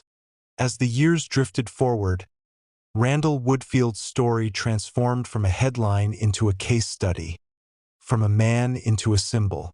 The I-5 killer, as he came to be known in criminal lore, was no longer just a name from a file but a haunting reminder of how fragile the borders between safety and danger truly are. The Interstate itself became his monument, not in reverence, but in warning. Those who studied him began to understand that his crimes had exposed deep fractures in both the social and investigative fabric of America. revealing how easily a system built on trust could be exploited by one who understood its blind spots. By the early 2000s, as true crime fascination took hold of popular culture, new generations discovered the story of the I-5 killer through documentaries, podcasts, and late-night television specials. But what made his narrative endure wasn't merely the violence he inflicted. It was the reflection of a nation learning to see itself through the prism of fear and vigilance. Before Woodfield, serial killers were often perceived as aberrations, loners or monsters who lived on the fringes. After him, the archetype evolved into something far more disturbing. The predator who hides in plain sight, functioning, smiling, shaking hands, and blending into the fabric of normalcy. This redefinition changed not only criminology but also public behavior. Highways, once symbols of adventure and the open road, began to carry subtle undertones of unease. The stories of Randall Woodfield and others who followed altered how travelers moved. They locked doors sooner, avoided eye contact with strangers at rest stops, and viewed the glow of a distant gas station not as convenience but as potential danger. In that sense, the legacy of the I-5 killer was not just written in police files but etched into the collective subconscious of those who traversed the American West. Law enforcement, too, evolved in the shadow of his crimes. The cooperation between states that had once been slow and fragmented became a national priority. The FBI's VICAP database, influenced by the lessons learned from cases like Woodfield's, became one of the most advanced tools for connecting violent crimes across jurisdictions. Behavioral analysts at Quantico used his psychological profile as part of their foundational studies, examining how narcissism, entitlement, and suppressed aggression could merge into a pattern of escalating control. His case became a cornerstone in understanding the new face of mobile predation. Criminals who used geography not as an obstacle, but as camouflage. Inside prison, Randall remained what he had always been, composed, detached, and eerily self-assured. He continued to deny his guilt, maintaining a veneer of calm that infuriated victims' families and fascinated criminologists. Visitors who spoke to him in interviews described the unsettling duality that still lingered. The polite tone, the steady gaze, the subtle air of superiority that hinted he still viewed himself as misunderstood rather than monstrous. To some psychologists, this lack of emotional depth, the inability to connect empathy with reality, confirmed the diagnosis of a pure psychopath. For others, he represented something even more unsettling. A man who believed his own myth so completely that he had rewritten his memory to erase the horror. Yet, for all his defiance, the world outside had changed irrevocably. The highways he once stalked had become monitored corridors lined with surveillance cameras, police call boxes, and digital records tracing every vehicle. Technology had closed the gaps he once exploited. License plate readers, cell tower data, and GPS tracking made anonymity nearly impossible. The age of the roaming killer was fading, replaced by a new era of forensic precision. In a quiet, ironic sense, Randall Woodfield's crimes had accelerated this transformation, forcing America to confront its vulnerabilities and build safeguards that would outlast him. Still, his shadow lingered. Forensic scientists continued re-examining unsolved cases from the 1980s, their work guided by patterns first mapped from his crimes. Each time a DNA sample or fingerprint emerged from an old evidence box, the possibility hung in the air that another of his victims might finally be named. Families who had waited decades clung to these efforts, hoping that the web of secrecy he had spun would eventually unravel completely. To them, closure wasn't about vengeance. It was about truth finally catching up to the past. Among criminologists, Woodfield became a lens for understanding the psychology of deception. His background as a respected athlete, his clean-cut looks, and his charm challenged the stereotypes of evil.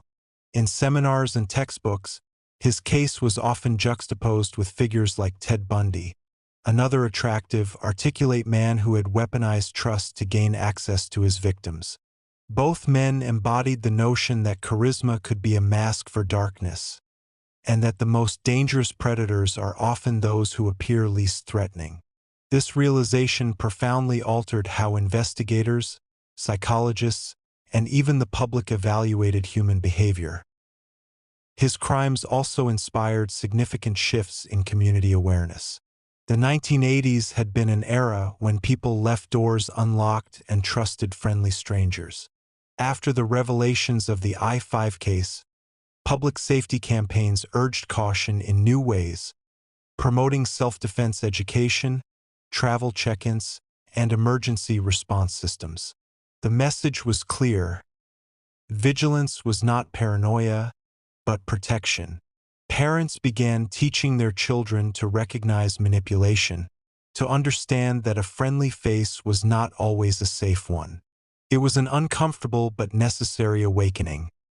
The cultural echoes of Woodfield's story bled into entertainment and storytelling. Television writers and filmmakers, fascinated by the duality of his persona, found inspiration in his ability to lead a double life. Characters modeled after him appeared in procedural dramas and crime thrillers. Handsome, successful men harboring predatory intent beneath their charm. While fictionalized, these portrayals kept the cautionary core of his story alive. That the ordinary can conceal the extraordinary, and not always in good ways. In Oregon and Washington, the memory of his crimes remains preserved not just in archives but in subtle gestures. Roadside memorials, survivor advocacy groups, and annual remembrance vigils. These acts of quiet resilience transformed sites of tragedy into places of reflection. Each candle lit at these gatherings carried the same unspoken vow: that the victims' stories would not be overshadowed by the infamy of the man who took them. It was a reclaiming of narrative, a way of saying that fear may linger, but it would not define them. Even decades later, when the I-5 killer's name surfaces in conversation, it evokes the same uneasy mixture of fascination and dread. He stands as both a symbol of human darkness and a catalyst for progress, a reminder that from horror can come reform. The systems built in the wake of his crimes have saved countless lives. The reforms in interagency cooperation have solved countless cases, and the lessons drawn from his pathology continue to shape the study of criminal psychology. But perhaps the most enduring legacy lies not in the systems or the science, but in the human awareness he awakened. The highways he once haunted have become safer not just because of technology, but because of consciousness, because people learned to look twice, to trust their instincts, to sense when something felt wrong. Fear, when transformed into vigilance, became a kind of protection. In that transformation, society quietly triumphed over the terror he once inspired.